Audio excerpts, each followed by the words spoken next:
The Molly takes down Killjoy, and this detained Storm can't get anywhere. And it's gonna be the knife. The knife hacking him away. The demon falls. Van Helsing is... That is very unfortunate to get that correctly, but Saints is so strong. Now in a 2 versus 1 scenario, Munchie takes out Shade, has to stop Dip, who is sticking this defuse. He doesn't seem to notice, though. He's gonna get around the corner. Here's Churro to his paranoia comes out. There's 1. There's 2. Looking for the 3rd, and he gets it for the 4K. Q59. Bring it to 11. And now Polar Bear gonna connect 1, gonna take out the enemy Razor's Bandito getting deleted. Paint Can isn't able to bring some damage to the table as Zyme pushing in, or Zim rather, pushing into you. Can connect. Polar Bear is just waving the keyboard and the mouse left, right, and center with the ace to close out.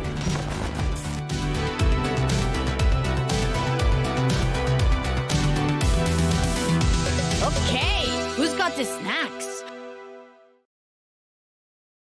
We are back with day number 2 for the PlayerzZone Invitational. Joined with me is none other than Strive. And today, Strive, it's the most exciting day because at the end of it, someone will win $2,000. Now let's take a moment and bask in that number, right? 4 weeks, 4 qualifiers basically we've been through.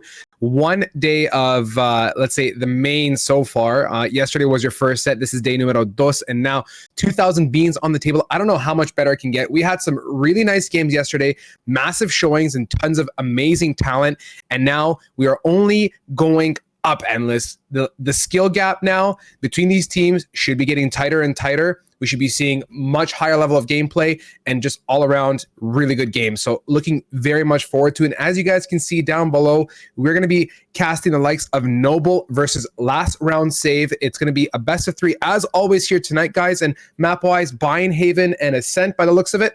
And actually, I take it all back. We don't know. So maps undecided. I got excited. I'm like, yes, I love it. Bind, first map. Way to come out swinging. It's not Ascent. So I'll eat my words later. It's all good in the hood. But getting into it endless, let's talk about these 2 teams a little bit. Noble, of course, an invite team. You have not seen them. You and I have not had the chance to cast them as during our qualifiers. They were not here. But Last Round Save is a team that had to work their way through the brackets and have ended up here through a big fight. And, tell me your thoughts. Give me your opinion on Noble and Last Round Save and, some of the pros and cons and highlights of these teams.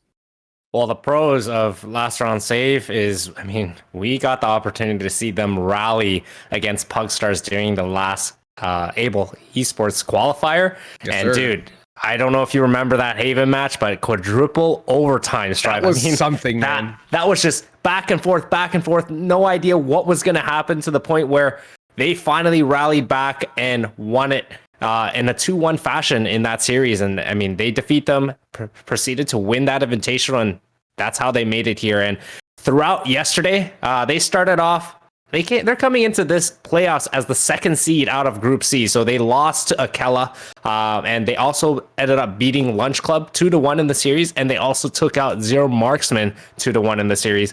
And they're going to be going up against Noble. Again, a team that we haven't been able to really see yet. It's their first time. We're going to be able to cast them today. And on top of that, they came out of their Group B as the 1st seed. So they beat all the teams respectively. They beat Titan Esports 2-0. But they did beat Seeker, who is the 2nd seed out of Group B, but 2-1. So they did drop 1 map here. But nonetheless, I'm excited. I am as well. And Last Round Save, we know these guys, right? They're a very, in some ways, we talked about it a bit in the pregame, and I think Vincent touched on this. They're a little bit sometimes inconsistent, right? They come in swinging and they'll have these games where it's an absolute blast, but then a team that you'd think, okay, yeah, Last Round Save for sure, they got this in the bag. It ends up being, the polar opposite. So a bit of inconsistency, but let's take a moment to appreciate their journey here so far. They made it to the day today, obviously, day number 2. Mm-hmm. They've had a great showing yesterday. And like you said, Lunch Club and Zero Marksman, they've got the win. So feeling good.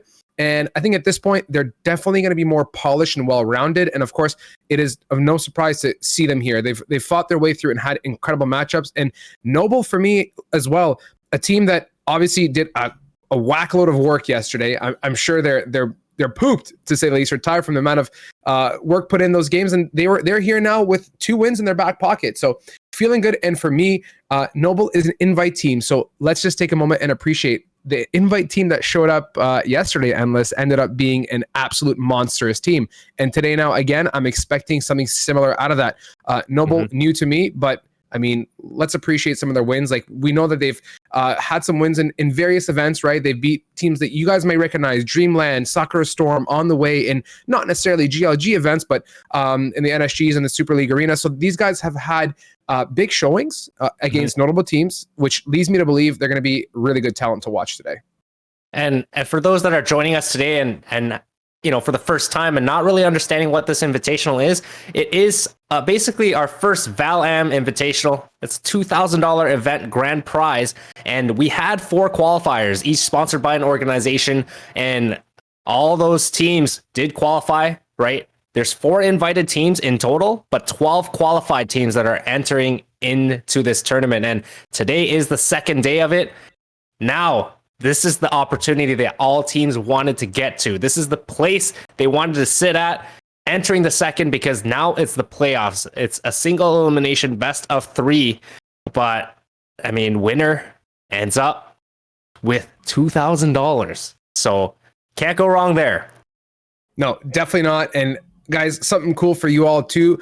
This is something that you guys can keep an eye on and be rooting for your MVP. So at the conclusion of the grand finals, we're going to be picking an MVP, and this MVP is going to be going home with a large bag of control and a shaker of that choice. So $60 value in their pocket, which is amazing. And that's all, you know, partly thanks to you guys for using that code GLG10 to get yourself drink control. And of course, a big thanks to them for supporting us. And of course, PlayerzZone for giving us the 2,000 beans to these lovely players as the grand final prize. Now, by the looks of it, Endless, the maps have been a little bit solidified.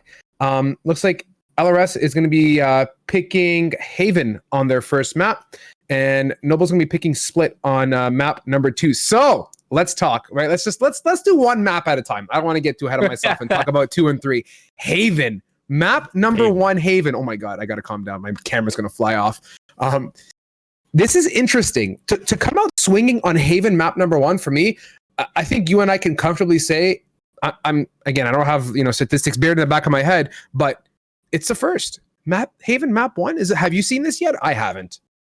It's no, we haven't really seen it. We've seen it in the best of 1s, definitely. Yeah, but best of 3s, right? Like, exactly. But hey, who knows? This might be their strong suited map. They might love the map. I mean, I personally love this map, but what I really kind of love is that both these teams aren't playing Ascent and they're not playing Bind. So their other 2 picks are going to be Split and Icebox, 2 maps that we rarely see here.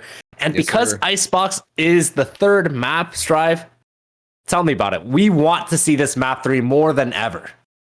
Dude, I am all about Icebox. Sign me up for days. Like, if we get to it, like this is like the ultimate Oreo, right? The ultimate ice cream sandwich. On the left, you got Haven. On the right, you got Icebox. And sandwich in between is the world of Split. I mean, for a map trio, right? This is as good as it gets, I think. And for us, game number 1 here tonight. There is more to come.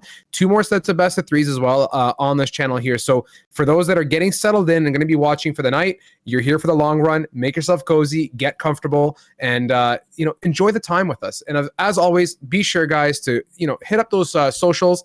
All those commands are available in chat as well, and follow us and stay in tune, or stay tuned for all the goodies we have to bring for you guys, like giveaways, events, opportunities for your teams to join on Pit of Valors.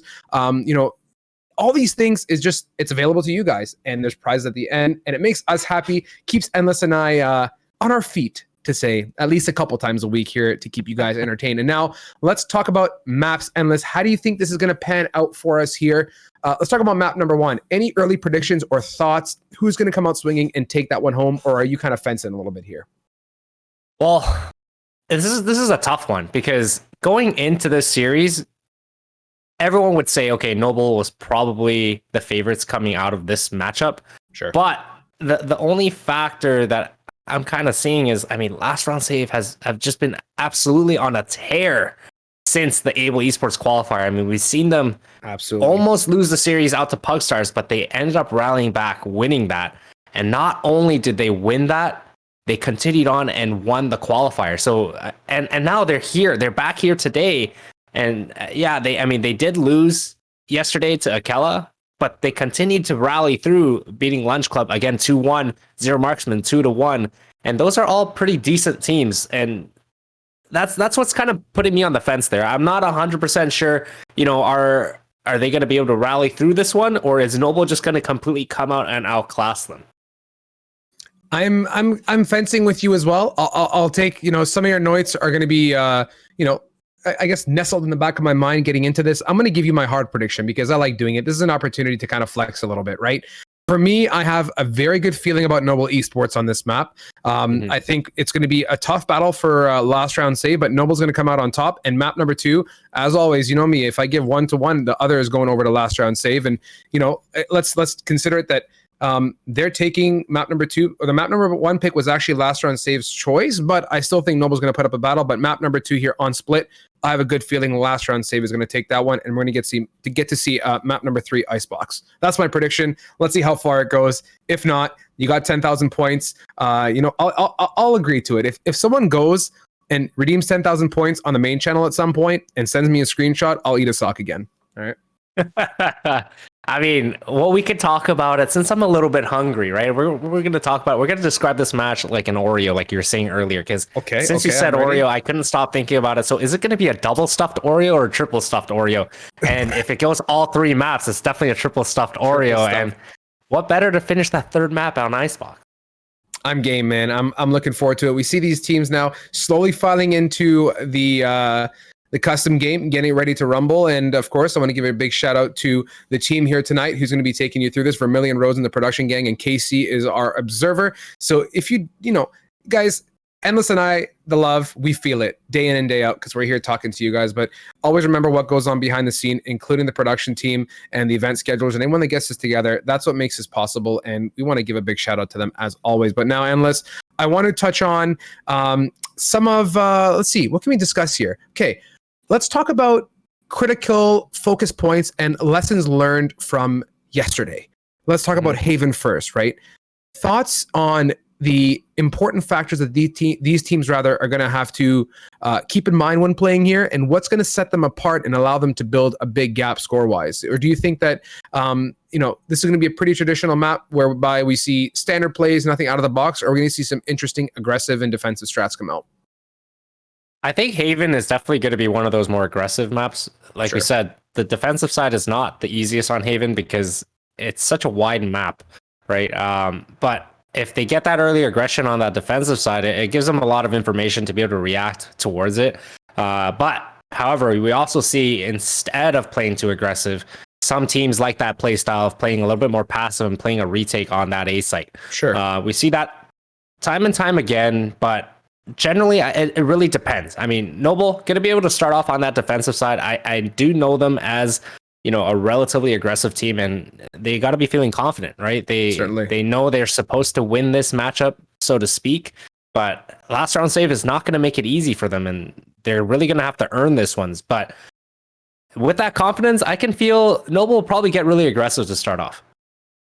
I think so as well. And, let's talk about this for a second here. Haven map 1 with Noble defending on the first half, and the defensive side for me on Haven is critical, right? Understanding the early aggression. We talk about it day in and day out, but for the new viewers and those that have not been religiously following the likes of Endless and I and the jargon that we spit out here on the stream, but take it with a little grain of salt here, right? We've seen that early aggression from the defensive side is critical, especially on this map for getting early information and also for opening up flank opportunities on site retake, particularly coming out of A and C.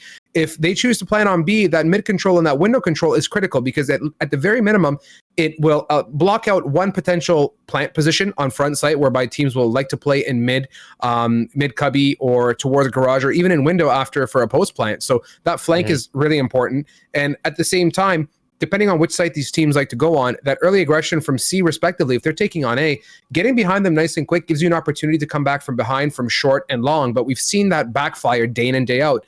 Late flanks and, in a sense, LMSing your way back into site is a problem. If you're going to go on the flank, that early communication is critical to work with your team and retake and be synergized across the board. That for me on the defensive side is critical, but the same thing for the attackers is the adaptation to the defensive side is going to be very important. If they're not posting up in the right places and these teams start to abuse the aggression and get early control, and you touch on this day in and day out in these conversations, is that map control is critical. And if you give up map control and you consistently give it up, you basically become abused in a sense, where you cannot regain that sense of momentum and dominance in your post up, and the defensive side will just walk all over you.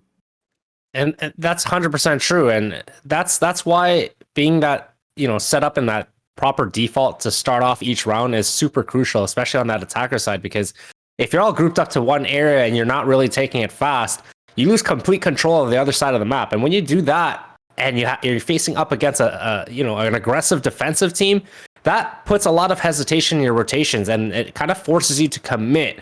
Now, this time around, want to also bring up the factor last round save. They did beat Pugstars, but who is ringing for them this time around? It's going to be Bossy, who has been an absolute destroying machine. I mean, him on that raise has just been pretty insane. We've seen it on Ascent multiple times, but now he's ringing in for last round save. So maybe that could be a deciding factor. But overall, I think last round save needs to either, punish the defense somehow if they're getting overly aggressive, or sit back and just group up, work that default to a T, and then at the end group up when there's like 40 seconds left and just try to take a site that way. Absolutely, I'm on board with you, and that's going to be critical to see how they make those decisions. And let's talk about Haven and the style of map that it is. Being a large map with 3 sites, more than often we see teams take on a retake strategy, which is perfectly okay, right? But it has to be played correctly.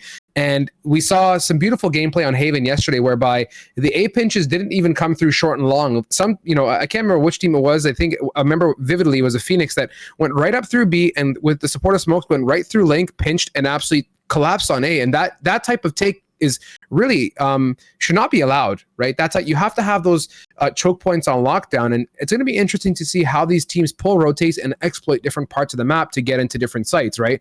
B typically you think is a plant site, but given the opportunity of Link, it can also be abused or used as an opportunity to get onto a site as well. So with that, I think, Endless, the lobbies are looking pretty gorgeous across the board. We're about to get into it, and we get to see how much of our let's say pre-game predictions or thoughts, strats are going to come to a reality. And for me, everything aside, it's going to be beautiful. One way or another, we're going to see. And for me, I don't have it on screen, but my notebook is like right here on the side of my desk. So I'm going to pick that up and be taking notes all throughout this, because these teams are going to deliver some really good stuff for us here tonight.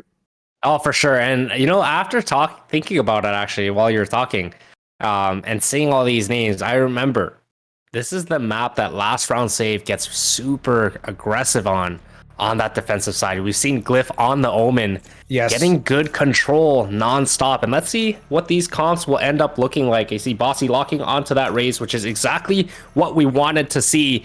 And you got Jangler here on that Omen. So overall comps are looking relatively standard right now. Interesting to see that so far, no duelist has officially been locked on the side of Noble.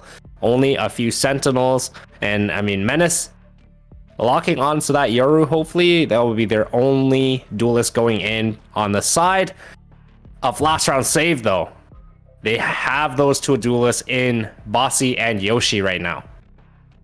I'm looking forward to seeing, you said Bossy on Raze, and I'm like, you know what? I want to see Bossy on Raze, and there is the maestro himself, Breach. For me, Endless on Haven, and, a difference maker of an agent. When used correctly, Breach can exploit so much of the map, and given some of the narrow corridors on this map and how it's panned out, it gives you great zoning potential and of course take potential as the walls kind of open up to different sites respectively. So at one moment you could be completely blind, and even taking C, flashing through the box to leave back sight blind. There's so many opportunities, and these agents and what they're going to open up for us today is going to be a beautiful thing. And now getting into it, Endless and I taking you through this first best of 3. Thank you so much for tuning in, and let's see how this pans out here for our first map. Endless, let's see what they choose to set up and who is playing where. By the looks of it, Cypher choosing a wire off B out of the gate, leave that open, and they're going to play a 3 stack towards A, and by the looks of it, they're going to get nice and aggressive early and get some early info and go from there. Maybe a pick and fall. And Noble is playing pretty standard so far by the looks of it. Maybe work a pick and go from there. And I am hoping that that triple stuffed Oreo comes to play here, Strive. But let's get started in this first map. You got Noble on that defensive side. It looks like they're getting a little bit aggressive, trying to get some early info towards that long A here. And you can see Menace already creeping up towards short. But last round save has nothing to do with that. They are going to take this B site, similar to what we've seen in the past, that what they've done. Just early round, it doesn't matter where you're going. Majority of the teams tend to play that retake towards that B site, and yes. I mean it shows exactly just that. Noble playing towards that C and A link and not really trying to contest here, but as you can see Bossy here lurking into Garage, getting that first pick of the first round onto Jangler, and now Noble trying to get back and equalize some kills before defusing the bomb. And you can see Precision on the flank, able to start it off by getting Tyler, but Glyph is there to trade. And Glyph continuing on with Corsonics, but now it's all left down to Zekin, which Yoshi able to take it out, and they secure the first round here, 1-0. Noble went for the gamble endless. They said we're going to 3-stack A, wire off B, and play C with 2 individuals and left B completely open. And as you can see, last round save exploited that. They went right for it, and their aggression on the post plant was beautiful, albeit a nice flank came through. Was able to, Precision was able to pick up one in window. I think that was on Bossy, if I'm not mistaken. I could be wrong, or Glyph actually, but it wasn't enough. They were able to pick that up really well. Last round save. Good start for them, and let's see what they choose to do now. And I think they've learned a bit of a lesson here. Noble now playing a body closer to B area and controlling some of Garage as well. You can see this long C aggression. Tyler gonna send into the owl drone here to see if he can detect some information. He does spot the breach towards the back of site, which Bossy gets it taken down, but oh my goodness, how did Menace get there without anyone noticing?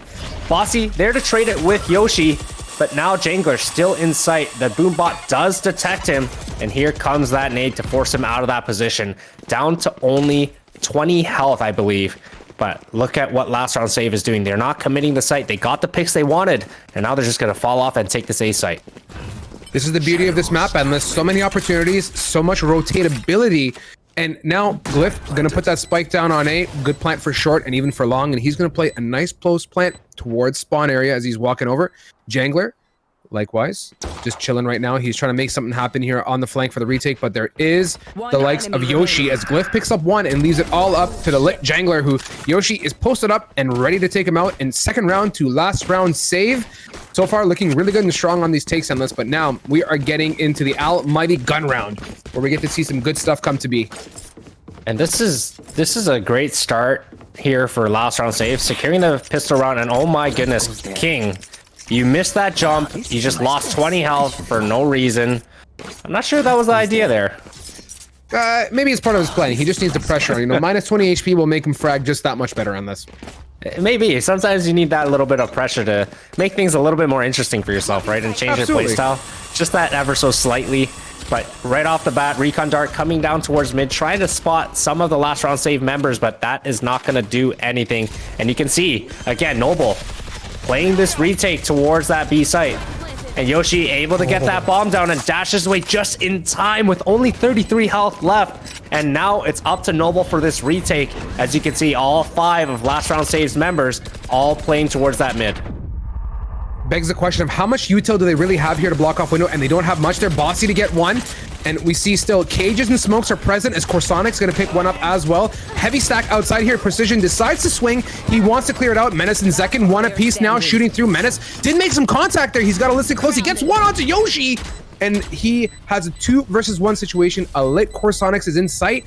He's holding an angle as well, but Corsonics jiggle, and a click to take out Menace in third round for last round save. They are absolutely making B their, I'm not even gonna say it. They're taking B site. We'll let chat fill up that one themselves. Fill in the blank, please. B for best, right? I think. But overall, last round save, starting off strong, and with that bonus, able to win that round against Noble. And look at Noble's money right now. They are gonna have to save, and I mean, last round save, that name is no longer really the case here. I mean, they don't really need to save anytime soon. Change that team name to buy every round. There you go, I fixed it. Right here. Now let's see what to do. Yeah, go ahead, Endless. Sorry. Yeah, you see Bossy lurking up towards that long C already. You got knives out on the jet. Tyler, again with the owl drone, trying to get some early information off. But look at Menace and his positioning. The knives are out. He's already pushed up mid, and now Precision going to add a little bit of pressure in terms of that falling back. And look at Menace. He is going to start this flank as Precision continuously flashes them, or maybe not. He's going to be a little bit more passive. Maybe they might fall back towards that A.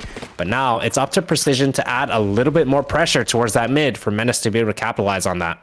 Keep your eyes on Menace here. One dashing away. Good decision to get away. Smoke as well. He's going to keep on smoking through and gets away nice and safe. He's back inside. All okay. Really good pick and fall. Endless. Good usage of the utility as well. And I love the angle that he chose to play as well. Now in the air, spots one on short. Decides to fall away as there is a paint can hurtling towards his forehead.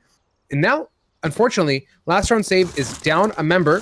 Tons of time on the clock though. 30 With seconds 30 left. seconds left, they can definitely make something happen and they can rotate over. But Noble Esports has picked up on what's going on here, and they've sent members over to C for the interception, getting rid of the recon.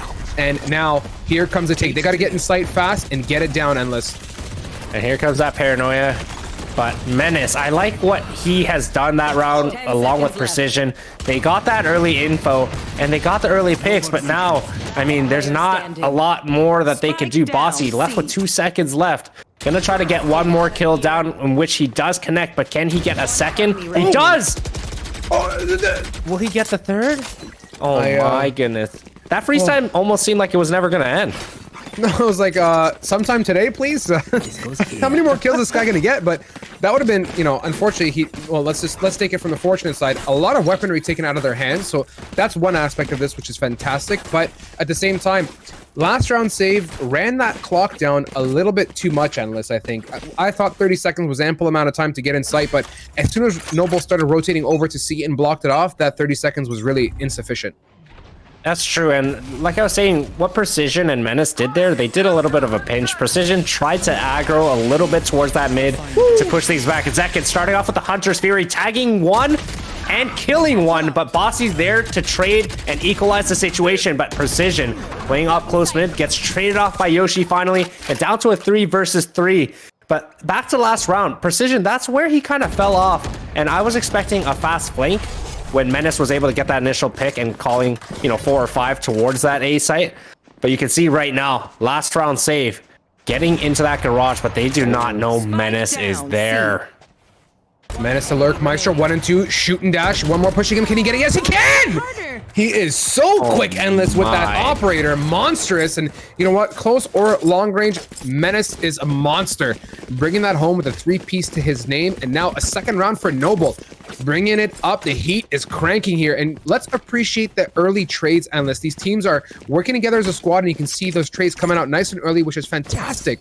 But Noble, one step ahead of the game. And now I'm curious to see how is last round save going to adapt. They've lost 2 rounds in a row. They got to really smarten up if they're going to bounce back.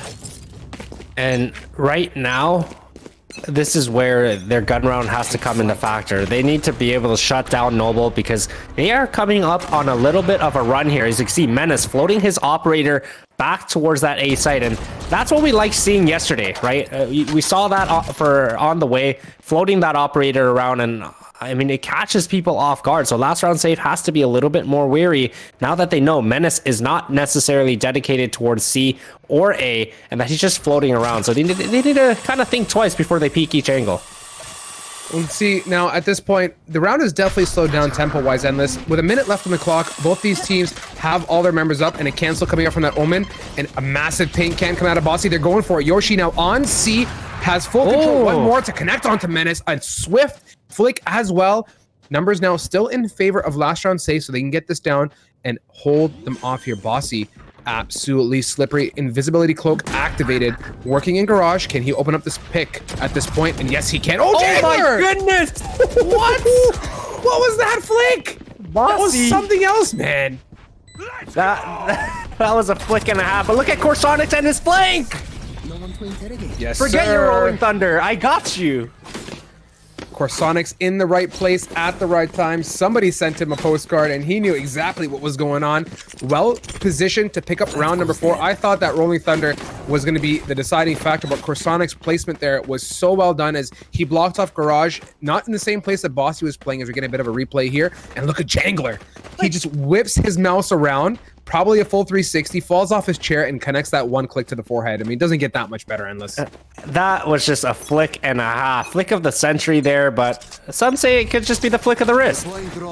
All in the flick of the wrist, my guy.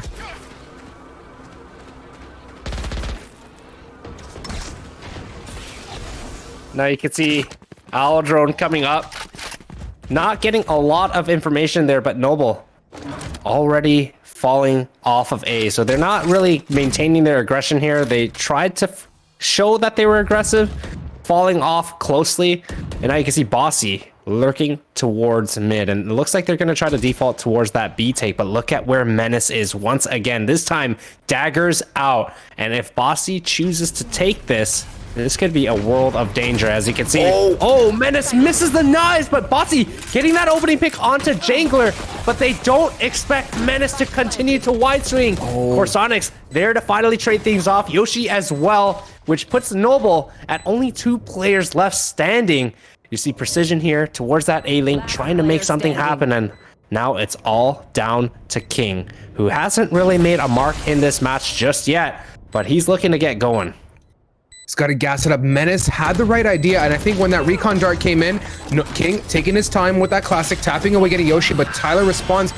That was an unfortunate series of events for Menace. He had the right idea. He had a tight angle, which we've seen him excel on time and time again on Jet with those knives out. And as they were about to walk in, the recon dart came into the back of sight, so I think his mind kind of shifted over to that, and they swung and he could not connect. He got the one pick respectfully, but decided to wide swing, not realizing that he's completely open to mid, and had Menace survived there, that would have been absolutely fantastic for Noble, but it was no good. Last round save, 5 rounds already, and a strong attacker side, you should be pretty happy with 5. 5 rounds on that attacker side to start, and only 7 rounds in. That's a great start. And on top of that, look, they have 4 ults right now to use. You can see the cage coming in towards that A, and now King doesn't really know where they would be, but now he does spot them. Showstopper activated for Bossy. Long is clear. He's going to shoot it towards CT, but it's not going to find anyone just yet. But they do know one is in heaven, so they can expect some shock darts coming in. I will say so far, Noble is tending more towards the retake strategy, and it's not working out too well in their favor here.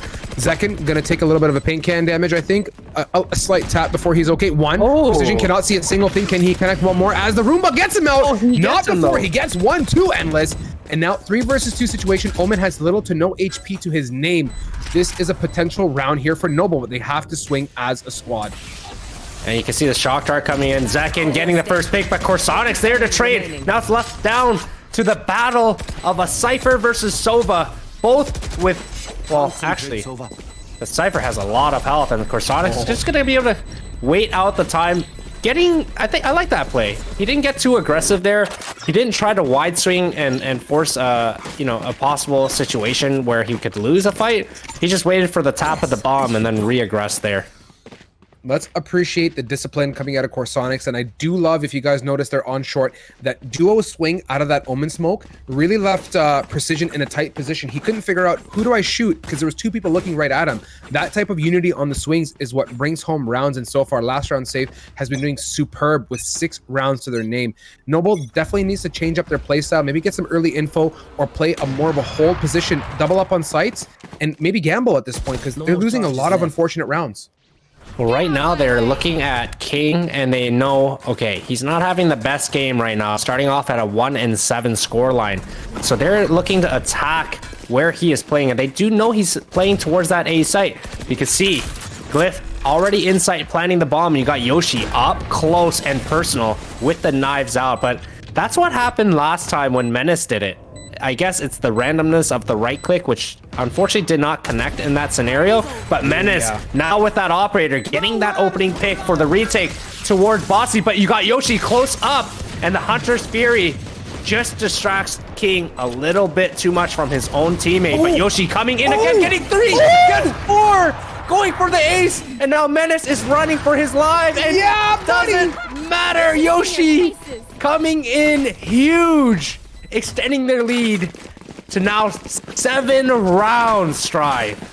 massive. We're going to get a little waft of that replay. I don't care if that replay gets replay for the entire rest of this game. It's the entire thing or the only thing we see here. That was some beautiful jet knife play. There's the one. His positioning, fantastic. As you can see him posted up and through the smoke, as soon as it fades, connects the one shot, dashes back, connects to the right, and connects one more. And he has no fear, dashing onwards ahead to take out Menace for the ace. Marvelous play. That was just an incredible play there, and wow, I'm still in awe. But now you got to see Menace here with the knives. He's trying to retaliate here, playing an even closer angle. He doesn't want to miss that right click this time. And you got Bossy though, lurking towards the mid, but will he clear the top left boxes where Jangler is hiding? See what they do. Jangler's position really good. I don't think I've seen him play that so far, so this might leave Bossy in a bit of a pickle if he decides to swing and not clear up top. And this kind of mix-up is fantastic. Definitely keeps the attacker side guessing as to what's going on, and they will have to clear something that they haven't cleared before. And let's see what they choose to do here. They love this B side here. Yoshi getting in. Bossy sees him in the top left. As soon as he's about to flick over, Jangler gets the two-piece, and now he's going to smoke off the entrance here. Corsonic's going to spray. He teleports away, and he hears him going for it. Picks up one, but not before he gets traded out by Zekin. Glyph to support as well, and now 2 versus 1 situation. Noble needs to play smart and swing together as a squad, and here is the Nero theft as well. And Glyph, my guy, they can see you. I mean, they spotted him. He doesn't know.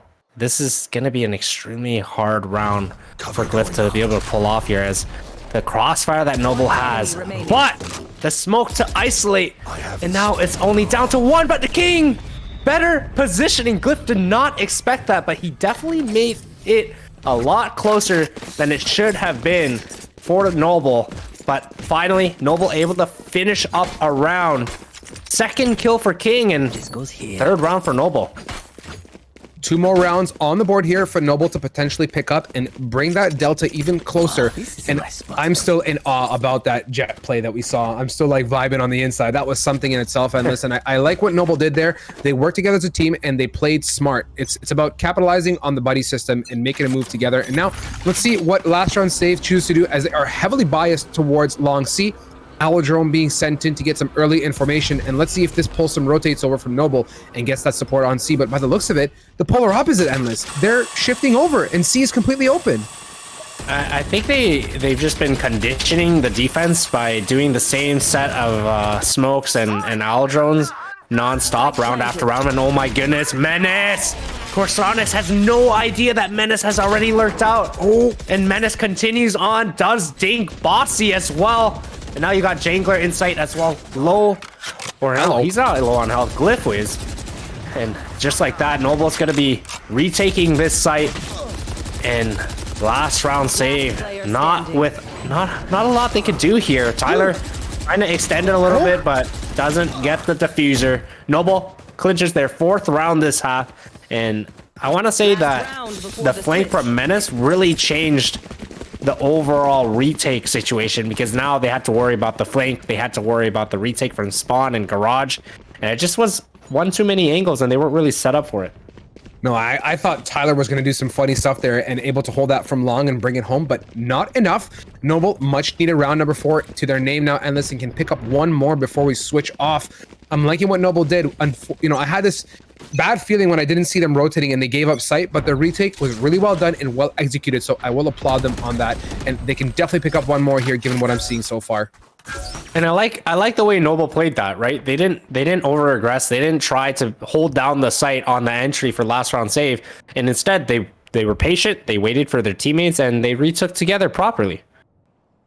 That's what you want to see, that type of decision making, the strong comms out of the squad saying, work together guys, wait for me. And now Yoshi has the likes of Jangler just chilling. Nice peek by him, but Yoshi is able to connect to the top of his forehead. Menace click and dash away to support that, and now Spike gaining plants in the back of sight. They hear some funny stuff, they know what's happening, and the smoke now to support the escape of those teammates pinned in sight. That's a great plant for long C, but the utility Endless could be a deciding factor. And here is a showstopper from Bossy. No connection, dial tone at the best. And now Corsonix, the lurk master himself, we've seen him succeed at this time and time again, and he doesn't make it happen, as King is there to deny and leave it all up to the likes of Tyler inside here against 3, as Menace is just flying through the air, and finally King coming to clean it up, Endless, and bring that round home. 5 rounds for Noble. A great rally back. Doesn't get, I mean, wow, super half so far. It ended up a lot closer than I thought it was. It looked almost as if last round save was going to start running away with this game, but good resiliency on the side of Noble, showing up the last couple of rounds to bring it back to a 7-5 half, and that's very respectable. I mean, some would say it is a more attack-sided map, just due to the rotations coming from that defensive side and the ability to play those post plants, but I mean, it is one of the more even maps in my opinion. It is, and at this point, I'm looking forward to seeing what these teams bring to the table here. Now, last round save played a very, very strong attacker side, and I do like what they ended up pulling out of their back pockets, and their aggression was super. And now let's see if they carry some of that mantra into the defensive side, and if they choose to get early aggression as well. But you can see the different setup as well. They choose to leave one at A, and they're stacking more towards the garage side. And Bossy, he's gonna toss the paint can before he has to double paint can. Look at that placement. I thought he was gonna be a goner for sure, but he cleans it up. That is one way to bail out of a situation.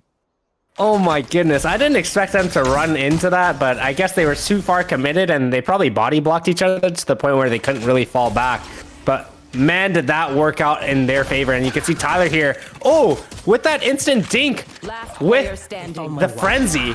But King, I mean, he's woken up since we've talked about him, and he's been on a tear lately. He's been absolutely slapping. His positioning here at mid is pretty good, albeit he's alone. He's got a lot of opportunity, can peek one at a time. Dink onto King, his counterpart Cypher, but not enough to take him out. Bringing the round home here for last round save. 8-5 now, Endless. This is approaching double digits. That was just so close, and with the health of Bossy along with the Omen, that was a very winnable round there for King, but unfortunately, Corsonix comes out with full health and wins that duel. But right now, you can see Noble not messing around. They're not going to force buy here. They're saving in order to buy for the next. But you can see Bossy once again. Phantom and light armor.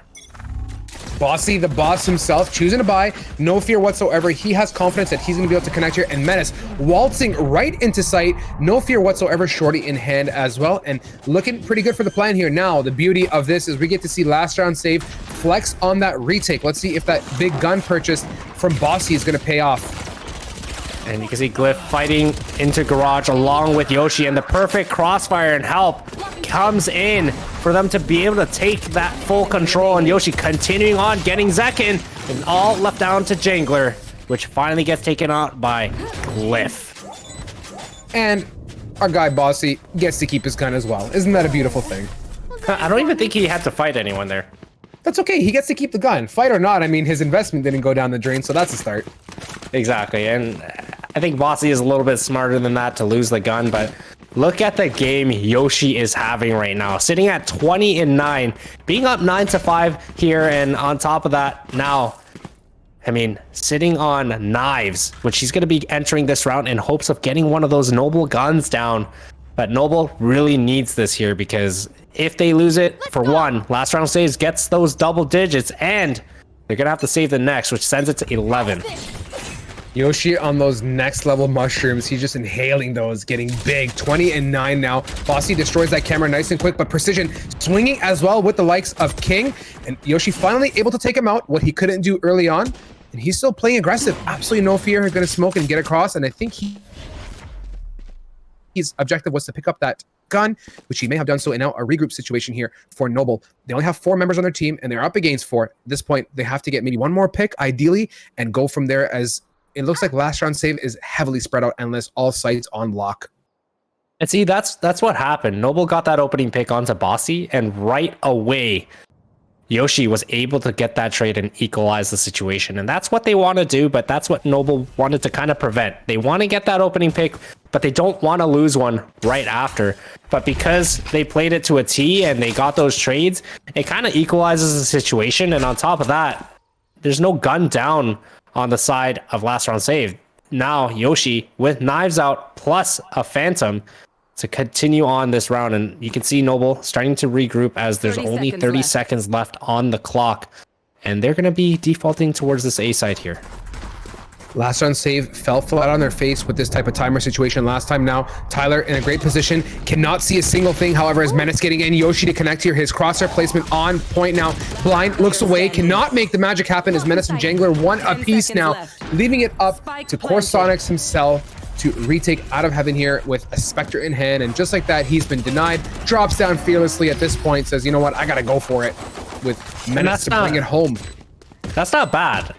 I mean, they tried to get as many guns down as possible. At some point, Corsonics was just kind of like, you know what, I'm the last man standing. I'm just going to jump out, try to get a pick, do some sort of damage, but unfortunately not able to connect. But right now, you can see, still, you have 3 people on a full buy. So it's hard to say. I think they have a really good opportunity here. They're still going to be able to buy, and Noble needs to really continue on rallying these rounds, or I feel like last round save is going to get a huge momentum. They've been playing things very smart when it comes to the takes. I like their patience, right? The rounds we've seen them definitely run the clock down a bit more, work a pick, be patient, right? Let the timer work in their favor, leave some doubt, keep that defensive side a bit more honest. That's been pivotal. And it's delivered them results when they've done that. Opening a pick, slow it down, and go from there, regroup, recalibrate. There's time on the clock. The worst thing you can do on the attacker side is falsely aggressing, losing people, and then forcing yourself to regroup. You either commit or you don't commit, Endless. And that's for me a critical point for this team. And if Noble can continue to do that, I think they can definitely bounce back. You're right. And that's what Noble did really well last round, right? They got that opening pick. Sure, they did get equalized, but they did not overextend to try to equalize back. Or regain that advantage. They just stopped, they slowed it down, they turtled up, just waited to see if there's any other aggression coming from last round save, but none came, and they just ended up regrouping, taking a site together, and hey, look, it works out, because on top of that, the most that would be stacking one site, maybe 2 people. There's not going to be all 4, because unless they're playing a full retake and they're just gamble stacking, but the odds of that happening, very, very rare, and for them to win that situation, it's a lot easier. It is. Now getting back into it, Endless. 9-6, approaching the double digit. Like we said here, last round save has to smarten up. I don't know right now at this point, what it's going to take for Noble exactly in terms of the site to take.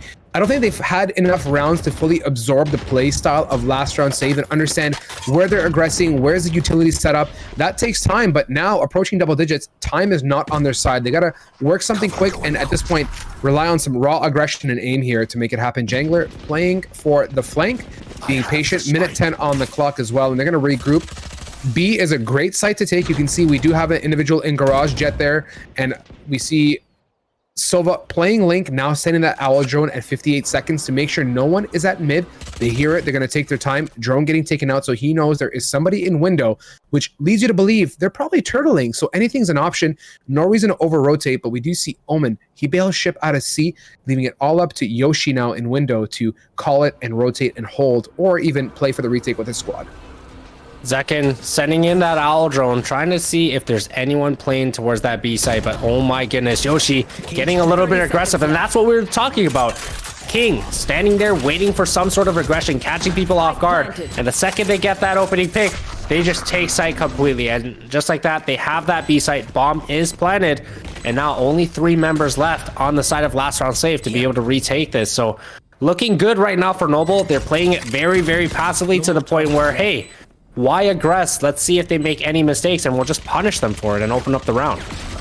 It really begs the question, why is last round save peaking to begin with? Like, I'd much rather them hold an angle, use sound a little bit more, and go from there. But, you can see further here, Menace is just pressing along. Bossy is last one standing, and I really wish last round save would just be a bit more patient, right? Let the timer run down, work as a retake. You have numbers, and that's, it leaves me in shambles, Endless. I don't understand that. They were so close to getting that double digit, and they just let it slip through their fingers. And I think a lot of the issues is a lot of teams tend to get antsy, right? When the timer starts dropping, it doesn't matter if they're on the defensive side or the attacker side. They start to think and overthink. They start over rotating or trying to get a little bit more information in late rounds. But what ends up happening is, like we saw, Yoshi getting a little bit over aggro, King just walks directly into King's crosshair. So King didn't even really have to move. He just posted up, waited, and that mistake certainly did happen. And like I said, it just opens up opportunities for them. And now the call, would it be, oh, are they going garage or are they just taking B?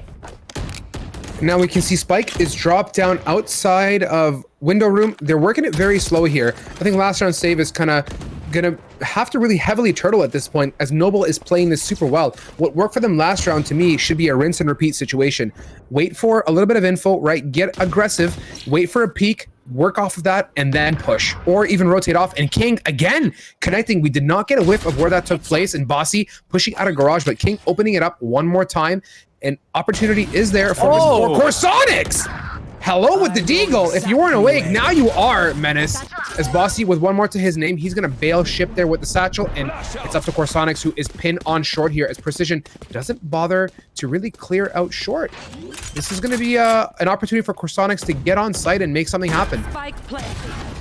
And he does exactly just that. Corsonics went huge with that Sheriff this round. 1Ds? My guy. What is going on? If that is what you want to call, look at that. He's just admiring his own beauty. Then he takes the camera away. He's like, I'm good. Photo session somewhere else. Let's get it on. But I would too, given those beautiful shots that came out with that Sheriff. Corsonics played it very, very slippery. What Cyphers are good at, of course, but his positioning on short, not giving any information, panned out to be amazing for them, taking them to double digits, 10th round. Endless. Mamma mia. I mean, yeah, Noble's still going to be able to buy here. And interesting enough, Menace on the Bucky. And I can't state this enough, Strive. I hate it when I die to a Bucky. And when you see that, especially on the Jet, when, you know, you can maybe jiggle peek for that 1 second and he just dashes right in front of you and blasts your brains out. I hate that. But hopefully they have a counter for it. Yoshi, aggressive here with that operator, but he hears the Cypher cam, is spotting towards King, but unfortunately not able to connect. And now King has worked his way to gain that long A control as his entire team rotating back towards that C site. But Corsonics still there, still jump peeking. And here comes Menace with the knives out. Such a good job pulling the rotates. We see Bossy left there to support Jet and Silver respectively, and now they're all rotating W keys, and just in time as the spike is planted. So everyone is present for the retake with a good amount of time left. And look at this party at long. Get your sombreros, a launcher, and a mojito, and join the party at long here. Smoke is there present as well. Make that 2, and now it's up to Menace lurking as Bossy gonna counter lurk his brains out, canceling that flank. And now here it's gonna be interesting. Look at King's positioning. He's behind them, and they don't have any idea. Just the late flank. Zekin able to finally take 2 people out, but man, that flank from King after getting that early long control at A, he just delayed that over rotation and just followed slowly behind them. And sure, they were caught out. I think it was Menace that was caught out, or who was it that was caught out towards grass at late round? But Bossy got the pick. I think it was on Menace, actually. Was that Menace? Okay, yeah. So Menace was lurking back towards grass, but they didn't expect the double flank from the CT spawn. And I mean, King distracted the team enough, and Zekin was able to clear up those kills. Now pushing onwards here, getting that early short control. Now knives are out as well. Tyler posted up, classic in hand, not much else to his name with Menace supporting there. And here is the Rolling Thunder Endless aggressive side. They're gonna go and capitalize. Yoshi cannot see too much, but the knives are very strong. Getting on top, tags him. Can he make it happen? Yes, Yoshi can't make it happen as Menace to take him out of the picture here. And Tyler, using that Hunter's Fury, gets 1 tag and no second to follow up now. And Spike being planted 4 or 5 versus 2 Endless. Noble on their way to round number 9. Tyler with nothing but a classic there, unable to take out Menace, and it's all down to Corsonics once again, but he is completely trapped in heaven. Able to tag the 1, but will he be able to get 1? I truly hope he can. That camera admiring the likes of Menace there. All pretty and nice, and he's all alone. Unfortunately now, Breach connecting, and he's just pinned up in heaven here. He is either going to die to the spike or he's going to die to a Noble team member. King again with that perfect positioning. Corsonic's not even expecting that one has rotated all the way towards spawn. And that's part of his role right now, right? I mean, King, we've seen him lurk, and he's been doing a very good job getting on that flank. And now Noble, just one round away from tying things up in this first match. I mean, this is getting exciting, Strive. It is. We're getting very close to tie double digits. At this point, this goes back to what we talked about at the desk analyst. It's going to be tight maps. We've escalated, we've elevated our, say again one more time. Triple stuffed Oreos? This is going to be the triple stuffed Oreo, my friend. We ain't going to get a double stuffed, the birthday cake flavor at that, my favorite. But, you know, this is what I'm saying. The gameplay has been elevated. We're going to see tighter and tighter matchups and really strong bounce back here. Precision sees the tip of Yoshi's gun and connects there. But Bossy, good support on the trade. And this is what makes this level of gameplay so good. Last round safe, buddy system working. Bossy sliding around a second to respond. And yet again, another trade. 3 versus 3 now. Let's see what Noble chooses to do. The spike is still down outside a window. They have tons of opportunity and 1:06 on the clock. They can do anything they wish here, Endless. And now see, if it wasn't for Bossy there, getting 2 huge picks, that would have just been, again, another mistake last round save is getting because they're walking into the crosshairs of Noble. And they're able to get that first pick 90% of the time because they don't have to even move. And that's the flaw with, you know, what last round save is doing. Yeah, they're getting overly aggressive, but at the wrong times.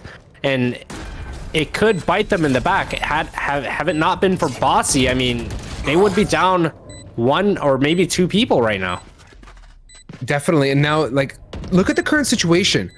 3 versus 3, fantastic spike position here. Corsonic's a light tag, but unfortunately, it looks like, if I'm not mistaken, yeah, it looks like Menace over there. Or not Menace, I apologize. Sova in window is lit. So that's going to be a very tough situation. Tyler and Glyph, 1 apiece now. And Corsonics is still lurking. And here is the defuse deny. But there is a lovely Cypher behind you. Hello? Wow. I mean, Glyph able to stick that bomb after the second tag has gone down. But I think they could have just... I think the goal was just to half it and make sure that they could secure the round, as the time was kind of ticking. But right now you got last round save able to secure the 11th round instead of allowing Noble to tie things up. Now 2 away from taking map 1. But the issue is, you can see Yoshi cannot full buy. Glyph with the light armor, and oh my goodness, Tyler with the Ares. Ares is the last resort here, but the Bucky is strong. We know Yoshi can get in and get out and can make it work here. Zekin choosing to get that early information. Owl drone out into long C. Gets the tag as well, sending Tyler packing. Shock dart and try to hold them off. It's all he wants to do. Yoshi won! Can he get a second as Glyph is there to support? Tyler making the Ares work for him, and a shoot and dash and Endless. Your #1 cheese has come to reality as Yoshi does the thing that, oh, you so love. There's nothing better than the feeling of turning a corner and just getting blasted in the forehead, you know? Like, I don't remember the last thing that made me feel that type of way, but I mean, now all down to King. 1 versus 4 situation, which should not have really happened, in my opinion. Noble just kind of letting things slip here. And now last round save, getting their 12th round, much deserved. And now Noble backs against the wall. Against match point here on the first map of this best of 3 to start off the playoffs. This is not where they want to be. No, but at the same time, Noble has shown that they are capable of bringing it up. We're sitting here at 12-9 Endless. Match point for last round save, but we know Noble can definitely bounce back. When they get onto site and they play strong post plants, they succeed. And this C play, which I hope they execute one more time, and you can see the likes of Cypher going to counter lurk and kind of repeat history, has been working, and they're going to stick to it. They're going to maybe repeat it, or no, they're going to dip. But that shock dart doing some early damage, I think it was a bit of a fake. They wanted to resell the same strat, maybe pull some util, and then shift back and meet over with Cypher. And that's what they're going to do here, going for that A pinch. And you can see King already towards that long A, but 2 of the last round save members are already here at that A site. So this might very well turn out to be a double fake. And defaulting it back to maybe that B site or even C, but you can see Precision already posted up close. And now this is where they're canceling out all sound, and they're just waiting for last round save to get a little bit over aggressive. And I mean, they have 50 seconds left, so there's still a ton of time to make something happen. But what we've seen in the past, last round save gets overly aggressive, trying to just get early info to be able to cheat rotations over at the last couple of seconds. And I think they're playing far more disciplined this time. The cam coming out to get some information. Counter cam as well. Bossy eliminating that from the picture. Breach to open it up, coming out of short now for match point here. Bossy dropping down. Knows there's one on short. Can he connect? No! King and Precision, what a piece now. 5 versus 3. Neural Theft on top of that. Revealing the likes of the enemies on last round save. And now the spike being planted. They have all the intel they need. They just have to hold Endless. And Yoshi coming in. Paranoia does help, but unfortunately, King taking out the first re-entry, which now it's all down to Tyler, and that was a very well played round by Noble. They started off a little bit slow, taking some damage from that shock dart that was sent out from Tyler, but they didn't over aggress, and they just waited and waited. And by the time they took that site, like I said, only 2 players in sight, and it's extremely hard to hold in that sense, because 5 versus 2 on an entry, it's not easy. I can see last round save's decision and, you know, wanting to overpeak a little bit and get information because they know that it's going to be hard to hold when that timer ticks and all of a sudden Noble collapses on a site. But at the same time, it's not the right decision because you could lose a body. It's a balancing act, Endless. It's truly difficult. But now, still match point, Noble is in a position to seal it off, but I think Yoshi's aggression here is going to deliver. Endless, keep your eyes peeled on Yoshi, who has the knives, close proximity. He's excelled at this time and time again. And if he spots one window, he doesn't. A little bit too late, Zekin. But again, Bossy bails their team out of that situation and that over-aggression, and he gets that trade. And now, last round save needs to just turtle up and just wait. They can't be getting picked off earlier on, as Noble is essentially still trying to take a site. We've seen time and time again, Noble's getting those free picks before they even make a decision as to where they want to end up. And I mean, I like the way they're playing a little bit further back. Glyph realizing that smoke is going to dissipate soon, so he's going to back up all the way up into the garage window here. And King, again, once again, just standing there holding the angle, and it looks like they're going to default towards that B site. Here we go. History repeating itself one more time. 30 on the clock. They're going to be collapsing on a site together. Endless. This is it. They need this round to stay in. Else, last round save is going to take it here. Bossy to deny the entry right away. Menace clicking a hair too late by the looks of it. Cannot connect through the smoke. As Glyph to swing off of Breach's utility and pick it up or be taken out. Sorry, by Jangler. I apologize. Oh, Bossy with the showstopper, leaving it down to 11 seconds in a dream. Now Precision finally has to put that down. King needs to connect this. Endless. He has to deny window to make this happen. And see, here's the place where King and Precision are essentially kind of isolated apart from each other. They can't really help each other too much, but right now I wonder if Corsonix is going to be able to get King here, and this is the battle that will matter the most, as Corsonix is able to take him out. And here Precision stuck in sight, and Bossy with a huge 4K to close things off on map 1. And last round save upsets Noble on map 1, but can they close it off? There's still 2 maps to go in Split and potentially Icebox. I'm torn. That positioning is so unfortunate. Noble was split apart. They couldn't make it happen. And that joust in window was just something else. That was it. When I said Corsonix needs to make this happen, it had to happen or else it was going to be a bust. And it kind of fell on its face a little bit, to say the least, for Noble. But round 1, or map 1, sorry, gone. We are now moving on to number 2, the deciding factor, not only for map number 3, but who is going to take this first best of 3 here tonight. And we're going to be waiting a little bit, giving these teams a chance to kind of get a bit of a break in them, get refueled and re-energized. But let's talk about that game. Endless. Noble delivered a huge battle. But last round save was able to inch out. Dare I say, in a way, it came down to, I think, truly at the end of the day, given the score and what we saw, really small mistakes in trades. When you get so close, it's the smallest things that would have got you that round. And, you know, it's difficult to really put those together into a conversation point, but we can say that both these teams are going to be in for an incredible map number 2. I want to kind of touch upon that last round again. Sure. I wanted to kind of understand Well, I was thinking about a few different viewpoints as to what King was thinking when he spotted Corsonics in window. Now, I understand a lot of teams maybe would have just fallen off and just played it safe. But he was also somewhat pinched in a situation where he couldn't fall off towards garage safely or aggress back. And if he was to rotate throughout, I guess, attacker spawn all the way to C to get back to B, it would have been a little bit too late. But at the same time, he doesn't want to lose that info, right? At the time, he knows Corsonics is in and stuck in window. You don't want to rotate off to the point where, sure, even if he made it into garage safely to be able to regroup at B, he would give up that information as to where Corsonics' location was. So I think that was what he was kind of thinking of, and he couldn't really decide, okay, do I stay? Do I go? But hey, it worked out. Corsonics was able to get that pick. But overall, I would like to think Bossy was the huge difference maker for the side of last round save there, because every single time they got picked off, Bossy opened the round back up with 1 or 2 100%. kills instantly. So 100%. I like that last round save kind of slowed it down a little bit, not getting too aggressive. They kind of understood what was happening. I'd like to see that. We don't see that enough, to be honest, but the rounds that they did continue to do so, Bossy definitely opened up the round for them. I'll side with you on that one 1,000%. I do like what Bossy delivered, but at the same time, let's appreciate some of that goodness we saw from Yoshi as well, right?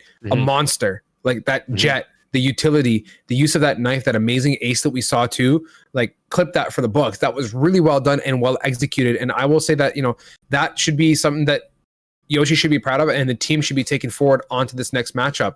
And let's look on the opposite end of the spectrum and talk about last round save and what brought them this victory on this matchup. For me, last round save was really on top of the trades, right?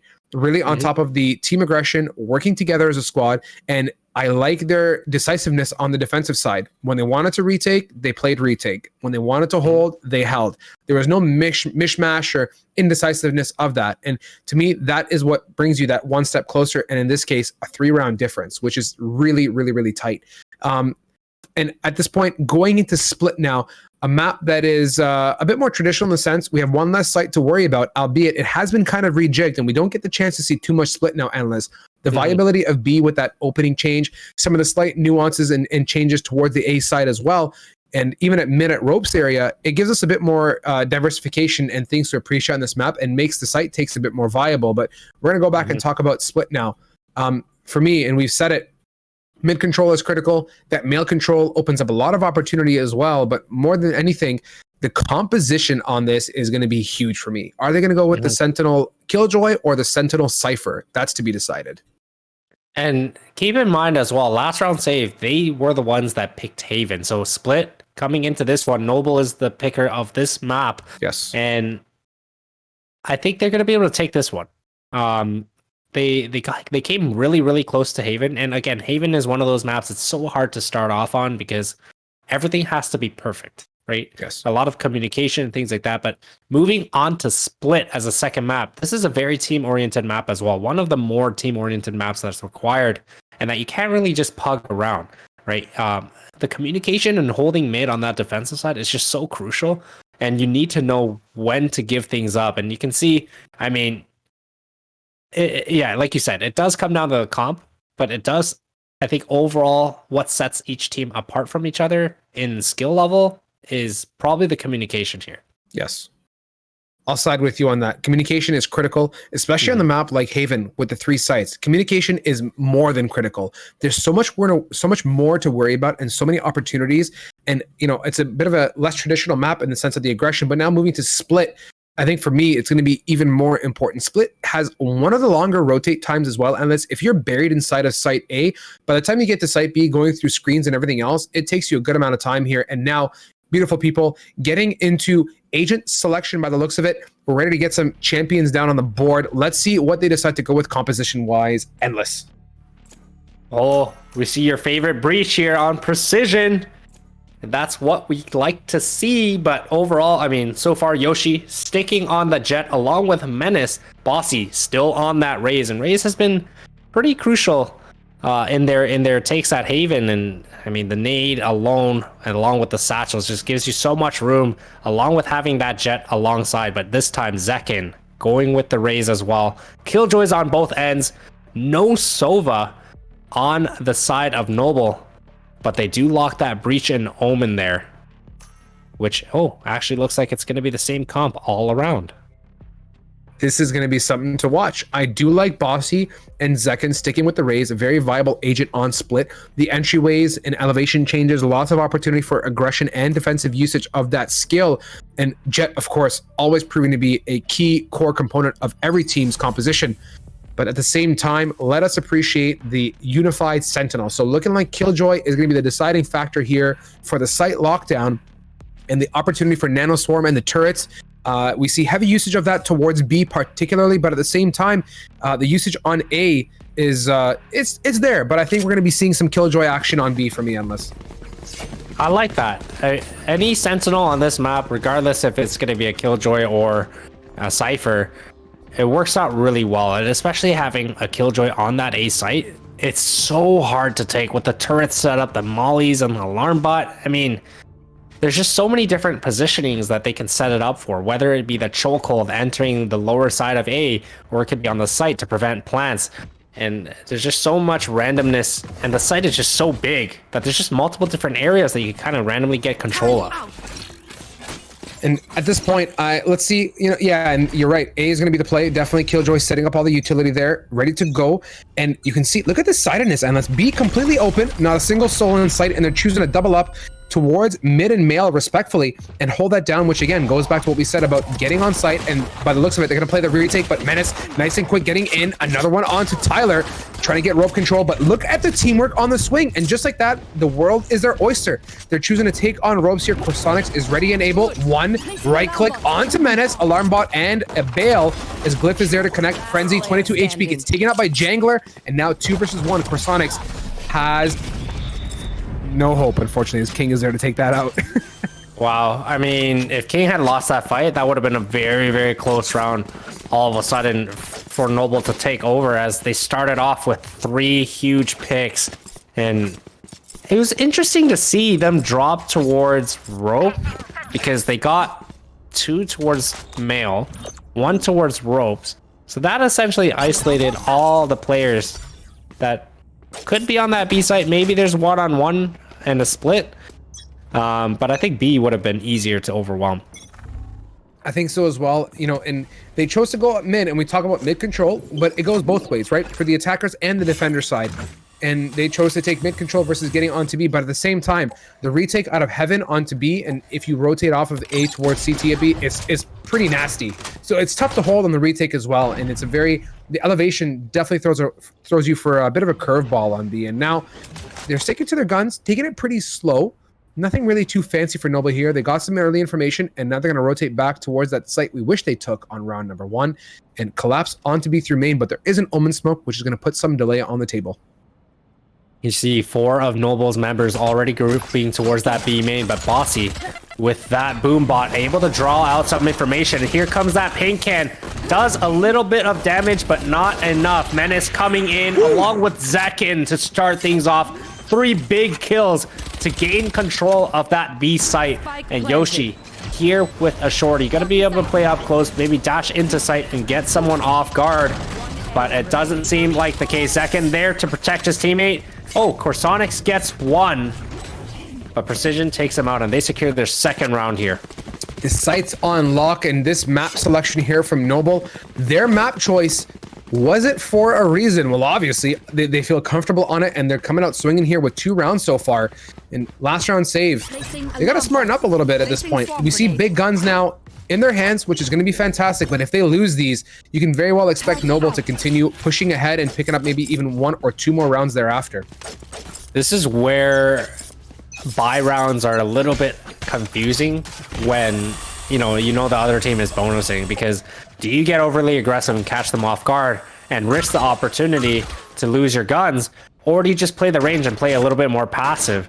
And I mean, that doesn't necessarily work all the time. As you can see, Glyph falling off into that B site, and you have them just taking and swarming it, but now it's a little bit too late. Noble getting 2 kills on the entry and make that a 3rd for Precision here. And now Yoshi able to equalize it down to a 2 versus 1 for Precision. But this is the value that Noble was just able to get, turning, you know, what was just a 5 versus 5 in a complete disadvantage with weaponry, turning it down to a 2 versus 1. And now Precision has the opportunity to win this still. Precision, the slippery snake himself, is now bailed ship. He's going through B main. Now, is he going to credit card back, leave some doubt in their minds? No, he's going to W key right to A and go for it. Why credit card at this point? And now, last round save should be picking up a little bit of a hint here and say, wait a minute. This guy's might actually go A, and they're not. They're choosing to wait it out. Now, at this point, if Precision gets smart and he gets aggressive and at least blocks off one choke point, Jet is very, very low. So that's an easy, viable kill with the Spectre. Pick up his gun, maybe, if they decide to split, and then Killjoy is there and available. Let's see how Precision decides to play this out. Clearing out screens, and he's going to post up on elbow with 93 hit points and a dream.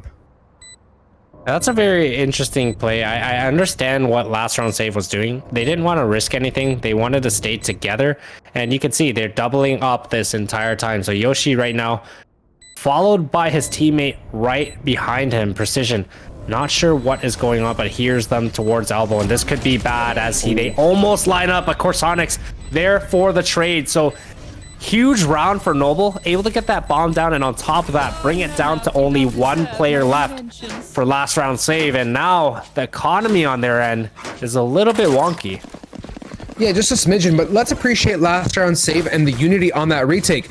Poor old Yoshi was lit and was the meat shield essentially as Corsonics tailed right behind, and it was a good decision to swing that way. We can see Corsonics 5 and 2 as well. But first round to their name, a tough round. I truly believe that Precision was going to get that clutch given the HP situation, but last round saves Unity was just one level above. Unfortunate series of events, but it's okay. Getting into round number 4 here. Let's see what they choose to do and how they're going to play their cards. By the looks of it, aggression towards B, or maybe just some quick info and a bail endless. And look at Menace up close and personal, getting to 2 opening kills, and that leaves Glyph to his lonesome towards this B site, and he's gonna get wrapped from all kinds of angles. And look at Menace, still with 10 health left, and still knives. But Yoshi with the Bucky. I hate that gun. just gotta pepper that in there. I hate that gun. I do too, man. How do you feel about that? You have a gun in your hand, you're just like, oh, I got this, and a Bucky comes, goes bonk. You're just like, okay, hello. It's just one of those things that just make you feel like everything doesn't even matter anymore, you know? Makes you question your very own existence, to be quite honest with you. I mean, all down to Yoshi right now, and King spots a little bit of his head and takes it out, and that is the round that you're kind of hesitant on, because last round save, sure, you don't really want to save, but you won the last round, so you're gonna have to buy and just continue on with it. But unfortunately, unable to close out that round, and now they're gonna have to save, which now Noble starting off the second map on a really good run, 3-1, and this is a potential 4th round here because of that eco that they've just made last round save force on. They're booming right now, Endless. I'm sure they're feeling really good about it, and they're working together as a team. We can see why this was their map pick. They're excelling as a squad, and they're unified across the board here. Yoshi gets spotted out by the turret. You know, there is somebody towards heaven, which leaves them questioning what else is happening on this site. Where else could they be playing? And we see the early aggression coming out, swing together as a team. Menace, 1 and 2. What? What was that? Okay, we got to see a replay of that as this goes on towards the end. That was a whole bunch of question marks in the air. He transfers it and connects now. Tyler's going to make an attempt to retake from screens, and they are well positioned in sight. Jangler, get that spike in the ground and play a strong post plant with 5 teammates alive. Man, Menace is feeling this. Zekin as well. I mean, both have just been able to open up the rounds so much. I mean, last round, Menace with the knives, getting 2 opening kills in B heaven, and now coming into A and getting that ridiculous flick shot. Like, are you kidding? I threw my hands in the air after that one. I honestly don't even know what really happened there and how that panned out the way they did. But Menace to get the 3-piece on top of that beautiful double transfer with precision to clean it up, and a 4th round now for Noble. You cannot go wrong unless they are swinging, and we get to see a bit of that replay, I think, now, and appreciate that swing that took place. Here it comes. Have you ever, like, thrown your hands up like you're about to drop on a roller coaster, but there's no roller coaster? Happens to That's me essentially on what the happened regular. here. Yeah, Like, look a at little this. bit. Look at this shot. Like, Ready first, for it? the knives come out from heaven. He completely destroys and just instantly flicks to the head of Corsonics. And, man, 4th round now. Here is the crucial round from last round. So if they're going to get aggressive towards this B main, trying to make a play happen. And you can see the bait and switch. Yoshi coming in huge with that pick onto Zekin. And now they start with a man advantage. Do they continue to regress or do they turtle up and hold the site? Let's see what they choose to do. Spike is down outside of A, so looking like they can regroup and go for that. There's still opportunity as well to come through water and reunite with mid, but you can see here the rope pitch coming out by the likes of Menace backed up by Breach as well. And they're going to be pinching onwards here. And they're playing a heavy retake situation. The turret going to spot out King. So he knows there is a killjoy within vicinity as that turret would not be active. They eliminate it, take full heaven control. And now last round save has to do a full retake against 4 noble members. You can see Glyph already rotating back towards screen, just waiting for his teammates, playing a retake as they don't want to give up that man advantage that they have right now. But here comes the rolling thunder. It looks like they're going to be setting it through and they're going to push through it. But Jangler does get tagged by himself and no one clears their corners. Oh my goodness, Noble. Clear corners. Like that's rule number 1 at this point. Expect everything. And Noble King, a monster, getting at Corsonics as that smoke comes down. 2 versus 3 now. There is hope here. They're in a great position to hold, but Yoshi has something to say to Jangler, eliminates him out of the image, and it's up to King himself. Gets 1. Can he get the second? No, as he dips away in the smoke now, sticking it all the way, and Tyler is there to connect. This is that apes together strong mentality, Endless, when it comes to holding a site. They're really working together and they synergize so well, and they got on the spike and the teamwork as well. Tyler was there to support and allowed him to stick it all the way. I mean, did you see that angle that Yoshi was holding with that op from sight? Like walking through the smoke, you would think, I forget who it was there. I think it was Corsonics that was there, or Glyph, that it's just looking through that smoke. And the second Jangler walked through it, he got absolutely destroyed and taken down. And it wasn't even by the player playing Hell. It was from Yoshi in sight. Yeah. His positioning was just on point. It doesn't get that much better, and we can see him choosing the aggressive point one more time at mid. Gonna get some early info and at least deny that, and that's what makes Jet so strong. The pick and dash opportunity. Menace gonna try and open up heaven as well, and here is the likes of Zekin. Showstopper gonna try and clear sight, but no one is there to receive his Showstopper, and Glyph is gonna play for the retake, which is a good decision now. 5 versus 5, spike planted. Let's see what last round save has in the gas tank. I mean, they have Rams control here. They just don't have Heaven. So, I mean, Menace, though, holding that flank. And just like that, Corsonics able to equalize the situation. However, they are still down 1-man advantage. Jangler holding Hell and Precision continuing on. It's all left down to Corsonics, who gets spotted and spammed down to 13 health and a dream. He's going to potentially wait for exits here. Bale, at the very minimum, I hope that he saves this gun. It'd be a shame for him to lose it, but he's gonna go and actually lurk for the kills, gets 1, and now Corsonics, you may want to bail, my guy. There's no point in dying at this point. Will he make it? I think he will, yeah. Okay, he did. Just enough time. He's been in that situation before, clearly. He's practiced this in a custom. Yeah, once, maybe, at best. But 5-2 lead from Noble, and it doesn't seem like they're going to be slowing down anytime soon. This might just be their map to be able to send this to, you know, a triple stuffed Oreo, if we like to call it, you know? I hope we only use that today. It's a very vivid image I kind of want to forget about after this. Peaks now. Hey, all that goodness in an Oreo cookie, I mean, why not? So, I could really do for a box of Oreos, not just one, a whole box. And off they go, and let's try and get some information on B, but backing off right away there, as there is resistance from the likes of Raze and Omen posted up. So at this point, they want to regroup back towards A, which is the right decision. Menace is in a good spot to hold the push, so they know there is nothing there for them just yet. Can he get the wide peek? Yes, he does, but a smidgen too late, as Corsonics is able to take Zekin out, and at this point, they should capitalize and go right ahead, as A is for the open for the most part, as last round save has to retake. You should run. And they just spotted Yoshi towards that heaven, and here comes that attacker lockdown. So they're going to be able to get bombed down here without any contest.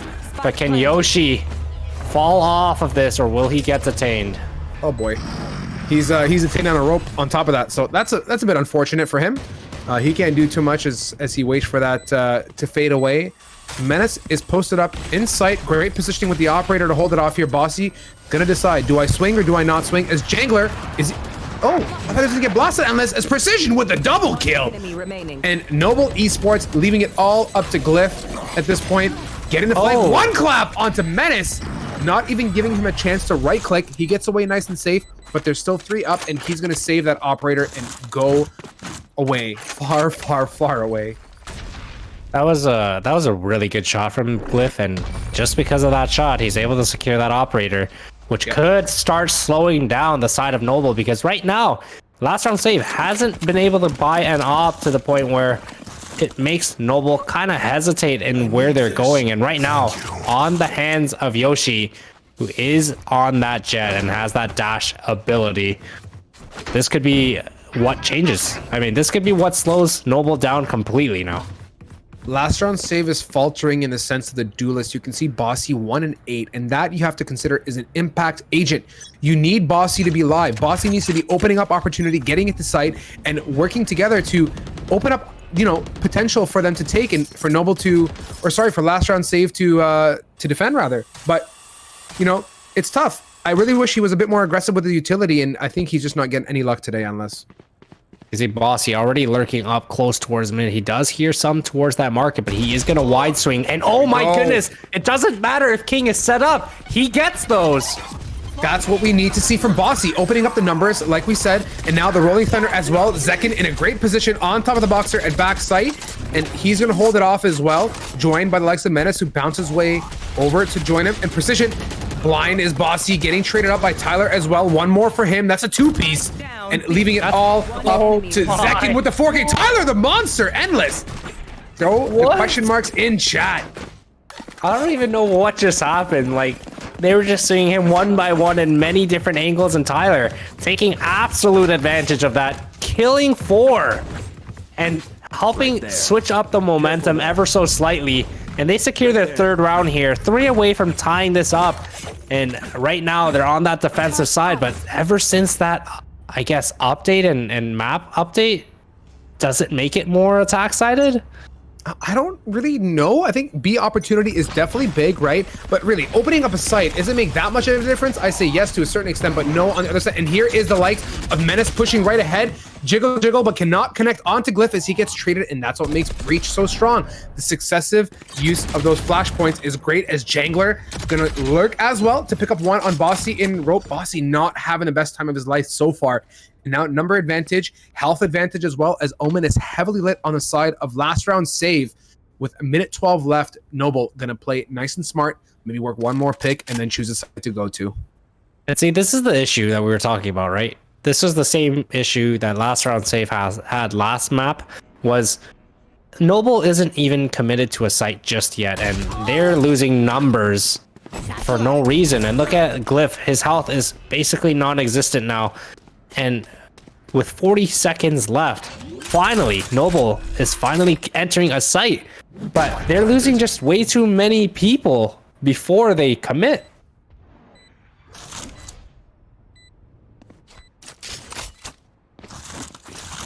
So that's the issue there. And I think, Strive, I think you muted yourself by accident, but no, I apologize. Yeah, we're good. I sat on my mouse there for a second, I swear.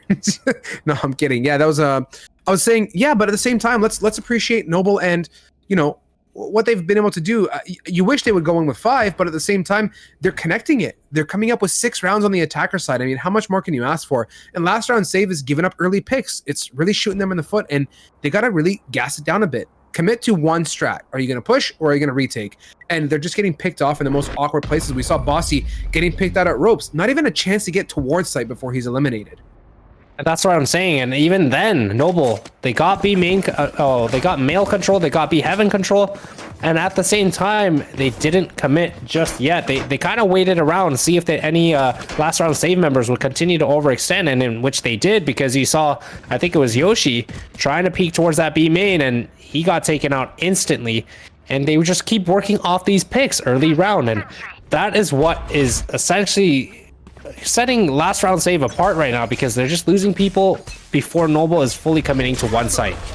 Exactly, and now 7-3, Noble has an opportunity to close out with a 9-3 half. Menace going to try and jiggle, thinking there's an operator there, but all is good in the hood. He realizes he can actually swing out and going for it, and this post-up situation that Noble plays in the beginning of the round is absolutely massive. Last round save, got to gas off a little bit. Don't get aggressive for no reason and walk into Noble's crosshair, and all should probably be in a little bit of a better place now. And you can see they're so well posted up with 1:12 left. Tons of opportunity on the table here. Going to get some info and pick up this spike. And by the looks of it, a B collapse is a great opportunity, because by the time they regroup, timer will be down to around 40-50 seconds, which is around execute time. And what Noble has been doing is they get that early map control. You can see King already posted up towards ramps at A, and he's just patient. He is waiting for the rotation, and he is going to be flanking this situation, but he's staying there passive, and oh my goodness, none of them check their corners again. But oh my, what is going on? Glyph, what happened? Is Glyph there? He's there, gets 1 and 2. Unfortunately, the showstopper goes over the top of his head as well, so he's still alive in B main. That is so slippery. He stopped moving his mouse at one point. I'm like, wait, did he DC or lag out? Gets a third as well. That aggression that he played was so good, and he was blind there for a moment, but he still made it happen and gets away. And look at King once again with his positioning. Yoshi not even expecting it, as he has not been even spotted throughout this entire round until just then. He's lurked his way all throughout A, but here comes that defender lockdown to push them off of site. They're just gonna wait till the timer runs a little bit lower before they start aggressing. Yeah, and look at the radius on that. It's going to be really tough here. King is pretty much the only guy that's in a good position. Jangler chooses to take the aggressive point, knowing he's at risk. Can he get the third? Yes, he can. 3-piece. King holds it down from sight. 46 HP to his name, bringing home round number 8. Noble is awake, Endless. Absolute dominant first half so far. Dare I say commanding, Stripe? Okay, you can say it. You get one a game. That's your quota. You get to say one commanding a game, and I get one definitely a game. For those that are loyal viewers, Endless and I, that's our key catchphrase. When we first started on GLG, I swear, if you guys took a shot of Kool-Aid for every single time we said that, you would have been on a major sugar high, let me tell you. Oh my goodness. Instead of taking a shot of Kool-Aid, take a shot of GLG 10. And use use that code, right? You get drink control, and it's a good meal replacement. It is. It'll also get you pretty juiced up, especially if we say commanding indefinitely over and over again. All right, getting back to it now. Endless. Corsonix opens it up nice and big onto Menace. Man. That favorite gun of yours, doing tons of damage, as Freak would say, this game. And now the numbers are looking good. This is what last round save wants. They want to get up in numbers and then smarten up and play as a group here. Smoke and a gun to dip. So Corsonix is well equipped now to hold off the push even further. And with 1:02 left, they got to commit to one of the two strats. Do we hold or do we retake? And at this point, with numbers up, I think a hold opportunity is a great choice. And I think overall, that is what last round save has been trying to do. They've been trying to get that opening pick first, and then just turtling up as Zekin coming in to even things out with that showstopper directly onto Bossy. But Tyler and Glyph still in the back of sight, waiting, and they do get that Zekin trade finally. But King coming in, getting a pick, which continues on, which drops down to only one person left for last round save in Corsonix. And I mean, I don't know what just happened, but they got the opening pick, and ever since then they just kind of fallen apart one by one. What took Corsonix so long to rotate Endless? I'm a little confused. There's a ton of battles happening at A, and Corsonix pretty much waited until Spike Plant to rotate. I would have really hoped for him to be there much sooner, get some heaven control, and now in a 1 versus 3 situation, it's going to be very tough for him to make anything happen as Precision making quick work of mailroom to take him out of the picture. I really wish he had rotated sooner. Switching sides. Five. I think we're about to see Icebox. the triple stuffed Oreo. Hello. No way better to end it on a map like Icebox, but right now, Noble, no signs of slowing down whatsoever. Just a complete dominant attacking side. And last round save haven't found an answer or a solution for that yet. And Bossy right now, 2-12, not doing enough to really get his team going. But now, situations are changed. They are on that attacker side. They could just go completely insane. And I expect Bossy to pick it up here. I expect the same. This is the opportunity now for Bossy to shine, make use of some of that raised utility, and get nice and aggro, which hopefully will deliver here for last round. Save the flash. Yoshi is pushing onwards. Menace cannot see anything beyond his own forehead and pushing onwards ahead here. Corsonics, another one as well. 5 versus 3 now. Precision finally holding down that rope. Gets one to his name and second to respond, evening it up. Yoshi, the frenzy maestro himself, to bring another kill to the board, dropping down, position on point. And finally, Bossy is awake, ladies and gentlemen. He is gassed up, ready to go, leaving it all up to Jangler to make something happen here on screens. And a jiggle and a peek and a lit. Yoshi comes down falling. He still has 77 hit points, so he can make this happen, Endless. It's a question of, is the Heaven stack to play? Oh boy. Oh man, I'm not a lot of health. The bomb is planted for Heaven. And he's gonna just stick this, but here comes that nano swarm. A Bossy with 6 health pushes in and goes, forget your nano swarm, I'll just take care of him. It's all good, man. I'll just peek right in the smoke. He's got to stick it anyways, and that's one of those like oh no moments, right? The nano swarm lands by your foot, and then the tip of the gun shows through it as well. You're like, oh no, I'm definitely not getting this diffuse. And bringing it home, really good job there. Last round save. We see Bossy now is awake, 5-12, rallying back, and he's going for the Bossy signature. Endless Phantom round number 2. Let's get it on. We've seen him be able to hold on to that gun, especially on Haven there, but will he be able to do it this time? He looks like they're going to be defaulting towards A, but look at what Menace has. Whoa! And he gets the combo! So is it okay? I know you dislike the Bucky and you throw your hands in the air, but is this the point where you take your entire desktop and throw it off the balcony? Because that's just cheeseworthy, man. You know what, Strive, you're gonna have to cast the rest of this game. I broke my monitor. I can't even see it anymore. And at this point, you know, I'll just listen to what happens. Unless you're that much of a caster, you don't even need a monitor, okay? Just recline your chair, put a blindfold on, and we're gonna send it right to the next best of 3 on top of that. But now, looking at the situation there, that double Bucky Fandango that just went down for Noble, 2 kills, 1 click. Doesn't get that much better, and leaving it up to only 2 members of last round save with 50 seconds on the clock to make a dream come true. Listen, with my eyes fully closed, I'm just picturing Menace. Yep, he's probably just sitting in sight somewhere with that Bucky, and I'm pretty sure I can sense that. But right now, you can see Jangler on top of Raptors, able to get that burst. But Tyler there taking out Menace, and the gun is finally down. But will he have enough time? 1 versus 2 scenario. He still has to get this bomb down, but it is still in hell. And with 10 health, this is not looking very likely, as Zekin just gonna wide swing that and be able to pick up that Phantom. And that's the comms that came out saying, listen, he's low, swing him, don't give him the opportunity. And they did just that, doubling up, knowing that the low HP would work out in their favor. Now 10-4, we're in the double-digit rounds, and we're going for what looks like a bit of a brief pause here, potentially some technical issues as well. And we're getting a brief replay of this double shot here from Menace. Ready? And oh my God, question mark. I'm happy my monitor's broken for this replay. Yeah, you can't see a thing, can you, eh? I can sense it, but I can't see it. Yeah, you felt it. I said the replay, and you're like, oh, the double Bucky. I was like, oh, I don't want to see this thing, man. Like, it's just, oh, it's disgusting. It's disgusting. It's close range, the collateral as well. It opened the round drastically, and with the dash again, Menace able to get back into sight, and that helps him. And what could he do? What can you do?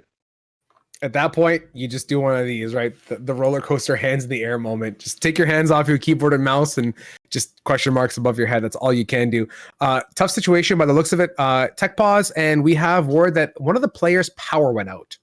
So that's not fun, not only for the players, but whoever's in that household or residence too. Tough situation. I know some people have been having some power issues given some of the storms and everything that's been taking place in the States. and whatever else has been happening. So tough situation.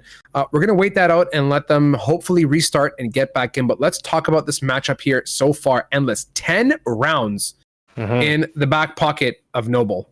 That is fantastic. And for me, I can see why they picked Split. Their map choice was fantastic and they're delivering on it. Yeah, again, it comes down to the map picks. And sure, Last Round Save was able to win the first one. So despite their slow start on Split, they still have an opportunity on Icebox. And do they want to close it out in 2? Yes, they don't want any sort of momentum going towards the side of Noble. But right now, Noble is beating that fact. And they're basically saying, this is our map. We picked it. We're going to take this and win it. And for me, I'm really looking forward to seeing what Last Round Save has in the tank. I don't want to dismiss them out of the picture yet. They had a fantastic showing on Haven, so we know their fragability is fantastic. And now with the side switch especially, is this the opportunity that Bossy needs to really wake up a little bit, right? To deliver on that Raids aggression, get a little bit of Flights and Gumley inside of him, and really pop off and deliver. We're going to have to see how that works out for us here. But I want to touch on one quick item, which is going to be Icebox, right? Let's play a little bit ahead of the game, Endless, and talk about what we can expect to see while hopefully we get players back in. What are your thoughts on Icebox if we do get to that map? Given what you've seen so far, is your mind saying Last Round Save, or is your mind saying Noble for that map? It really depends on how Last Round Save is going to be able to rally this. I don't want to count them out of Split just yet. I think, we've seen them rally against other teams, and they are one of probably the most resilient teams we've seen and been able to cast at GLG. So I don't want to say that they're out of Split. But if Menace continues to use that Bucky, it might just be, map 3. But aside from that, if it does go to Icebox, I think Noble will end up taking it because of just the momentum they have. I want to see Last Round Save win this, but I feel like the role that Noble has kind of gotten into it's quite strong, and they're feeling good right now. I mean, losing the first map, almost coming back to win it, and on top of that, being up so much this second map, I think it's an opportune moment for them to win it. And this is why you co-cast with me, Endless. I'm going to side with you 100% on that, and we have the synergy there, and we agree here. As Jangler opens it up, I truly believe Noble has the gas in for map number 3 as well, and they're going to be able to bring this home. You can see a commanding initial start from them. The vacuum cleaner to open up the bait, let's say, and Zekin gets the double off of that, and now 11-4 round, definitely in their favor. And it's all up to Corsonics with a Frenzy and a Dream sitting behind or sandwich and 2 smokes with the Jet dashing right across. Doesn't clear the corner, gets the kill, so Corsonics picks up the weapon. And see, we wanted a triple stuffed Oreo. That was a stuffed Oreo, right? He was just sandwiching between the two there. Let me just reach out to Noble's coach here. Yeah, coach, can you tell your team to check your corners? Yeah, let's start with that. Okay. Everyone on that team, just take a sticky note right now, right? Clear your corners and paste it in the center of your monitor. You don't need to see your crosshair, just clear the corners. That's all that matters. I'm kidding. Don't do that, please. This is why I'm not a coach. Make sure you clear those corners, and just make sure Menace is always there with that Bucky, because he makes the offense pay whenever that happens. For real. Honestly, and this time he doesn't get aggressive with a Bucky, but instead takes a bit of a shot and a whiff there with the operator. He bails ship and drops down into ropes, and gonna open up the opportunity for a retake type of strategy if they choose to continue onwards to A. And he's gonna regroup from mid. He snuck behind the smoke. Glyph has no idea as Corsonics getting taken out by Menace's slippery activities there. He's not gonna bother clearing the corner. Looks at the floor, of all things to look at the floor. Jiggles his way into mail, and he's posted up for shot number 2 as Tyler's crosshair placement is just that much more elite. Opens it up, not giving him an opportunity to take him out whatsoever, and now 4 versus 4 Endless. Let's see how they choose to group up here and what Last Round Save wants to aggress on. It looks like they're going to try to default back towards that A site, but do they know that they will be close up as they get precision right off the bat? And here comes that Rolling Thunder. It misses Zekin, which he's able to get Glyph to start off. But here's that showstopper, which he gets himself along with it. But the value puts it down to a 2 versus 2 situation. You can see Bossy, though, rotating towards A slow, but King is already there waiting. And will he be able to get one? No. The flash of Breach is simply too much And I'm happy I didn't need my sunglasses for that one because I have a broken monitor. No, man. Listen, chat. At this point, we're accepting donations. Endless's monitor is now in shambles. He's basically using it as a chair, to be quite frank with you. So, I'm just using the sound. wait, does that mean that you're invincible? Okay, guys, that's the solution. When you see a breach flash, just immediately punch your monitor, and all of a sudden, it's not there. How much better does it get? Nah, just alt tab your game to your other monitor. There you go. That's one way to miss the evil. And look at Menace here. He goes, can he get a one? Oh, no. It does not reset fast enough as Glyph trades it out. Good positioning to support now, and numbers evened up across the board again. Right, Tyler gonna tap and get some good damage out onto Killjoy at screens, and Zeka to open it up even further, and Noble smelling the 12th round. But can they hold out here and not get further taken out here as the last round save decides to commit to a site? Glyph posted up towards this mid, being passive, not overextending, as, I mean, now they're down to 3 people left. And Noble, like we talked about, they're able to get these opening picks time and time again, which just puts us such a tough position for last round save. I mean, they're not really able to work with a lot. They have 3 members left, and they have to go up against 4, so taking the site makes it a lot more difficult. And right now you can see the teleport coming out from Noble, which now they're going to be able to get this bomb down, but the hold is going to be a little bit more difficult. I do like what Jangler did. He decides to bail ship right away, doesn't even push his luck, gets away from the lockdown. Glyph posted up in hell, great position to get one, gets swung, finally connects it. Zekin cannot make that happen. King with 27 HP who got tagged up in A gets taken out by Glyph finally as Tyler, a piece to himself and a swing. Wow. Glyph, 4K, the animal, to take out Jangler and bring another round for last round saved. A bounce back Endless. Do you smell it? That was a very good post plant by last round save, so kudos to them. But what they need to work on now is not gambling these rounds away. Work together. If you were to get picked off, make sure there's someone there to trade, because taking a site 3 versus 4 or 3 versus 5 it's not a good scenario, and you're at a disadvantage. So instead of having to work around and win it back, start off right, get those trades, and make it difficult for Noble. And you're right about that. We saw it paid out for them really well as Menace was aggressing, and because Glyph was there to trade out, he did not get the opportunity to reset the knives and go for the next right click, which was fantastic. That's what you want to see here. But Menace, oh my, the next worst gun to the Bucky, posted up with the judge, and this is now going to break his keyboard and mouse coming up if this connects. You know, just listening to the observers get switched over to, you know, Menace without a monitor, I could just sense there's a shotgun in hand, and I mean, oh my goodness. This is going to be a disaster if last round save decides to run towards a mail here, but they're maintaining their passivity. They're not getting too aggressive. They have a good amount of mid control, but they're not going to make a move just yet, and they do have 2 ults to work with. I wonder how they execute this. And off they go now. We see Menace, your favorite gun, Endless, delivering 2 kills close up. Yoshi to get the double piece as well. And at this point, for those of you who can't see Endless, well, you can't see him. He's basically got his hand on his forehead. He's asking what the heck to himself. And at this point, we're accepting donations for all new peripherals. He also broke his mic. Rip. 30 seconds left. No, mic is still working. Oh, okay, very good, very good. But, man, the close range shotguns, there's not really a counter to it, regardless if you're flashed or not, in which I believe out of the sound cues, Menace was completely blind there. All he had to do was click mouse 1 a few times, and hey, it works. It worked out for the double, but there was a good response out as well, and now it's all up to Jangler. Last one alive here. He's going to go all the way for it, dropping down, fully dropping down. Let me tell you, taking a good amount of hit points as well, getting onto site, and this plant position is a really good spot. Leaves it very limited here. Oh, connection onto Yoshi! The top of his head is only visible. He's going to sit in the smoke, and it's going to fade. Can he connect? Endless. Good choice here. I love the passive peek. Does not continue to go for it, and he gets eliminated as Corsonics plays that textbook hold. Here's that rally.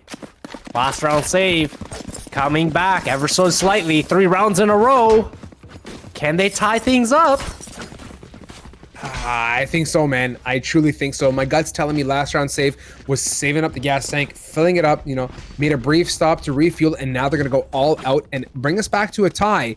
Not only for map number 3, but for this map especially. It doesn't get this much better, Endless. And you know what? Given how long this game is for, maybe we'll get the opportunity to collect enough donations to get you a new monitor.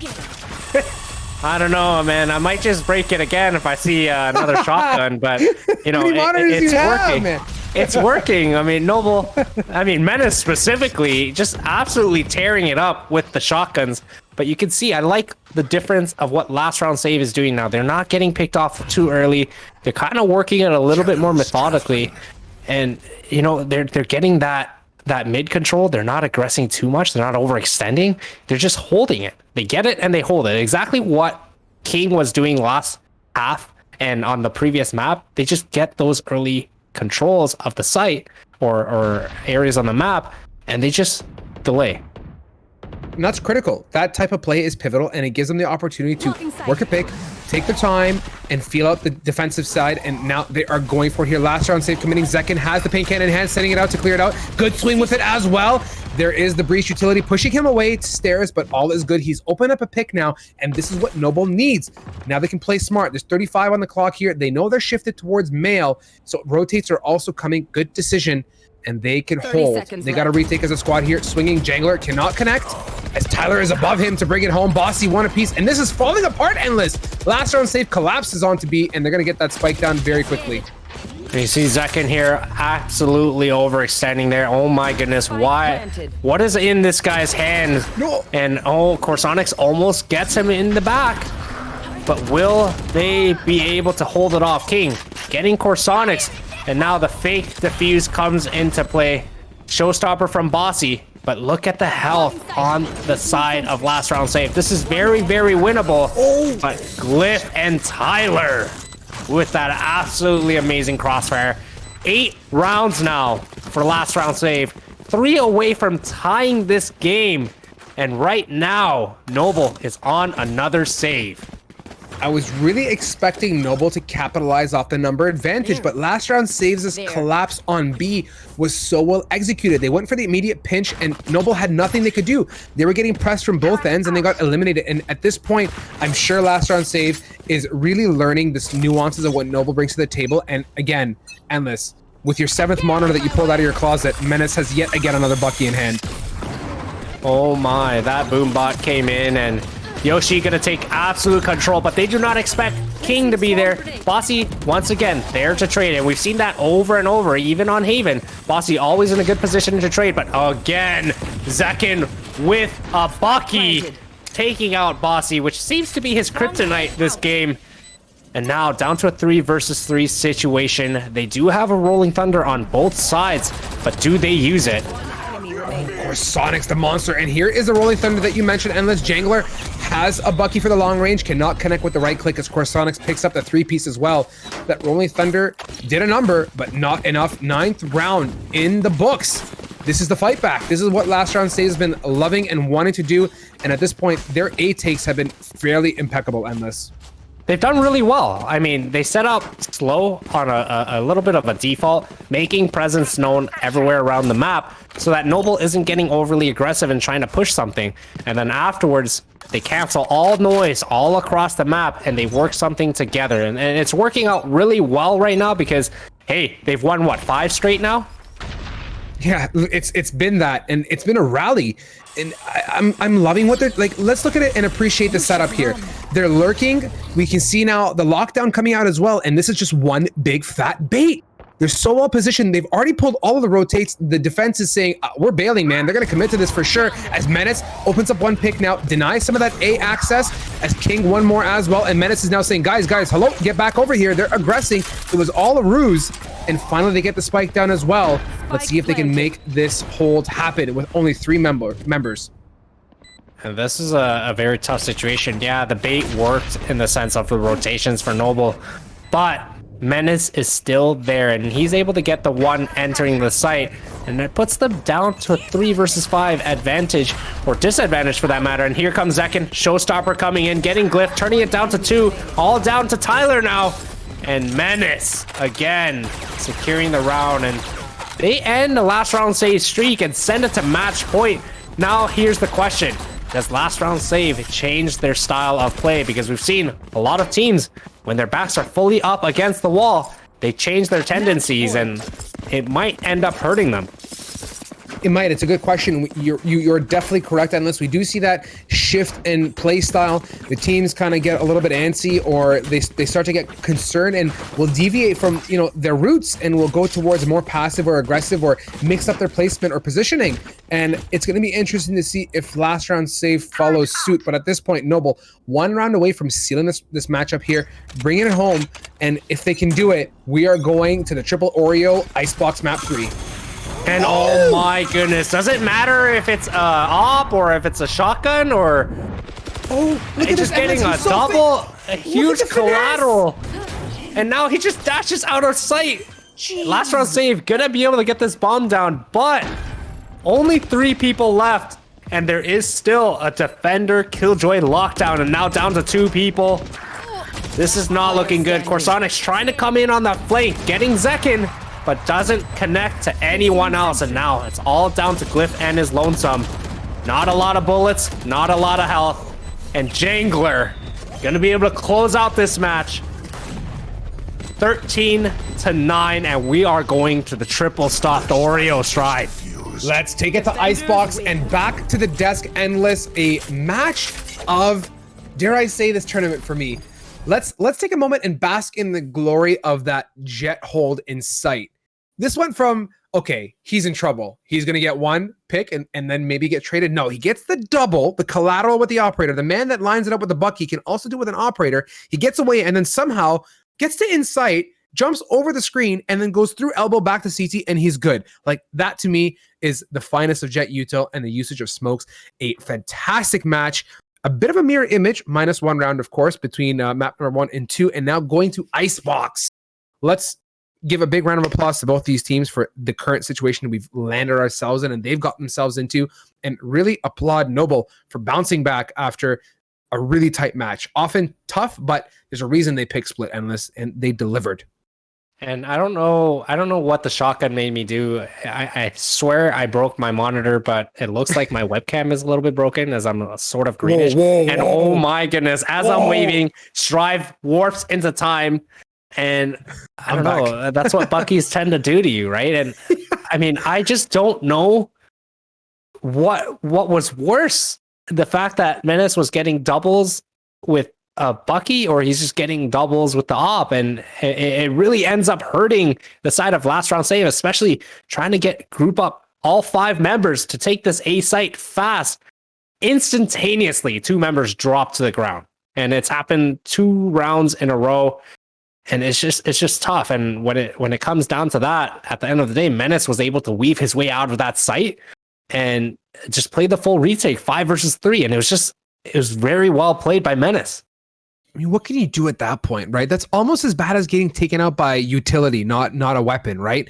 You get picked with the same gun on 2 people. You've eliminated so much opportunity. Just like that, what would have maybe taken an additional 15 to 20 seconds even to secure that second kill and get to that 3-person situation is done in a blink of an eye. And just like that, the numbers tilt, and you can see Noble capitalized time and time again. Can I attest it to the doubles with the Bucky and the operator? Yes, but more than anything, I'll attest it to really good teamwork and really good use of utility, and they were decisive. I will appreciate the retakes, of course. They had some shortcomings on the holds, I won't deny, but they were able to really retake and excel on the defensive side. They were, and right now we're entering Icebox, which is one of those maps that have just been back and forth, very similar to Split in the sense of, is it attack-sided, is it defense-sided?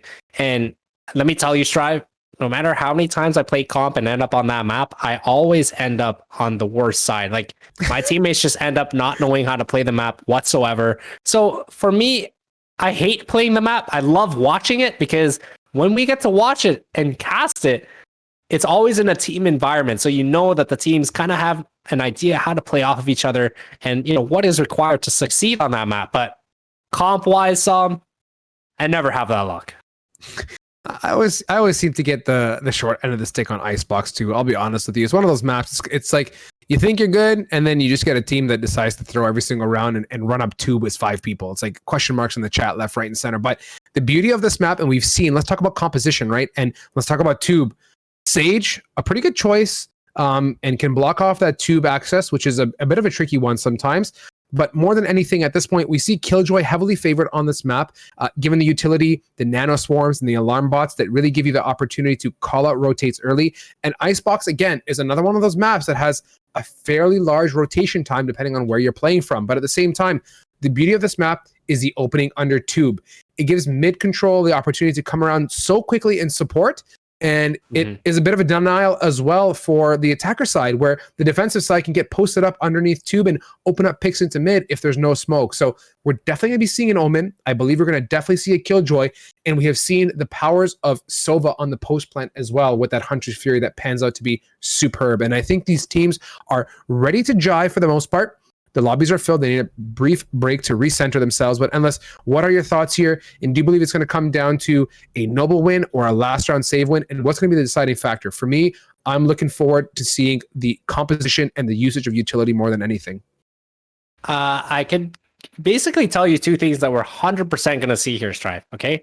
Number 1, wall plants. We're 100% going to see wall plants nonstop. For those that missed the last segment that we've had and gotten an opportunity to cast Icebox, wall plants are always a thing. Second, Menace with a Bucky. It's always going to happen. It's inevitable at this point. And you can see Menace again with that shotgun. It's going to be a thing because he's locking in Jet. He has that dash ability, and it's just going to happen. And we discussed the Sage very briefly, and there it is. Precision picks that up, so you can very well expect Precision to be playing kitchen area to block off tube and that utility. And let's go, not just the blockage, but on the attacker side, everyone open up a blank Excel spreadsheet, call it the Icebox Strat Book, right? The title. You're going to name your sheet wall plant. And every single time Precision supports a wall plant, I want you to just write the word wall plant in a cell. By the end of it, let's get a tally going. Throw that in chat. Let me know how that works out for you. But we see that Killjoy pick as well. Fantastic Sentinel choice, and respectively, Sova's on both sides. So looking really good. Bossy's going to hopefully stick true to his roots and lock in that raise and counteract the likes of Menace. Let's see what they choose to do. And of course, that Omen, critical to block off mid early on and give you opportunity for both the take and the hold, depending on what side they're playing on. Choose your agent. Well, we know Precision definitely going to be the catalyst for that wall plant strategy when they switch over to that attacker side. But Bossy looking to stick with the raise. Interesting enough, they're not going to have that wall, and we're starting to see that more and more here. What is curious is we don't see a lot of Viper anymore on this map. We saw that one matchup, you're absolutely correct, where Viper was pivotal. We saw so much good usage of the wall and the long post plant, like in a way, kind of a Hunter's Fury, right? The lineups deep from A, behind the ramp and shooting that, and it really blocks the defuse opportunity, and that covers such a large area, especially with the orb as well. So now, at this point, compositions aside, let's see how this plays out for these two teams. Noble going to be flexing the defensive side. They excelled very well on attack last half or last game on split. And let's see at this point if they can switch their momentum a little bit and play a strong defensive. We know last round save is fantastic on the aggressing end as well, and they're starting off on that. I'm looking forward to seeing what Sage brings to the table here today. And this is that, for me, is the standout agent. 1-1 tie in the series, and we are officially on Icebox. The triple stuff Oreo became a thing, Strive. I'm so excited right now. It's Icebox, there's Oreos, I mean, there's snow. I can't wait to see what happens here. I can't either, my guy. And let's see what they choose to do here. Sage now is on the defensive side, so we're going to see if that wall gets used up for tube. At this point, not on round one. They're heavily stacking towards A, leaving Omen alone at B, which is a great decision. A is a bit tricky to hold, and there's tons of Killjoy utility there as well, but Sova playing very flexible, rotating over, and here is the Owl drone to get some information onto site, understand where they're playing, what angles they're holding, and is that drone going to make it back to site? Yes, it does, as he last minute picks up one in a turret, makes that call, and based on that, they're going to bail ship. And look at the insta-rotate. Endless, these guys are already moving. And the rotations, I mean, are going along both sides. Some closer towards that A site, but majority are still stacked towards that B site. Bossy lurking his way into kitchen, and you got Precision here holding this angle. And I think the sound cue here might kind of trick Bossy a little bit, but he does spot Precision here. Will he be able to get the pick? The nade comes in big. Is he able to tag him? 15 health down for Menace. And Corsonix, though, getting that first pick onto King, does get lit up as well. Oh my goodness, that shock dart landing on his forehead. Bossy, he's still electric chaired and shocked from that one. Zekin to get tagged down to 24 before getting that recon dart away. And last round save is so lit up. They're going to go for the stick. Noble is not going to get off. Gets the half, re-smoke, and takes it home here. Tyler trying to spam through, and it is not enough. Noble to pick up round number 1, the kill, and Corsonix with the 4K, but oh so too little too late. Not like that. No. I mean, what it seems to be, the last 2 games specifically, Bossy seems to be kind of like the homing missile destination. Whether it be a bullet from a shotgun shell, a shock dart, I mean, whatever it may be, he just doesn't seem to be on the right end of it, and he wants to turn that around here on this map specifically. They are going to force buy here in hopes to make something happen. And you can see Noble playing a little bit more passive, but definitely stacked more so towards this A site. Pushing onwards, they're heavily grouped here. They can definitely commit and go ahead. Vacuum cleaner clears up close, but Precision takes it out here. Menace, the shotgun maestro 1. Bucky, Endless's 8th monitor is now broken and in the toilet as Precision getting paint can. He's all okay. A light tag here, getting close up to the wall to avoid most of that. And they are going to bail ship after getting buckied in the forehead. I think they heard Endless's plea. They wanted to stop his monitors from breaking. Man, I mean, even Bossy, he got tagged down quite a bit. And King, look at him, aggressive towards Tube. Once he hears any sort of sound cue here, he might aggress, and that's exactly what he's going to do. But the reverse turret does catch his attention, and the enemy now knows he is there. The pings, and a third ping. All 3 of those recon dart pings going off, and Jangler now to counteract Bossy, who's planning Glyph to respond with the Stinger back on him as well. 4 versus 3, Noble in a great position. Corsonix, the Lurk Master himself, getting hit. So he knows there's one pinch by Tube. He's going to hold this angle and has made the communication. And he is the last one standing, and they know where he is too at this point, and they're going to collapse on him and take him out very shortly here. He's going to go for the swing on the left or the right, getting that orb, but not if Papa King has something to say about that. And a commanding Endless, massive round number 2 in the books. Last round save. Tough situation, very tough situation. It is, and right now they're forced to save one more time, which allows Noble to secure a 3rd possible round right now. That is a little bit easier. And right now, they're starting off strong, Strive. It doesn't seem like last round save really has an idea of what to counteract, and I feel like right now it could also be that Sage diff. It could very well could be, but at the same time, okay, the wall is one aspect of this, but at the same time, the heal is so powerful. We saw that used on round 1 and it delivered, and now round 2, albeit I didn't get to see if that utility got used up right away, and you can see it's proving to be really good for Noble. They're able to make use of that wall, and Sage has always been a bit of a dark horse in this game. Early on, very powerful, but after some of those minor nerfs came in with the wall and the heal capability, things changed very quickly. Let's see now what they choose to do. With 1:08 left in the clock, lots of opportunity here for last round save, and this is what we talked about with Icebox, Kevin. It's tough. You're on the attacker side. To make things happen is super difficult, and to commit to a play is, there's a long way to get into every single one of these sites, whether it's from long or from the ramps area. And you can see here, Noble making quick work. Not a single man down here so far, 5 alive, leaving it up to Tyler and Killjoy here to make something happen. You can see Corsonix always lurking when Menace has zero idea that they've already made their way up mid. And here comes that A pinch. They're going to try to get into sight, but Zekin is still here along with the Sage. Zekin getting the first and the second. And they do not proceed with any bomb plan. And 3-0 start for Noble. Strong showing thus far, but here comes an official buy round for last round save.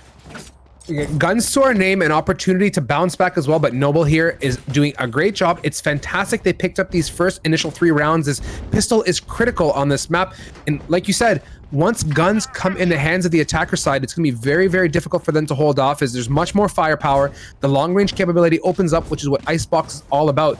It's very difficult to connect with Spectres, especially at range, but now with Vandals, the tides are going to definitely change.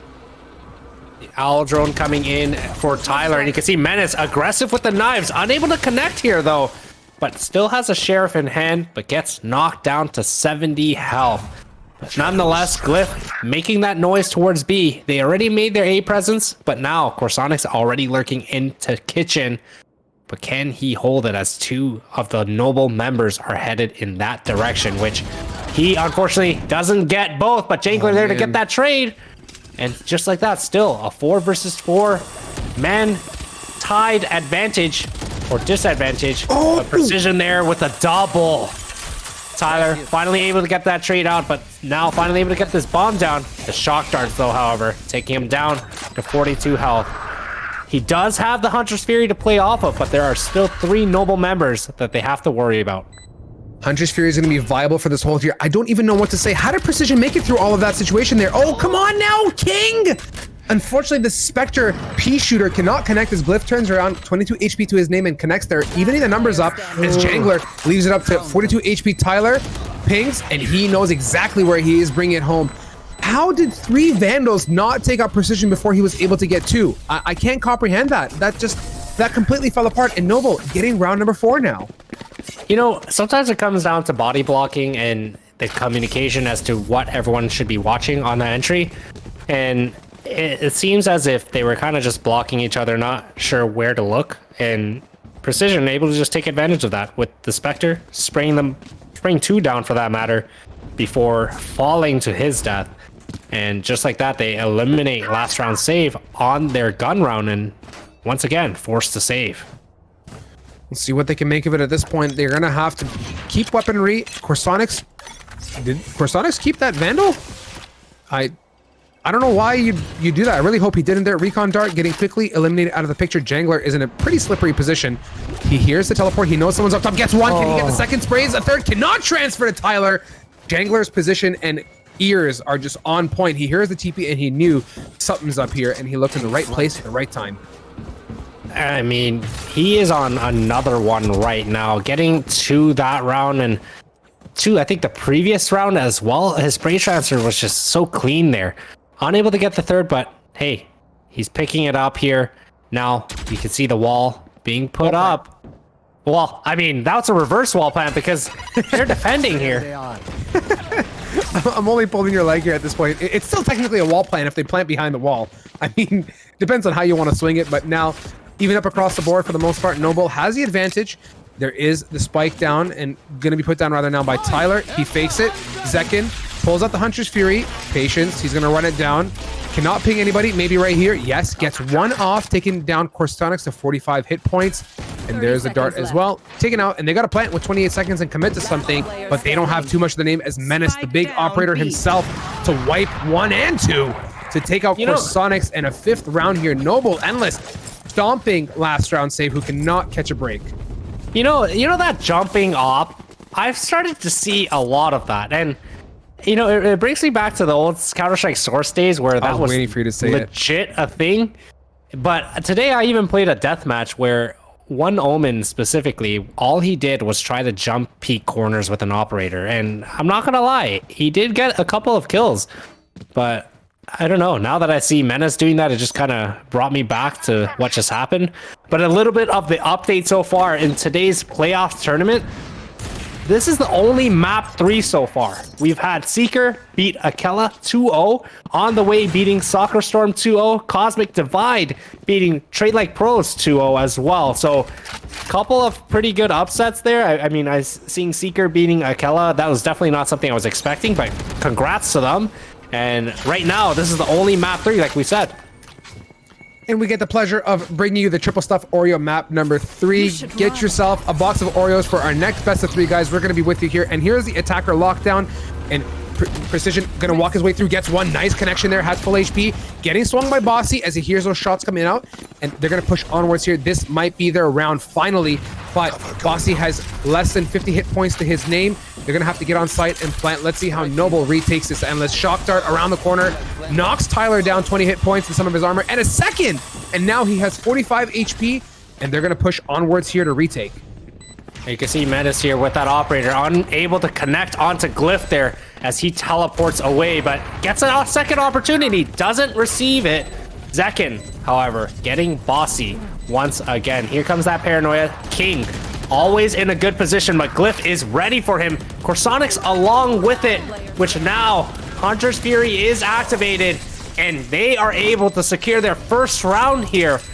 5-1 with 3 people still standing. Massive stomp. Endless, like this is at this point what really last round save needed that round. Is this the equalizer finally for them to bounce back and start bringing some rounds home? That's the question to be answered in the next, let's say, 6 rounds or so. Plenty of rounds on the table. This match is not feeling like it's going slow, but despite the score difference, they're really utilizing every last second that these rounds have to offer. And at this point, I'm really hoping last round save can scrape up maybe another 3-4 rounds. And this is the round that last round save does have to win because they have money for the next if they lose it, but they want to build up on that economy. And right now, Noble is kind of in that same boat. If Noble loses this round, they may have to save the next. So here is where they want to take advantage and start to reset the economy on the side of Noble. The spike is down, dropped pretty far back on A, so they're really trying to work a pick situation here. Yoshi, the knife master himself, is ready to go, yearning to get a pick there, and Bossy gets spotted out, so he falls off. He doesn't want to get Hunter's Fury. I'm not sure if that's available at this point. By the looks of it, no, it's not, so he's okay in a good position. And they're going to grab that spike and rotate back off to B. They've had fantastic success here, but Jangler in a position to hold off from Yellow. Getting 1, getting 2, crosshair placement on Fleek. He's pinged. They know exactly where he is. Let's see if he can connect the third as well. Getting pushed, taking out Yoshi, and another one. I'm speechless. Jangler and King. I mean, I don't want to say it was the best crossfire out there, but the way they played off of each other and helped each other out, it worked out to a T. Jangler getting that absolute crucial kill to start off on Corsonics, trying to lurk into kitchen once again. But like I said, Noble, they're just playing passive right now. They're just holding those set angles, and last round save is just unfortunately walking into it. And getting round number 6 now, Noble is showing up here, and this could very well be their win, Endless, at this point. But we've said it time and time again, Icebox at the switch can deliver very mixed results, to say the least. You can't say it's sided one way or another, but look at the aggression from King. They're getting that early info. They get the pick, in this case, onto Bossy, one of their impact agents, and they fall off and play it passive now. Menace, look at where he is. Gets 1, cannot connect the second smoke, and he's going to dash away. Chooses actually not to, and now, finally, Yoshi is getting nice and close and personal, but yet again, Menace, the snake himself, weasels out of this yet again like he did in the previous map. And here comes that res, and it resets the situation. Back to a 5 versus 3 for a last round save. Corsonics looking to get a little bit aggressive. He's going to be able to break this lockdown, which doesn't help the side of Noble. And Corsonics continuing on, gets Menace as well with 3. So far to start it off, evens it back down to a 3 versus 3, and here comes the rotations on the side of Noble. Zekin to line it up and reveals the railing. So unfortunate for him as he can't get too much intel with precision, but they're going to try and make this retake work in their favor with Zekin's help as well. Going onwards, nice flick onto Yoshi, who takes out 80 hit points. Is he looking for the heal? Yes, he is. A hug from Sage. And on they go here. Precision going to swing around the corner. Gets on the rope as well. Gets some info. Corsonics 4K to his name with Jangler behind in the wind to That take it lurk. out. Unfortunate. The counter lurk, Endless. The mega lurk getting round number 7 and sealing it up here. And an operator for Jangler. Doesn't get that much better, my guy.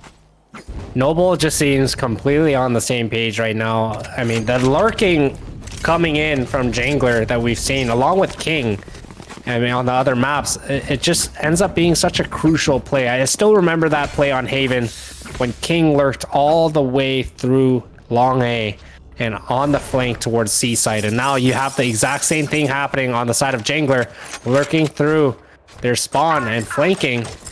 It just works out in many late game situations because last round save, with the timer ticking down on the bomb, they're just expecting, okay, no one's flanking yet, so there's no way someone still comes flank, right? But every single time they think that, there's always one of them.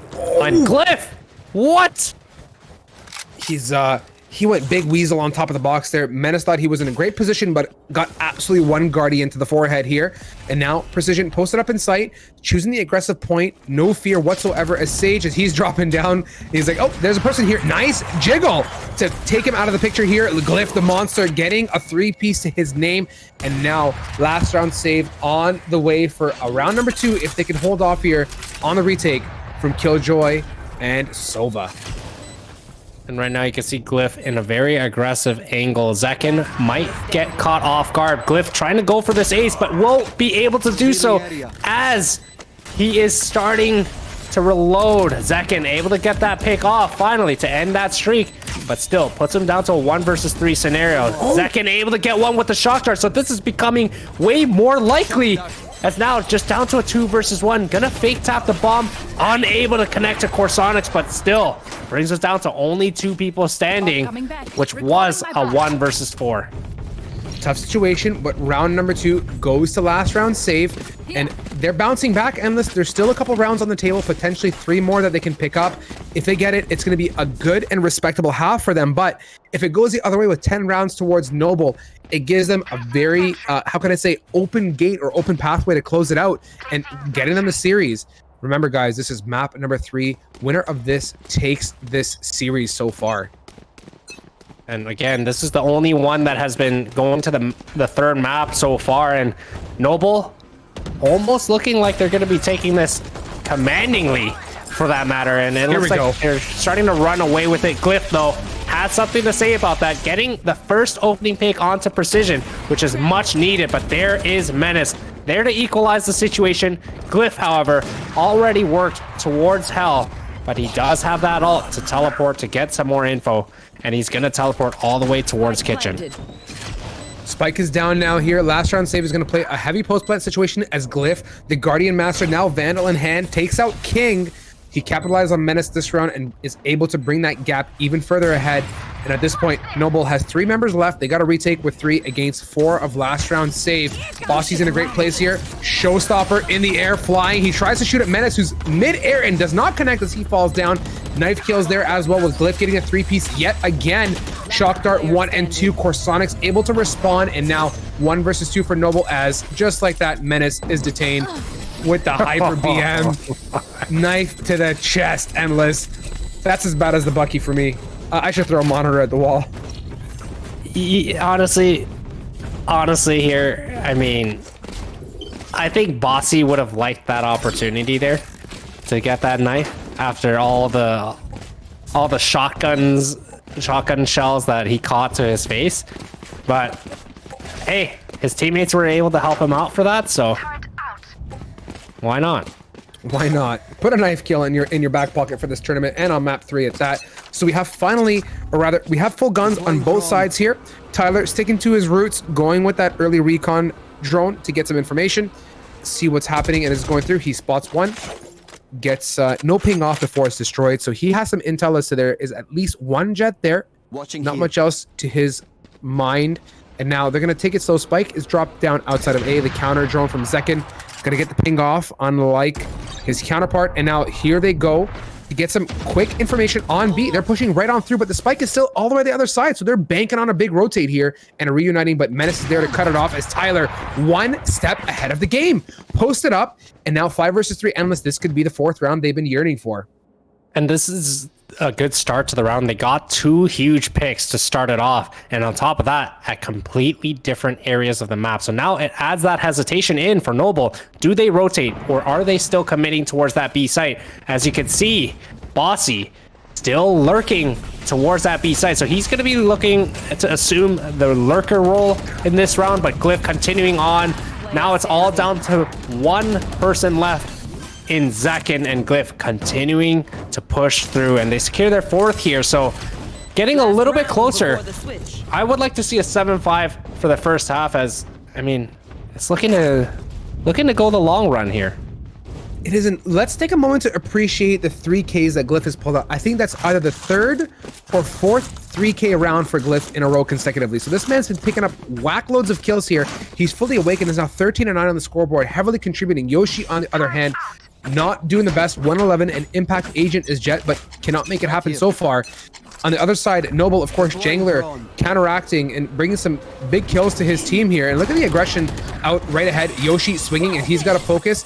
Menace cannot shoot the drone and an enemy at the same time. And Jangler playing his favorite spot right behind Yellow. Gonna take his time and use his headphones and see what's going on. Gets one, gets two, cannot get the three as Glyph is there to finally respond now. Endless 3 versus 2 here. Now a 1. Noble to give up the last round by the looks of it. And they're going to play this safe here. They're going to teleport all the way to A side to get this bomb down, not risking anything. But Zekin can beat most of the team there. In terms of Sova, still lurking behind. But Zekin getting things off with a kill onto Glyph. And now, in a 1 versus 2 situation, they're going to try to play for this Hunter's Fury. As now, Zekin able to spot one other. And Tyler coming in to secure their 5th round here, and that is exactly what we wanted to see. 7-5, good resiliency and comeback for last round save, but was it a little bit too late? Right here. Minus a 6-6 Endless. That's as good as it's going to get here. We have to appreciate the bounce back. 4 consecutive rounds came out from last round save.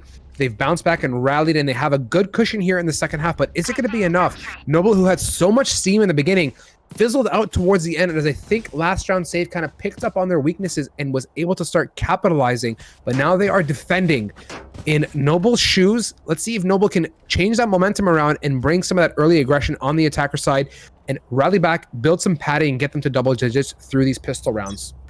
And see, the thing with last round save right now as well is both of their duelists are not really doing much right now. 2 kills on both of them, and still able to secure 5 rounds on that first half as the attacking side. It's respectable, right? And now I'm expecting both of them to pick it up and really show a force on these retakes. But you can see Menace getting into sight and trying to use that recon dart to his advantage. And here we go. Wall plant. Wall plant, number 1. Guys, open your spreadsheet, write down wall plant on a piece of paper. It's all good in the hood. We're going to do a tally at the end of this attacker side here for Noble. And now the spike is planted in such a great spot. Bossy is stuck behind the wall. And unfortunately, the only way to get to the spike is either to break it or go around. And it leaves so many limited opportunities as Zekin connects with that dart here. Corsonic's 1 apiece. The monster himself with Yoshi. They're going to make this happen, hopefully. But keep in mind, Precision still alive, has the heal. He's last man standing as well. Trying to get the burst here with Yoshi playing aggressive. And wall plant not working, unfortunately, Endless. It works in the sense you get the bomb down, but the thing I don't like too much about it is the amount of spots you can really play after it in favor of yourself, right? As opposed to plant position. Sure. Most of you guys have to fall off towards, you know, long B, and the others stay behind yellow. So it doesn't give you a lot of positioning or availability to do anything unless you have someone on the lurk, maybe potential flank or a huge delay coming up from kitchen or mid for that matter. But I mean, right then and there as well, I'm not too sure what Menace was trying to do. That dashboard was just, I guess, overly aggressive to the point where he just was in a terrible position and instantly got shot down. Yeah, it didn't work out in his favor here. This turret doing a number on the team back there, leaving them guessing, and the tag comes out from Zekin, who hits Corsonics with that, so they know where he is, and they're going to continue to capitalize. And yet again, guys, open your spreadsheet and write down wall plant number 2 as they're going to get that spike down behind it. You know, Endless, I think the wall plant is good because it gives you the opportunity to get the spike down versus just doing it right in the open. I mean, that's a pretty traditional plant spot on its own, but like you said, being pinned towards long and yellow, it's not a good time, especially when that's the only place you could play. Yeah, and you can see the positioning right now, right? Jangler coming into sight and just maintaining that tin control, but doesn't really work. And Menace stuck behind yellow. It just doesn't leave enough positioning for Noble to really play. But sure, a wall plant does work to get the bomb down, but you really need some ults and stuff to kind of counteract the retake here for last round save. I have a bit of a gut feeling here that this wall plant is not going to be sufficient. On the attacker side, realistically, how many things is there for a Sage to do? on this map, right? You're not on defense. You can't even block off tube. You can't deny an area on the defensive side. So it's tough to make use of it on the aggressive end as well. And, you know, their composition leans heavily towards a bit of that defense-sided play style. And I don't know. I'm struggling here to see how Precision can make something happen here if they start to really exploit the wall plant potential. And right now, you have to be thinking, if you're on the side of last round save, there's no way they go B again, right? So majority of the team is stacked towards that A site. They're really playing B for a complete retake here, and it does look like Noble is trying to default closer towards that A site right now, as bomb is down, and they're trying to make some sort of noise to maybe catch some rotates towards B, but I think their end game is still going to be towards that A site. I think so as well, with them heavily centered towards there, but it depends on what they open up in terms of picks now. 7-7, things are sensitive, right? We're now reaching a point where the seesaw per se has leveled out. There's not too much weight one way or the other, and leaves you very little room to make a mistake, rather. And they're going to try and open up a pick and go from there. We'll see what they choose to do here. We see the likes of Killjoy lurking on the flank, but they're heavily grouped towards A, and they're going to be met with a whack load of resistance. Tyler playing close point there, getting traded out, gets one with the Spectre before falling to the likes of Jangler. And here's Bossy, paint can to deny the right side of the site entry, and he's going to hold off to the wall here. Close angle as well. 30 seconds left. You can see right now, Noble not getting overly aggressive. They're looking to fall back towards that B site, as you have King already lurking through, and he's going to be able to get Corsonics here. And it's all come down to that lurk that he's able to do. But Yoshi shutting him down with only 11 seconds left, and here comes that wall plant. Spike planted. Look at Glyph's situation. He credit cards the rope, comes back down, so they're thinking, wait, maybe this guy's up top. What's going on? They're posted up, like you said, Endless, on that long, leaving you very limited opportunity here. Precision, wall plant yet again. Get your spreadsheets open. And now let's see what they do here on the 3 versus 3 retake. The vacuum cleaner to open up yellow. They know they're there, obviously, as the big swing. Look at Noble! Jangler, the fearless monster, goes for the wide swing, getting a 3-piece to his name. That's what we call a long hold, my friend. I think the thing that really helped there was the fact that they were able to bait out so much utility on the side of last round save, and then shift their take back to that B site, in which they didn't really have a lot of utility to retake it, or nade for that matter. And you can see Bossy already used his paint cans towards that A site. So on that retake, unable to really capitalize or isolate out a certain section. And with it being a 3 versus 3, it does end up working out in their favor on that attacker side. At this point, Noble has, I think, picked up some steam. I believe that they're going to start working a pick more before committing to anything. It's going to be critical here on Icebox to get 5 on site, especially if you're going to wall plant on B and then hope and pray that it works out. Definitely not the right solution, because the retake leaves you so limited being pinned up towards long. Maybe if they're going to start taking B, getting in sight and planting is the right choice, as they're already down a number, with Yoshi knives out as well. Zekin, aggressive point as well to sit on top of the box. Doesn't open up too much. He's playing a very passive angle, waiting for some yellow aggression here. They're going to block off the flank with King's turret, regroup hopefully, and execute here. And there is the res as well, but the paint can connecting tons of damage, as Precision going to self-heal or give it to his teammate. We're going to see how he chooses to use that. You see King still has that lockdown. He's going to be placing this, but the team is going to be falling back towards that B site. So will it catch rotations? It's looking like it's going to do so, as King is going to continue to work some picks towards that A site. But look, Yoshi hears some sound cues. He does know it's coming back to this B site. He has knives out, but will he be able to capitalize here? So far, not too much. Yoshi with the knives still out. Glyph getting that first pick, but getting taken out. But Corsonics and Yoshi there to trade things out. Corsonics puts it down to a 2 versus 1 situation, and now they know where King is. King is still lurking. Will they give this round away with no time left? Tyler finally takes him out, and they're going to even this game up 8-8. And this was the moment we've been waiting for, Strive. A tie game. Doesn't get that much better here on map number 3. I like Glyph's decision. He sat in mid, he sat outside of the lockdown radius, and he called the rotate endless. He was listening for noise cues, and he heard them running through spawn, and everyone shuffled over right away, knowing that they're changing their focus and going over to B. There was no wall available, unfortunately, and we saw that Precision chose to go with the self-heal instead of healing up Menace, who got hit there with that paint can on the res. So now 8-8. Let's see if they're going to stick to their guns here and continue to press on to B, or if Noble has a different plan and wants to go back towards this A site where they've had mediocre success at best. You can see Menace coming in hot. Gonna be flanking this A and just gets Yoshi through the smoke. And just like that, they have the entirety of B. But look at Precision. He is up tube. And he doesn't know Bossy is there, but it doesn't matter. They are ready for these, the flanks. It doesn't matter. Now down to 2 people left for last round save on this defensive side. Both of them are all towards that B site. And now the rotations are starting to come over as they know it's no longer going to be ending at B. Tyler gonna make his way to kitchen, try to make that play, but he doesn't notice it's walled off. Has no choice but to kind of fall towards that spawn, and he's gonna meet Precision very shortly, but Jangler takes him out before. And that's the diversity about A that I love here. Noble is definitely awake right now, Endless. And we looked at that plant position. When you get on A, especially coming down from up top and even from below, getting into sight, there's so much more opportunity and placement opportunities for that spike. Whereas on B, realistically, how deep are you going to get into sight knowing the defensive side is waiting for you? Not too deep. And on A, there's a couple different plant positions that are possible while being relatively protected here. And now Precision, I'm curious to see how he chooses this wall. Are we going to see the Battle Sage come out? Aggressive walls and some picks, that might be what it takes to keep on pushing Noble ahead here. And now look at this double up on mid. They're going to commit all the way here, and that's the aggressive wall, putting Menace on top. He doesn't even need to use his jump as Glyph responding. Endless King 1 and 2, and Noble yet again in the number advantage with a 4 versus 3 situation. Going to wrap right through mid to A.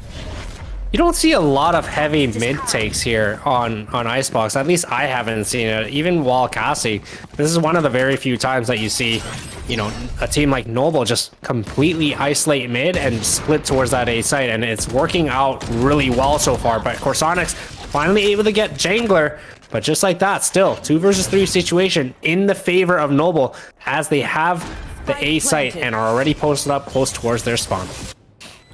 There is a turret down as well. Bossy trying to make some flank presence, but Zekin is there to respond and brings that lead up even further in terms of numbers. Now it's up to Yoshi and the Sheriff unable to connect as King picking up the number 3 combo and sealing round number 10 up for them. This is it. We are in double digits. Endless. Noble can waft the victory. 10 to 8. 2-round difference between the two, and last round save has done an incredible job to kind of tie it up. But the last 2 rounds, they were kind of put in a very bad situation in terms of the economy, but now they're able to buy up once again. So will they be able to hold on here and maintain this comeback, or will Noble just end up closing this out?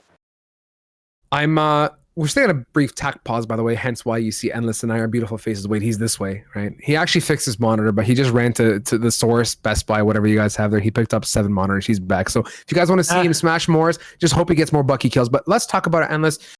Given the current thing, the current state of the game, am I completely frozen? No, I'm back. Hello. Okay, nice. I'm like, wait a minute. Am I warping? Hello? I'm liking what I'm seeing from both of these teams, and Noble has definitely shifted their focus, and they're really flexing their, their attack power on this side.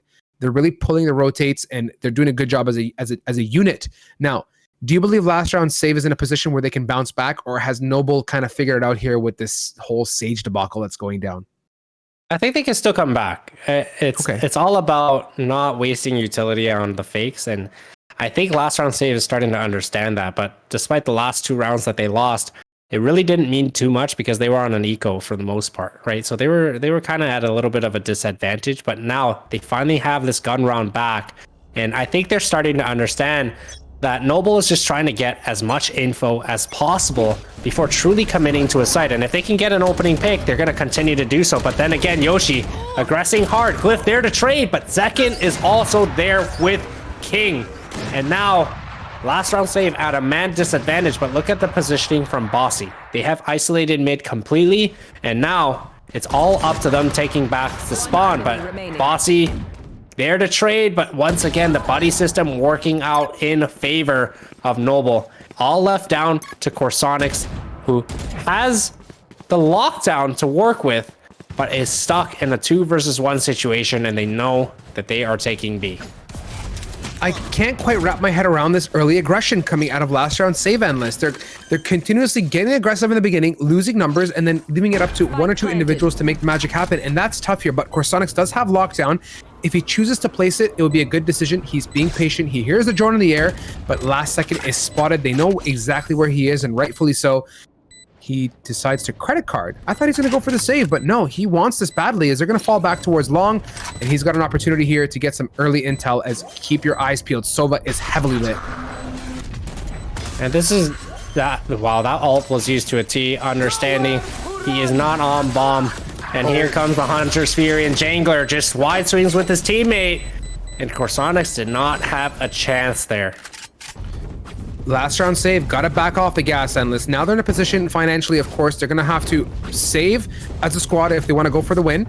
But by the looks of it, they want this round. They're going to buy light, Vandals, half armor, even a Guardian in the case of Yoshi, because this is desperation at this point. They don't want to leave it to a 1-round gap to have to force it and bring it back. Rightfully so. I respect the decision. They got to calm down a bit. Their early aggression is not working out for them. They're giving up too many early picks, and Noble is just getting that early gap, and they just collapse on a site. It looks like they're still setting up for a little bit of a default. Bossy getting a little bit aggressive, but gets his armor taken all the way down. You can see Yoshi trying to hold that mid, and this time Glyph is close up towards that kitchen. They're not really gambling anything anymore. They're trying to hold it as best as possible. But right now, Noble still maintaining their passivity, not trying to get picked off at all early on. And this is the difference that Noble has been doing compared to last round save. Look at their attacking side. They are playing relatively passive, and they're not trying to overextend. They are honestly trying to get that opening pick and then working off a strat after that. You can see here the counter darts as well, and this is the point where they're going to try and execute. 55 seconds left. The showstopper as well. Menace on top of the box gets 1 and 2. So slippery on top there. Tyler now pinned in the back of sight as Noble is collapsing. They're getting full control of tower, of sight, and there is the wall to block out the take from down below. And Menace here is in a great position to hold, and they're going to go for a beautiful post plant position, all back of A. You should run. They got both Killjoy lockdowns, as you can see. Noble activating theirs, but it's going to be taken out by Tyler and the Hunter's Fury. And here comes that reverse lockdown to force all of Noble out of that site. On the wall they go. They need to get that control and want to put a bit of doubt in Noble's mind, but Precision has something to say about it. Double swinging Menace, number 3 combo yet again for him, and make that a number 4. Extra large drink and fries on top, bringing that one home. Flawless victory and match point now for Noble Endless. This is it. Victory is near. Last round save. Gotta gas up and push. This is a very, very important round because this is all it takes to end the tournament lives for last round save and the opportunity to win that $2,000 today. And Noble looking to get one step closer to that final grand prize as they're looking to close out last round save here. Menace, one last push and knife in his hands. This is it. All he could do here. Look at the early aggression coming out from the likes of Yoshi, who's now eliminated. King gonna keep on going, and they're gonna rinse and repeat on this B here. Bossy tries to make something happen, gets one nice connection with the Guardian, traded out by King, and now 4 versus 3 situation. Is it gonna be the wall plant? I foresee it being, but not unless Corsonix has something to say about it. Now evens it up here, and Glyph decides to bail, ship the res as well, choosing the wall for the defensive side, and now Noble has the advantage. Thank you to Sage for making that happen. Not looking good whatsoever here for last round save. It's all down to Corsonix along with the Sova here, and they call the rotations back towards A. So they really need to be able to make some picks on this entry prior to them getting bombed down, because once it gets down, it's going to be very difficult to play this retake. Going onwards here, Spike now to be planted with 4 members up. Noble must be feeling pretty good about this post-plant situation here. Corsonic's going to try and lurk, but there are so many members. He has to cut through. Patience, trigger discipline, doesn't matter, but Menace is there to trade good position and double up, and Precision to seal it up here on map number 3 in our best of 3, finishing it off on Icebox. Unfortunately, my spreadsheet of wall plants is only about 6 cells big, so that's okay, but we got to see a beautiful set here, Endless, in this series. And just like that, Noble Esports, what looked like a very tough matchup on Haven, they were, dare I say, up against some really tight competition, and it was looking very bleak. They bounced back and got 2 maps in a row, albeit 1 round difference, 13-9 on Split, 13-8 on Icebox to seal it up here. And you know what? Kudos to last round save. It was a very hard fought battle all the way through. And I mean, yeah, like we said, Noble was coming into this matchup as the favorites to win it. And yet they do. But like I said, not without a fight from last round save. They really had to kind of make their way there and fight through it in order to win this matchup. But then again, last round save, they've played really well. Despite some individual performances, they're able to come back, and both matches, even on Split, the little bit of a comeback opportunity was definitely there. It's just up to them fixing all these little issues that they have, not getting picked off too early on. And that might just be the difference maker, right? And just the way they've been able to do it, they've rallied a really, really long way. And I wouldn't be upset. I'd say, sure, yeah, you don't get an opportunity at the $2,000 tonight, but regroup, figure out what's wrong, and you'll be a really good team going forward. Absolutely, man. And look at it. Look at the scores, 13, 8, 9, and 10 respectively. By no means any form of a blowout. Very respectable. Last round save has to be feeling very good about this and coming to this point.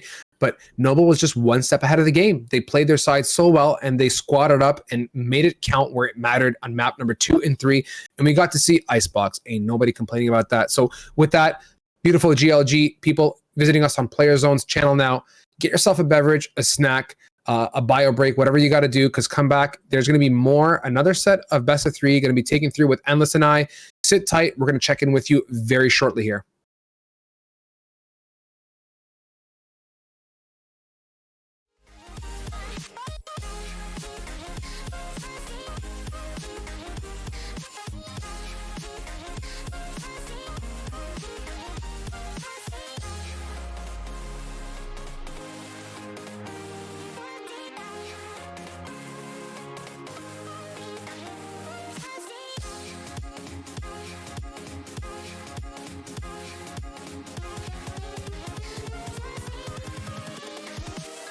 Go.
Invincible.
rise around like an ocean in my head.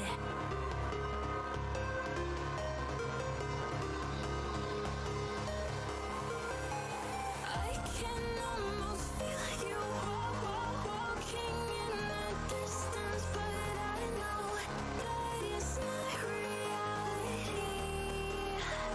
If you are echoing around inside these parallel dimensions all alone, know I'll find you in my dreams.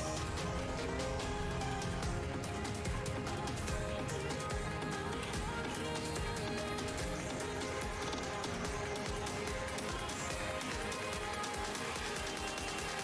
find you in my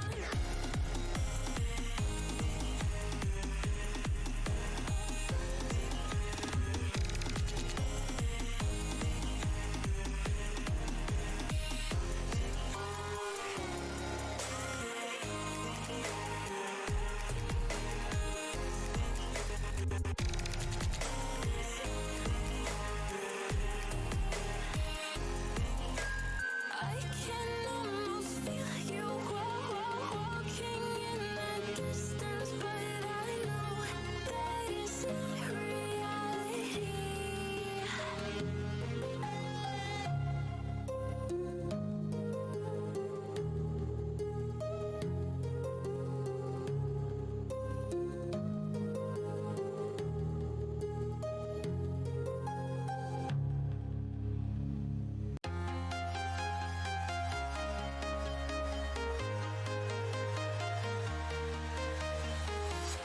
I'm walking alone, the streets are empty. The only thing I can see is my own silhouette. I'm getting stronger, step by step. The clock is ticking, but there's no time for regrets. I've been flying from town to town, from London to Taiwan. I've been all around the globe trying to protect your soul. We are heroes tonight. We will fly above the sky. We are heroes tonight. Yeah. We are heroes tonight. We will fly above the sky. We are heroes tonight. Yeah.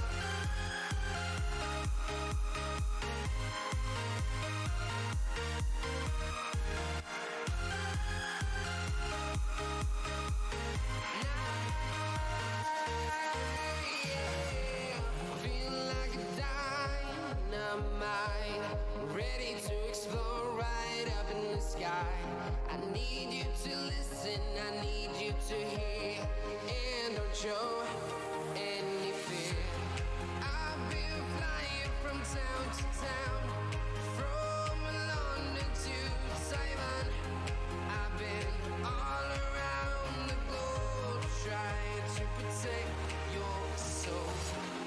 We are heroes tonight. We will fly above the sky. We are heroes tonight.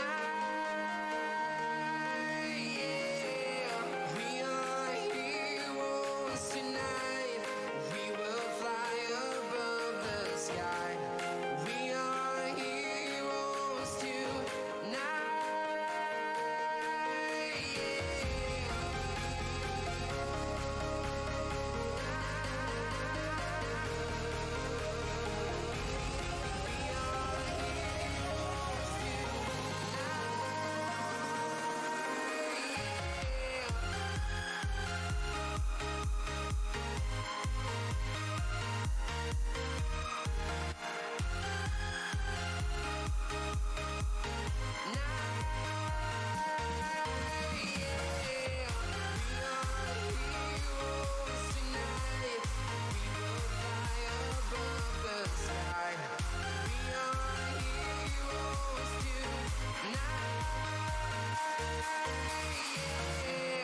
I've been flying from town to town, from London to Taiwan. I've been all around the globe trying to protect your soul.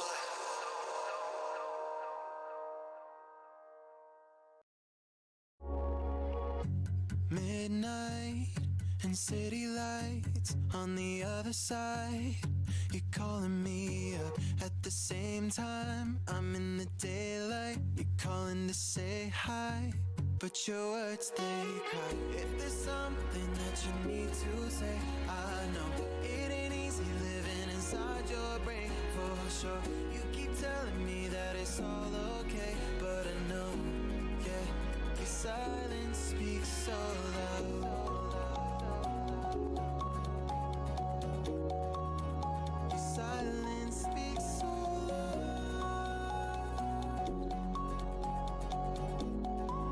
And I hear you calling out, yeah.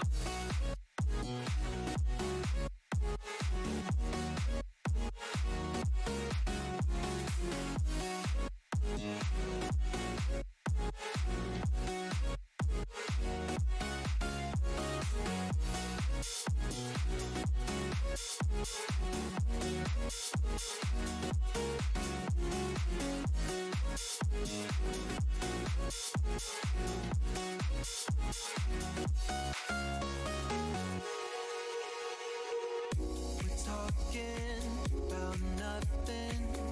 Then you said something under your breath. I can't take it. I know what you're thinking. I wish I could fix this, yeah. If there's something that you need to say, I know it ain't easy living inside your brain for sure. You keep telling me that it's all okay, but I know, yeah, your silence speaks so loud.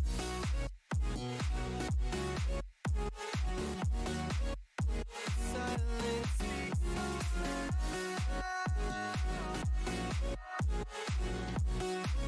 And I hear you calling out.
And we are back with the second round. Well, essentially the semifinals now for our PlayerzZone Invitational $2,000 grand prize. And we're going to follow along with Noble, and they're coming up against Cosmic Divide. And right now the maps have been picked: Ascent, Bind, and once again, Icebox. So Ascent is going to be the pick of Cosmic.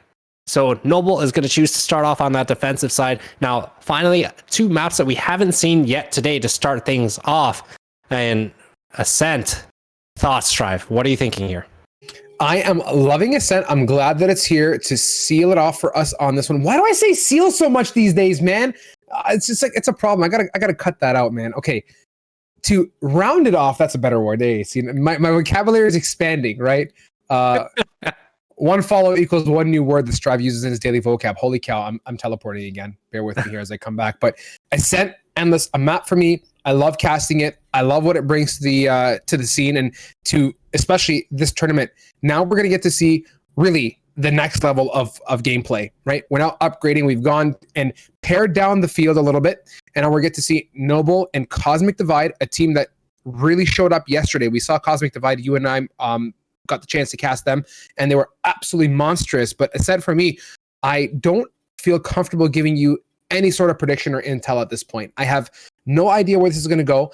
I love what Noble was able to accomplish in their last best of three, but at the same time, Cosmic Divide is here to take names, and I have really good confidence that Noble is not going to have an easy time getting through this. Cosmic is going to be a strong team, even so stronger than, last round save that Noble was just able to beat. But here comes two different factors here.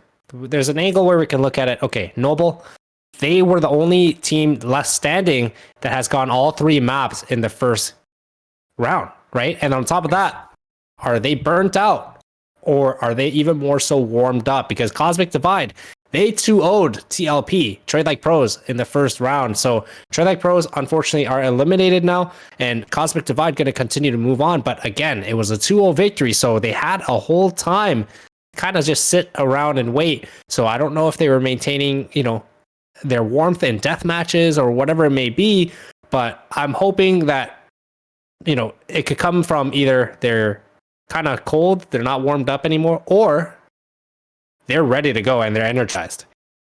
And at this point, we remember a little bit of yesterday's events here. We saw SVL and Cryo Cells go absolutely ballistic on Cosmic Divide. Their playstyle on Phoenix and Jet was just something, a spectacle on its own. And now getting into it, I'm curious to see if Noble is going to have a response for that type of playstyle. We saw SVL, a fantastic trader, work really well and synergy with his team. At the same time, though, Inox went absolutely ballistic yesterday and collapsed. I can say he came up from, how can I say it in a way, but from below in a way, almost under the radar. He kind of creeped his way up and up and up. And then towards the end, you really saw his presence. So this composition across the board it's going to be something to see. And I'm looking forward to Cosmic Divide's composition here for this map. We saw them play Ascent yesterday, if I remember correctly, Endless. And we saw a strong Phoenix. We saw a very good Killjoy usage as well to keep B on lockdown, and they had a very good presence using the Sova as well. So the utility and kit was really well executed on this map. And now on the other side, we haven't seen Bind on the likes of Noble yet, but we've seen them really capitalize on their team utility, and I will compliment them on their synergy across the board. What are you thinking in terms of composition? Do you believe that is going to be one agent that we're going to see more of and is going to drive a lot of these rounds, or is it going to boil down to truly just the teamwork? I think it's going to come down to teamwork. At this point, it doesn't matter what comp you kind of go with. Sure. I mean, sure, it still has to be relatively, appropriate per map, and having your right sentinels and duelists and controllers in the map. But I don't think it's going to be at this level. I don't think it's going to come down to each specific agent. I think it's going to come down to their teamwork, right? And the ability to hit shots and trade off of each other, as we've seen. Noble, very, very good on that, as many times last round save have tried to open up the round, but instantly get equalized. And once again, Menace on a tear with the Bucky, Judge up. Knives, we've seen him make a lot of plays and just get a lot of space early on with the dash on that Jet. So I mean, this one's going to be interesting. Cryo Cells, we saw yesterday, insane Jet player, right? And we've seen that yesterday, and now I'm finally getting to see the matchup between Cryo Cells and Menace, to see the battle of the Jets. I think that will probably be a little bit of a factor to see who frags out more. Likewise, and I'm looking forward to seeing the composition that Noble wants to bring to this floor. We're just about ready to get into it, and the teams are fully in the lobbies, just waiting for them to R up and bring us to this next best of 3 here, the second one of the night. Brought to you guys by PlayerzZone and of course Drink Control. Getting into Agent Select now, Endless. I'll let the match speak for itself as we work our way through and see what these teams bring to the table in terms of composition. I foresee very similar and comfortable picks on both sides. You can see Menace locking in the Jet that we wanted to see, along with Cryo Cells, not fully locked in yet, but looking to go that direction, and yet he does. And will King end up being a Cypher Killjoy? He does lock that Killjoy, so overall, down to the difference between Breach and Phoenix. And we know Breach, an amazing agent to select on this map. Tons of verticality and entrance points on both these sites from B main and from A long respectively. So Breach is super viable, even for holding on short on the defensive side. Great opportunities there to block off that tree control or the tree room control, which has been pivotal on the attacker's end. Getting into it now, let's see how they flex their muscles on round number 1. What does Cosmic Divide have in the gas tank?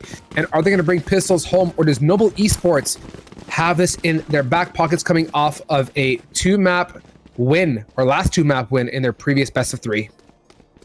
I'm so excited. I mean, I've never thought I'd say this anytime soon, but I'm excited to see Ascent. We haven't seen it yet today, along with Bind being the second map. But right now, I remember Cosmic Divide being extremely aggressive on this attacker side, especially on Ascent. So right now, Noble, maybe a little bit of a change of pace in playstyle, as they are still probably used to the way Last Round Save has been playing it.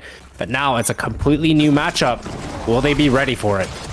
They are ready, Endless. I think they've done some studying indeed for themselves. Like Cosmic Divide going in nice to make this. Maybe we can counteract with the early aggression, but it is not good enough.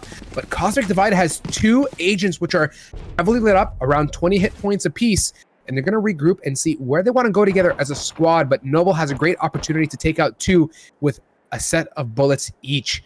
Precision, nice and close, getting aggressive, a little peek, and he decides to fall off, gets the intel he needs, and that's all he wants with 95 hit points to his name. He's going to regroup with the rest of his team and let the timer tick down, let Cosmic Divide make the first move. And that was a very good peek there by Precision. He just jiggle peeked it just to know and allow Cosmic Divide to know he is there. So now you can see the hesitation. They're sitting outside B. They're not sure if they really want to take that mid control, but you got Venture here, reconning towards that A to make sure no one is pushed aggressively just yet. But Precision falling off, just jiggle peeking, not making any more noise. So now Cosmic Divide has to make a play here. 30 seconds on the clock. They're going to try to execute onto this B site, but Jangler is still in sight. However, he only has 25 health. Inox, the monster, setting it up, getting them into sight, segue in, but Cryocells opens up Jangler, who only had 25 hit points, like Endless said, in the back, with a Zekin tray to support. And now, 4 versus 3 situation here. Cosmic Divide has Killjoy with very little HP. The turret cannot make anything happen, and now they got to retake as a squad here.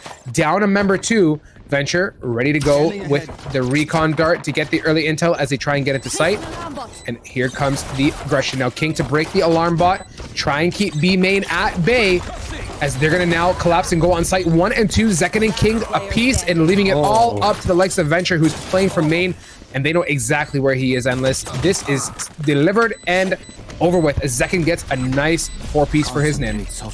You almost said delivered and sealed there, didn't you, Strive? Okay, I almost did it, but I controlled it, okay? Like, I'm really trying to expand my vocabulary, I promise. 1 follow equals 1 new word that I throw in my arsenal of words.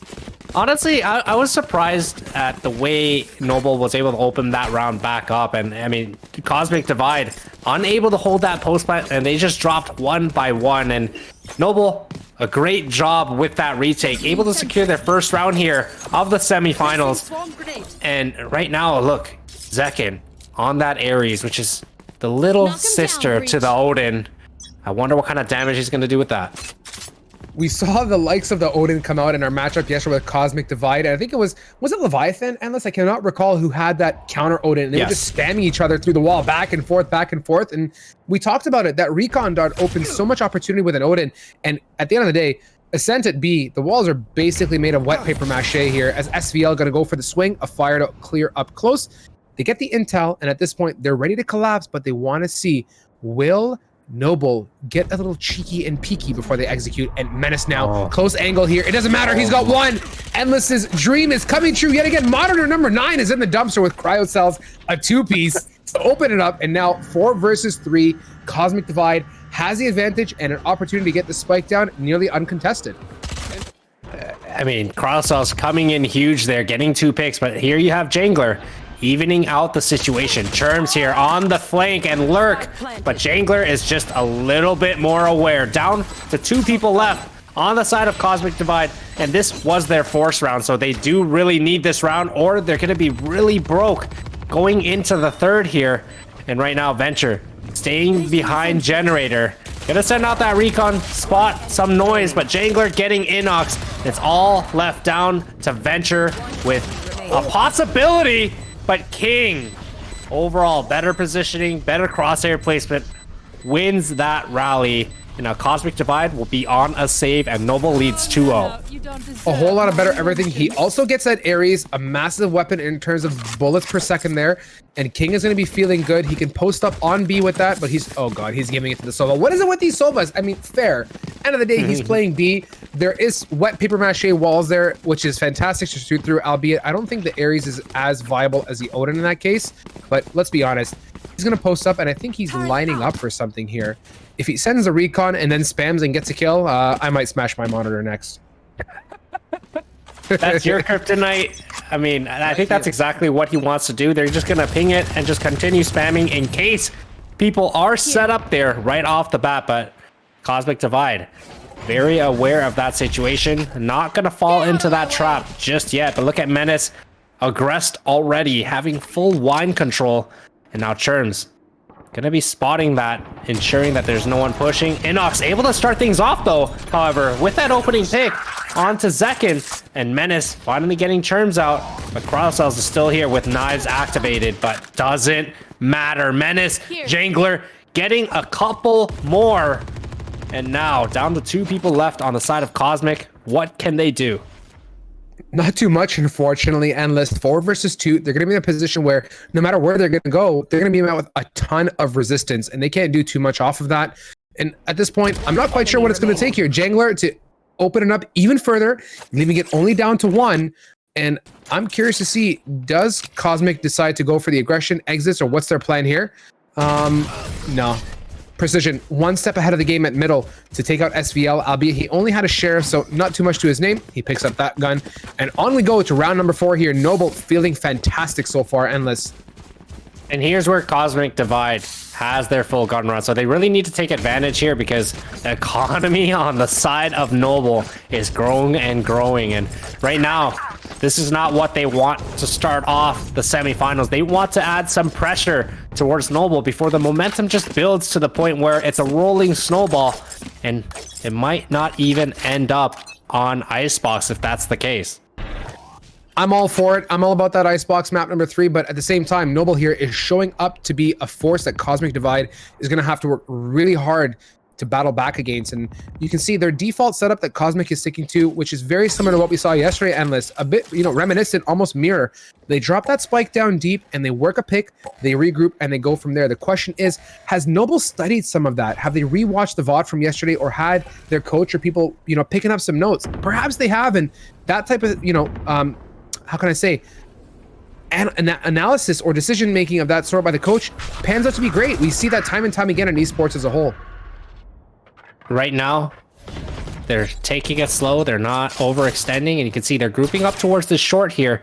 But do they clear Precision? Do they clear their corners? As Noble, they've been known not to clear their corners, but Churms definitely clears it there. And SVL gonna start things off, and this is the start they wanted. 2 opening picks, getting that entirety of A site, and they're gonna be able to get this bomb down.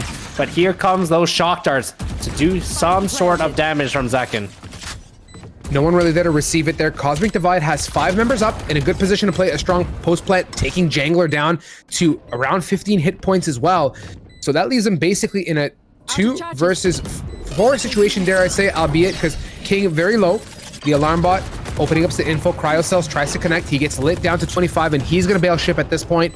Run away before he gets taken out, but King is hunting SVL, the monster himself, to keep on pushing away, as it's all up to Zekin to run away. 35 hit points to his name. He doesn't want to lose that gun, but be careful at mid. There is a Cryocells there, and he hears them. And Cryocells looking like he might just be able to hunt this one down for Zekin, but no, Zekin gonna play passive, just gonna hide in this little cubby. But I don't know if you saw what Cryocells did to King when he fell off of short there. He hid behind the double stack boxes there, and King had no idea. Thought he was pushing back towards top mid, overextends, and gets outplayed by Cryocells. It's all about the bait, Endless. I think he may have rehearsed that a little bit. He knew what he wanted to get himself into, and they were going to chase a little bit, and it worked out super well. So Cosmic Divide gets their first round, a good bounce back after a 3-round rally, and they do it on the gun round too, and they do have weapons to their name still. And unfortunately, Menace doesn't have much to his name, as he's holding the tight angle with the knives. Going to go for it. Quick as right click onto Cryocells. This man knows how to use the knives. He's committing all the way in the air as Churms able to respond and take him out with Zekin from downtown to take him out as well. And just like that, 3 versus 4 situation for Noble yet again. That honestly couldn't have worked out in a better favor for Noble, because Inox, with that paranoia going in, just misses Menace, and Cryocells has no idea that was possible. Peeks out, instantly gets knifed out, and I mean, down 2 people already with 3 people left to take a site, which they're going to be able to do so. But Jangler, it doesn't matter what door, what smoke, what util, what anything, just whatever at this point. Jangler is an animal, gets another number 3 combo for himself, and we see it's literally deja vu at this point, because we've seen Cosmic Divide play this map. They're very methodical in how they play this. They're playing a very simple default setup, and on the attacker side, we see them do the same set of activities over and over again. SVL, mollies down long, they try and get a pick, and from there they make a decision: aggress or fall off. So at this point, I don't know. Cosmic Divide, I think, has been outstudied a little bit, as Noble is capitalizing on every opportunity they're presented with. and you can see right now, Cosmic on a complete full buy here. They forced up to the absolute max. Some left with shares, but I don't know what Menace is trying to do there, but he's trying to have a knife fight with that owl drone. And SVL gonna make his way up towards this mid and clear this market control. Does get spotted from that turret, but look at this aggression that King already has. He's able to spot one, but now he is given up in terms of his positioning. Precision able to continue on with 3 huge kills onto Cosmic Divide, which now only down to Cherms, and he gets taken out as well. But that flash coming from that breach drive, massive, endless, humongous, and that is the thing about the breach flash at point blank. And given the close proximity, he shot it relatively high at the wall, and he got them all blind and swung off of it. Good decision making and good commitment coming out of Precision, the man who's been delivering on breach here so far with that 3-piece. And now at this point, Cosmic Divide has no money on a very, very light buy, but there is eco potential with those sheriffs as well. It's a matter of can they string it, but keep in mind there is full weaponry out on the side of Noble. right now you can see the early stun coming towards that A to kind of push Cosmic a little bit further back. Kind of scared of the aggression, but no one is aggressed. And right now, SVL trying to make something happen, maybe trying to catch one off guard towards that market. But look at the doubling happening towards this short here. Precision, along with Menace, Op and Vandal in hand with a perfect crossfire. It's a pretty thing to see, and they're in a position to definitely connect here. Zekin gets a bit of information out at Wine, falls back and sends that owl drone, playing it nice and safe. No reason to get too peeky. That spike yet again. Cosmic Divide sticking true to their strategy and their playbook. They drop it, they pick it up, and they go around the 1-minute mark and make their decision. What are they going to work with? What intel have they picked up? Very methodical, but has it been able to work for them in their favor? No. Is there potential? I believe they're going to pick up some steam, Endless. And right now you can see Menace starting to get a little bit more aggressive, widening that angle. But here, right across is Cryocells with that shorty along with SVL. He's able to get SVL though, but now they're going to be starting to try to storm that short. But here comes that Rolling Thunder for that defense. Precision activating that out. Able to get 1 and 2.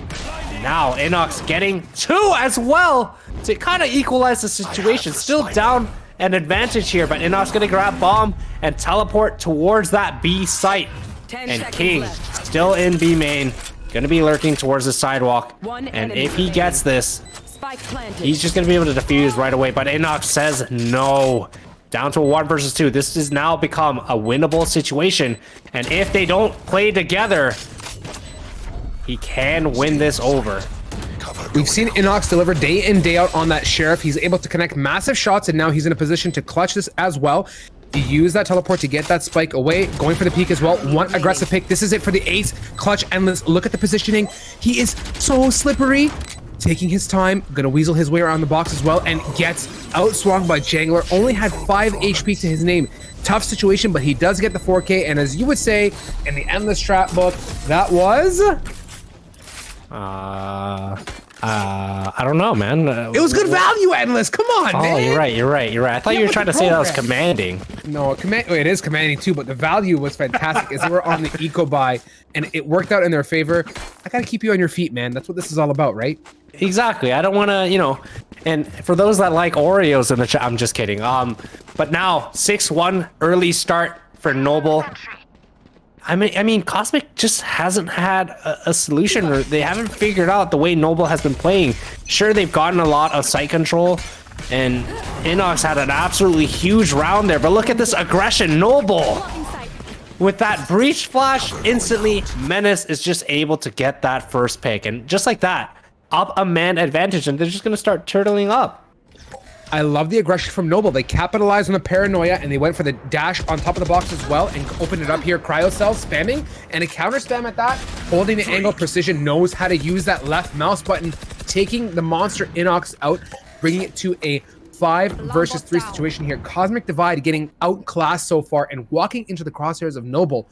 And with 1:03 left, Cosmic Divide is down and very few options that they can work with, but Cryo Cells has something to say about it before getting traded out by Precision, leaving it to a 4 versus 2 and a dream. And 2 people left. Precision able to spot both of them. So now they know both are towards that tree room. But now Venture making his way onto site, seeing some shock darts coming into play. But they need to make a move here. Smoke's coming in. Jangler still lurking towards Wine. Venture down to a 1 versus 2. Unable to get 1. And Jangler's just gonna spam through those boxes. Jangler has been showing up in the last best of 3. He's shown up yet again one more time, and now 7-1. Cosmic Divide cannot pick up any steam unless they are struggling to get some momentum on this half. The attacker side, I think they're, like I said earlier, I truly believe that Noble has done some homework here. They understand their playstyle, the default that they run, and they're adapting very quickly, and they're mobile. I love their early rotates and how they shift their team around to support the rest of the players. And I mean, right now, 13-3 for Jangler. What he's been doing is just basically staying patient, holding long A, in which, man, that turret took a long time to actually activate. Menace unable to connect, however. Precision has the flash ready, and you can see SVL. Wow, what a shot onto Precision. It doesn't matter about the flash. Now they're gonna take control of this short. SVL gonna use the run it back here, try to create some space for his team to be able to work up towards this grass and tree room, and he's gonna continue pushing through.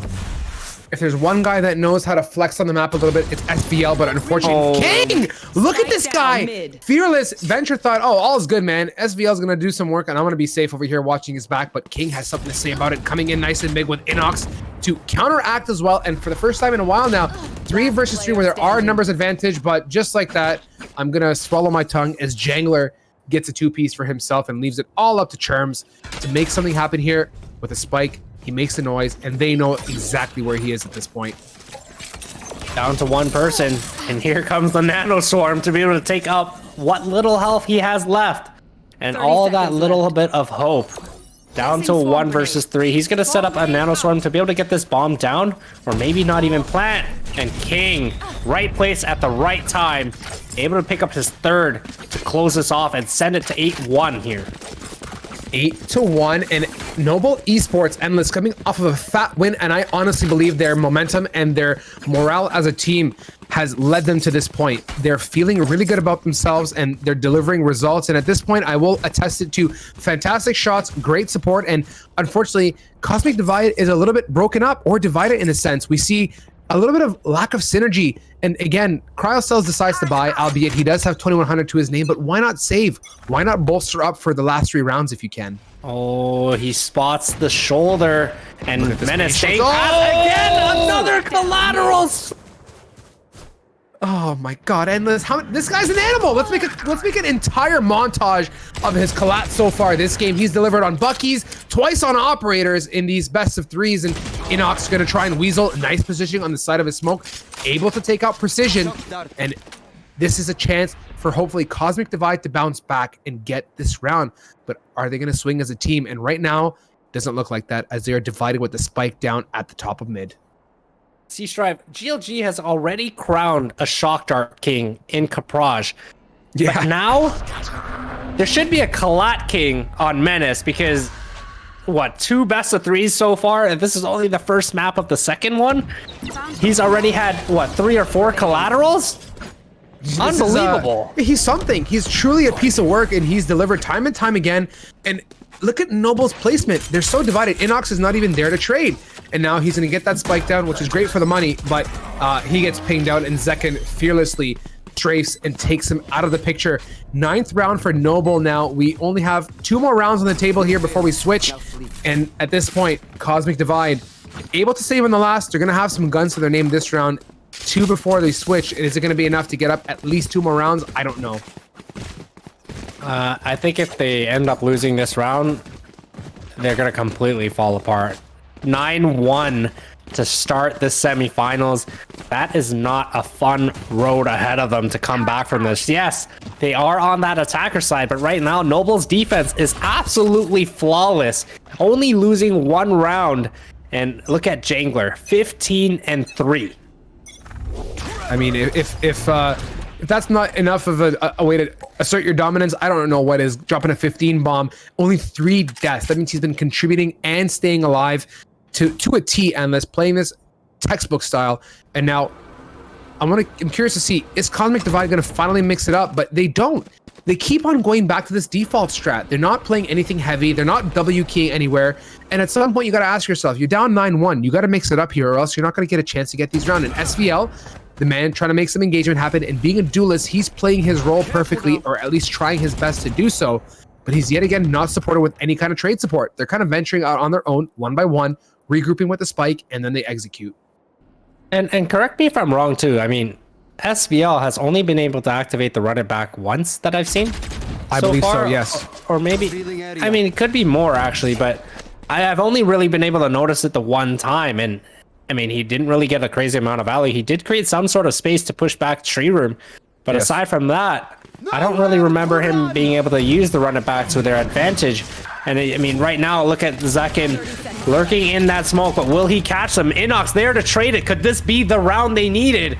As you can see, the lockdown coming in, but Precision is still alive with that 180 flick. Will he get the 3rd? He's an animal, Endless! Look at the value he's able to get. Sure, the lockdown comes into play, but it puts Noble in an okay position. Back down to a 1 versus 2.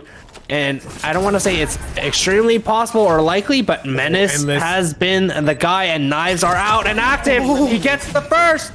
Will he get the 2nd down to a 1 versus 1? Menace can definitely close this out and put it to a 10-1 lead. And oh my goodness, this is getting very, very dicey as, I mean, he's coming in with the knives and he gets it! Oh, let's go! Endless!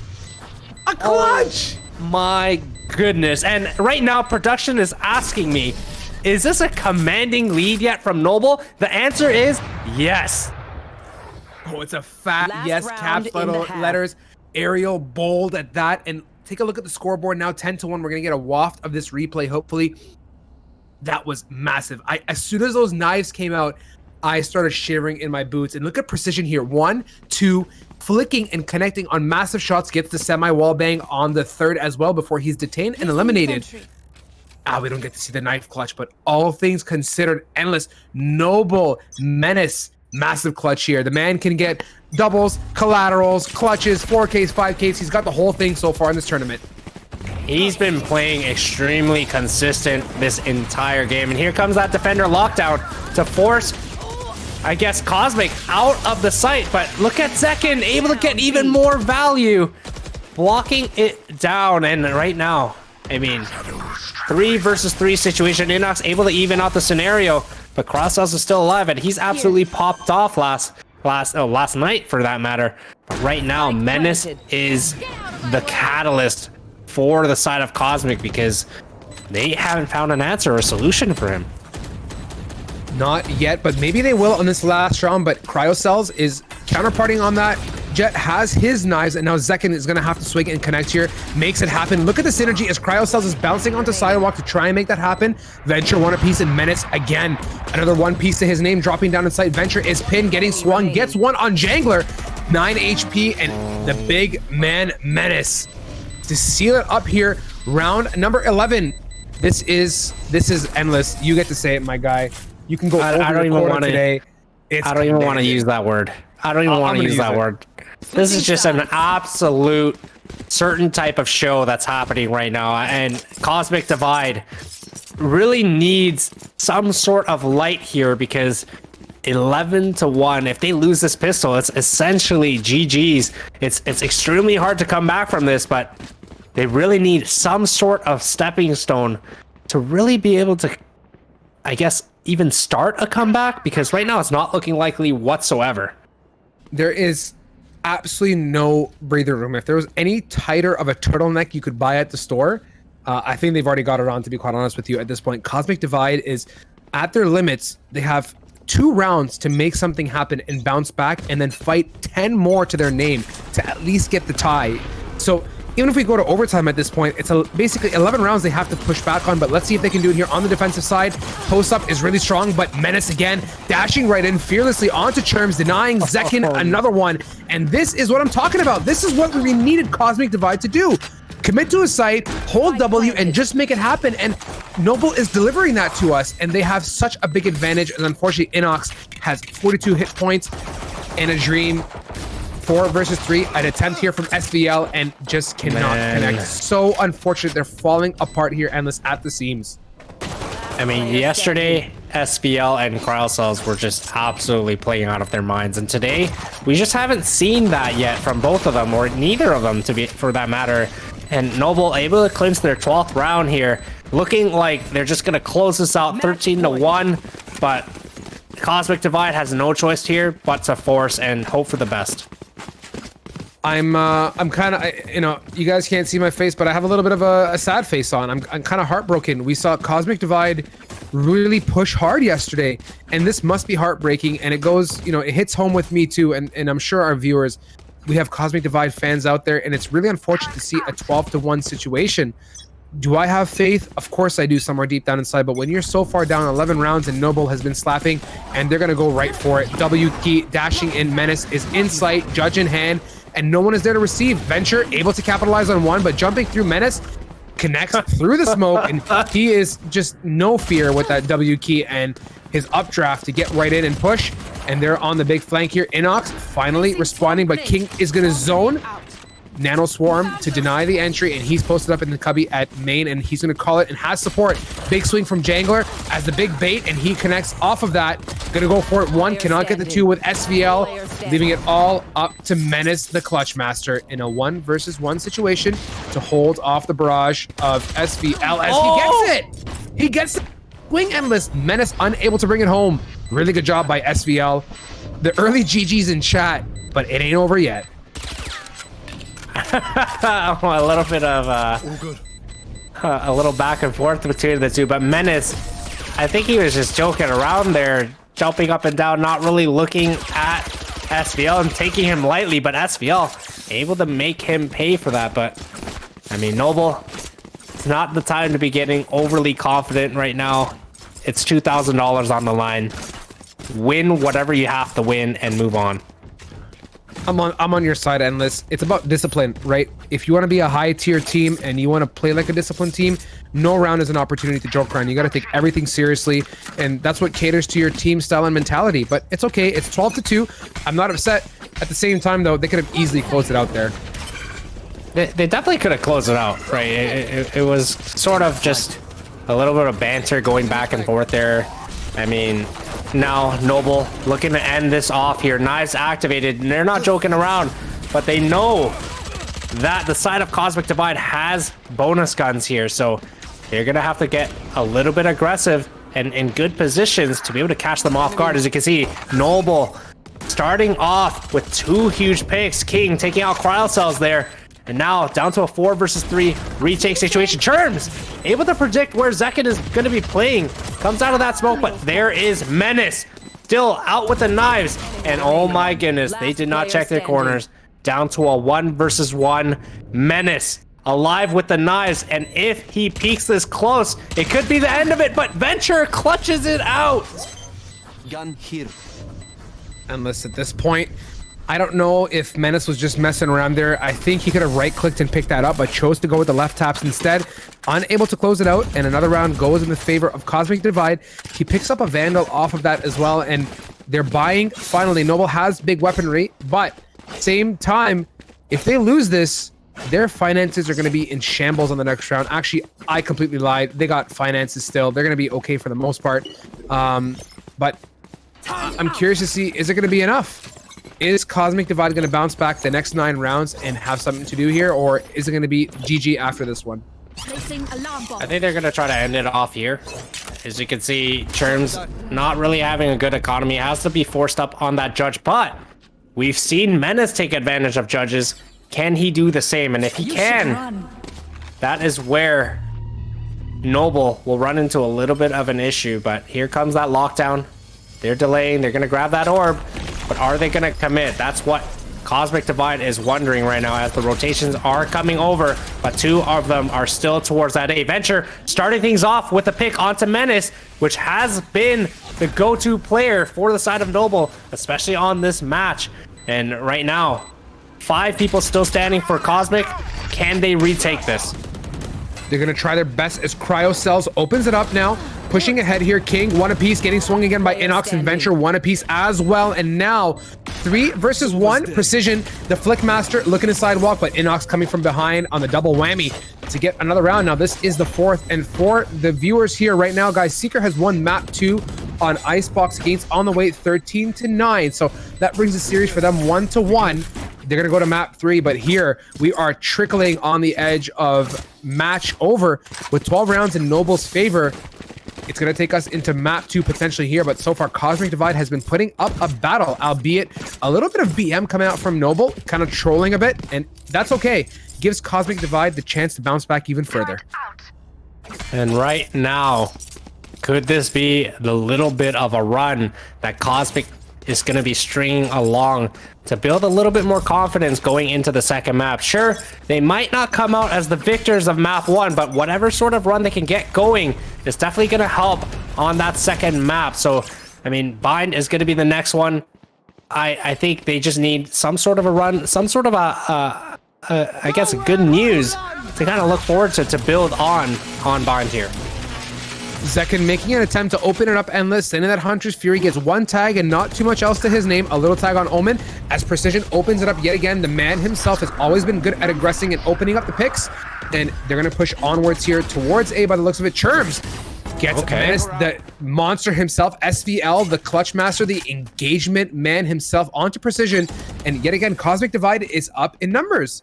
This is turning out to be pretty good for them as King, nice little shoulder step to take out Venture and even it up, and they're going to regroup and say, you know what, guys, A is not the play. We got a man in B. Let's run it over there and rejoin with 45 on the clock. I mean, I've seen it in the past where teams start joking around and you know, taking the other teams lightly, and they end up losing the match. And right now, only 1 round away. SVL getting 3 huge kills this round. Can he finish it off? He does with 4.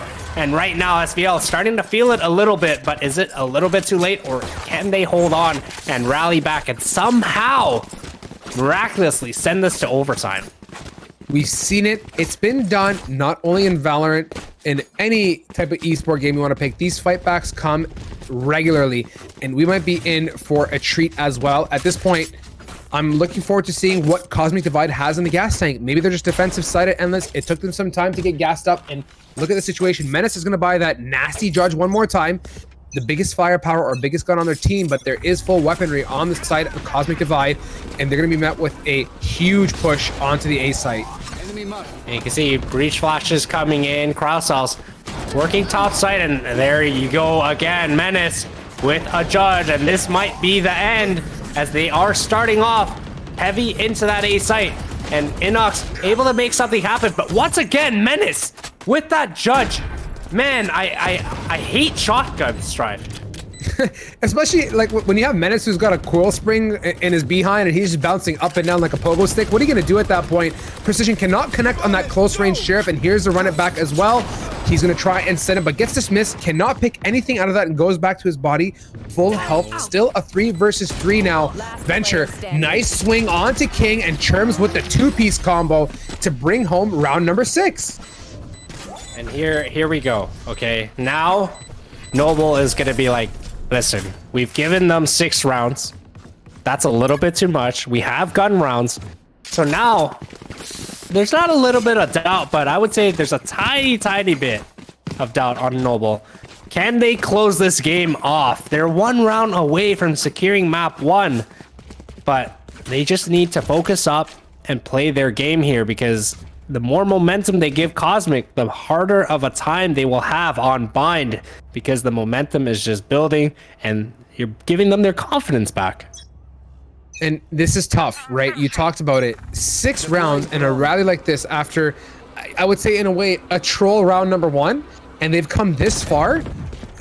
Noble's got to wake up, right? Or else they're going to be letting a lot of rounds out of their hands. And here is the Rolling Thunder opening up the site, and they're getting in all the way here. This is what we want to see. Noble likes to get aggressive nice and early and get on SVL, getting denied his fantastic picks at door this round. Unfortunately, he's been doing a lot of work through there, and they shut him out of the picture. And now they're going to be forced to retake through heaven unless they break that door. Menace going to aggress fearlessly in and ahead. He cannot see a single thing falling back, and this is the lockdown. Churms to be the difference maker, Endless, as they work on this retake. Forcing the entirety of Noble off of sight, and he can see getting stuck on this turret, but oh my goodness, Cryocells almost gets a collateral. They did line up for him, but he was unable to connect, and able to get Jangler though. And you have Menace still there, and they're just gonna be able to defuse the bomb here. If I could animate myself right now, you'd see a big question mark over my head. I'm really trying to ponder how we got ourselves to here. Do you attest it to some of that BM or troll throw on that initial pistol round, or do you think really and truly Cosmic Divide has gassed it up? Has Noble backed off the gas, or really have they been figured out? At this point, all I can say is Cosmic Divide is delivering rounds, and 6 consecutive at that. 5 of the 6 are diffuses. So Noble's getting that aggression. They're getting onto site, but they just can't hold for the retake.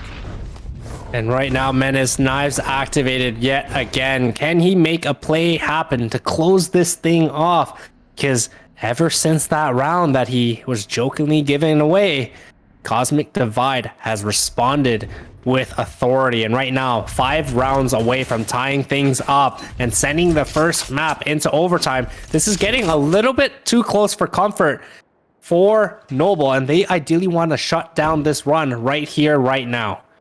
I have this weird, funny feeling in my gut, Endless, and usually it's not wrong at this point. For the most part, I get these situations kind of right, and I think honestly, truly, Cosmic Divide has stepped it up, and they've begun capitalizing and momentum. And we talk about momentum day in and day out. It's critical. Frags is one thing, but when you get your team rallying and they're gassed up, it's so hard to stop that. It's just a whole nother, life or breath in the team as Cryocells again opens it onto King, and they're going to go for it at this point. Noble wants to get onto the site, and they're going to commit to their old faithful A take here, and nothing is available as SVL, the doorman himself, this time in heaven, gets the pick, and they're going to go for it, sending the fire for the generator as well. Flash around, does not aggress, playing it smart and patient. And look at the discipline from Cosmic Divide. I absolutely love what I'm seeing. They're playing this so well together, and they're waiting for the full rotates to come before they retake. And that's what they should be doing, right? Getting as many entries as they can as Noble is entering that site, and then just falling off and waiting for the teammates. And right now, I mean, Zekin looking to end things off here, able to get one, but Cryocells comes back in the air with the daggers out, and they get their 8th round. 4 away from tying here, but here comes that Noble buy, and honestly, if they don't win this round, they are gonna begin sweating. If they're not already sweating, Endless, you're right. This is the round that's going to be, for me, the definite tipping point where all of a sudden an elephant's going to step on the other side of that seesaw and completely tip it over. And I'm absolutely flabbergasted. Yet again, I'll say it. How we got to this point. Noble now is 1 round away from victory, but Cosmic Divide has crawled back 7 consecutive rounds, 6 of which have been diffuses. And at this point, the retake is clearly impeccable, and SVL has shown up time and time again from door. And here is Venture, the Odin Maestro. Let's see if he can capitalize like he did yesterday with that gun on B. And right now, you see Menace once again on the judge. And I mean, he could have very well afforded a full gun, but it seems as if he is still having some fun out there. And hopefully it doesn't bite them in the back, because Cosmic Divide, they're not taking it lightly. Whatever rounds that are going to be given to them for free, they're going to ensure that they take them. And right off the bat, both teams being a little bit more passive here, not getting too aggressive early on. Noble grouping closer towards that A site now, and they're going to start making a mid play here. This is where Noble is kind of shaking in their boots, right? Like, guys, we cannot give up a free pick and then commit to something. We got to work together, and as 5 explode onto his site, and here is the further delay on that A main. Noble has been favoring this heavily, and here's the flashpoint as well. Jangler going to clear corners respectfully. He's going to smoke out Tree Room and leave SVL in a position where he's got to swing. The fire blocking him. Nice swing. But Inox is there to respond, has SVL to back up as they're pushing onto site. Look at Inox's placement. Cannot connect on the person getting into site here. Jet is now in Menace in Hell. The pogo stick himself with a judge. Precision. There's a man there. Flick to him, and he does. And just like that, 3 versus 3. 3 versus 3. Things are not looking the best here. As you can see, attacker lockdown coming in, forcing Cosmic Divide to fall off and far, as now they regain possession of that bomb, and they're going to get this down. 8 seconds, the spike finally being planted. King in a position, planning it for long. Menace crouching underneath Hell as well. No crossfire potential here, but long is an option. If they choose to swing that wide, it's going to be interesting. Menace peeks out, destroys that, and they know there's at least 1 or 2 in heaven spamming through. Cryo cells, the man's got to make an impact at this point. He's got to make a pick, open up the round, and get them some control here. Noble, King in a position here to connect. 1 more for Menace, and this is going to be it. Endless. I think we're about to see a GG across the board as Cryo cells, double smoke, and a runaway. A good fight from Cosmic Divide, Endless. It was a good fight. They got 8 rounds at the end of the day to pull things back in, and they're going to be able to enter the second map with a little bit more confidence had they have lost 13-1. But I mean, they were having fun. Noble able to take the first map, and now we're going to go on to Bind. And I don't want to say that Noble is completely outclassing Cosmic here, but looks as if they will probably be able to close this off in 2 maps.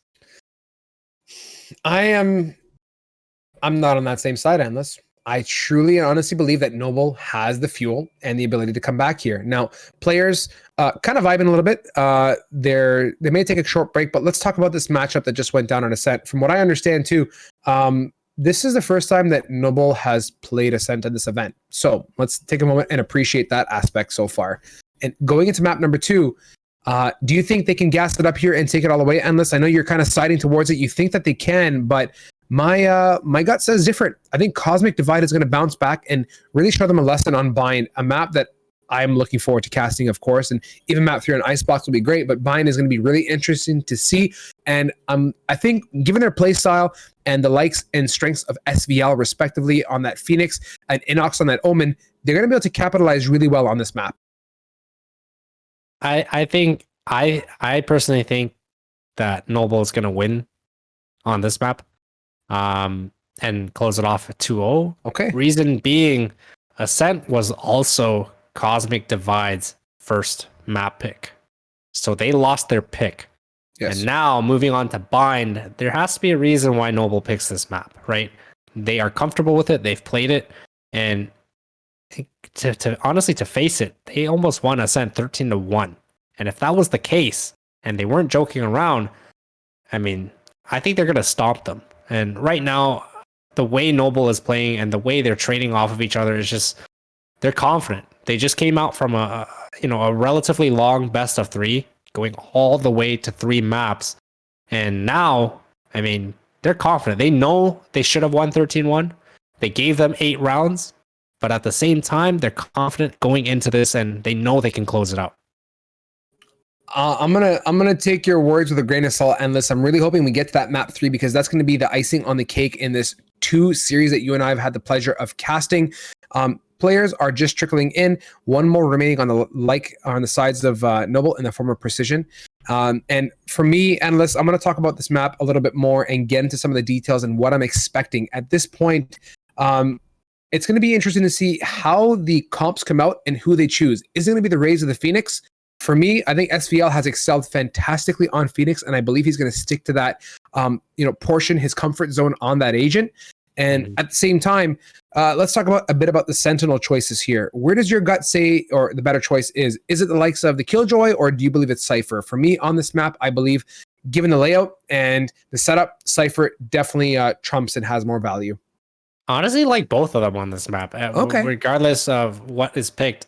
I mean, we've seen Cypher do some pretty crazy things for retakes, and Killjoy mainly to protect the site and delay the take in general. So I like to see either one. I think it's going to be a split between Cypher and Killjoy here. I think one team's going to go with a Killjoy, one's going to go with a Cypher. But all in all, I'm curious to see what duelists they end up picking, right? A lot of people like Raze. There's a lot of boom bots that can help clear some space and just push people back.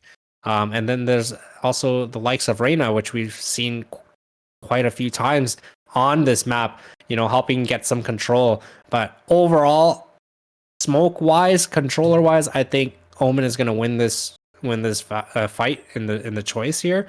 I don't think there's really anyone playing Brim anymore on Bind. Very rare to see.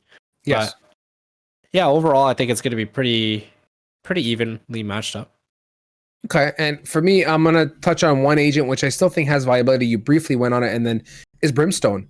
On this particular map, Brimstone has a ton of potential, and when it's played correctly, especially for the post plants, right, it kind of gives you, in a way, a bit of a Viper-esque style of gameplay where you can play very strong post plants with the molly and get good aggression and holds with those 25-second smokes as well. But we see Omen still be favored, particularly for the strengths in the teleport. But I can say for me, Brimstone is a very good hybrid between, in a way, kind of like an Omen hybrid with a Sova in a way, because that global ultimate opens up a lot of opportunity to halt plants, zone them out.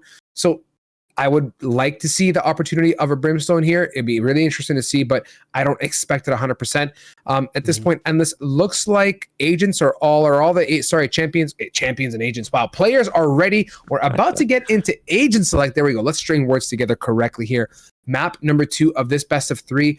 Let's take it as it is, analysts, and appreciate how tight these matchups have been and the caliber of gameplay from these two teams. I'm looking forward to it as we work our way in, and you're time traveling down to the International Space Station, and you're now back. So I'm back. You're I'm back good. from the future. Okay, here are my predictions of the lock. Okay, SVL, he's gonna be on Raze, Churms on Cypher, Inox again gonna stick the Omen, Venture on the Sova, Crosshell's probably gonna be on the Jet, but on the other side on Noble. Okay, we got Menace on the Jet, obviously. King gonna be on that Cypher, so I was proven wrong. Zekin on the Raze, Precision on a Sky. That is new. That is new, okay? But I don't know. Jangler, I think he's going to be hitting that Omen, man. Okay, we'll see how that... Okay, I'm ready for it. Let's see what they pick here. At this point, we got 35 seconds left on the pick. I think you're probably right. Yeah, okay, you're right. See, you're just next level, man. Like you're a different life form at this point. Definitely I had to travel through time. What else happens? Tell me more. Do we get Icebox? Can you tell me if that happens, or did you not go that far in the future? Not that far. I don't want to spoil it for everyone. Okay, fair. And here we go, guys. You get to see that beautiful rundown.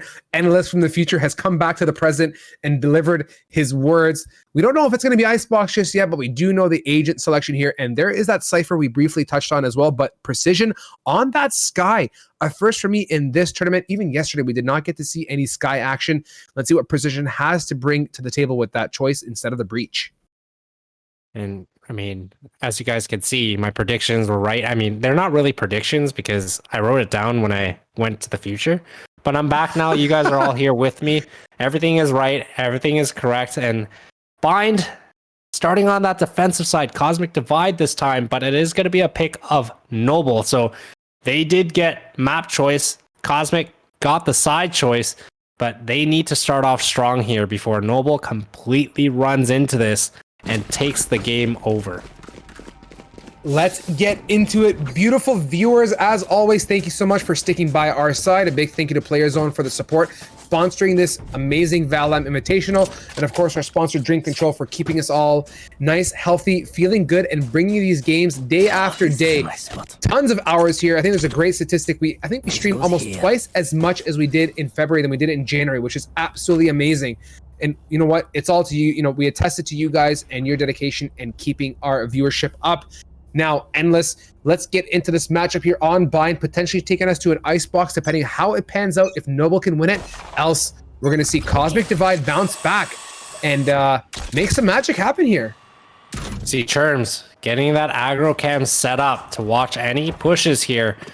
But you have Noble members sitting outside close towards this B, and they're working their way through hookah here along with this long. But right now, Menace just staying passive, not giving any information that he's already pushed up towards that hookah window there. And right now, jumping out Menace, able to dash out, get that opening pick onto Churms and Venture. And they just continue to take it, but Inox already here on the flank. But here comes those paint cans. SVL staying patient, not giving his positioning away, but does get taken down to 78 health. And just like that, 5 versus 3 numbers game. Menace getting that heal coming in.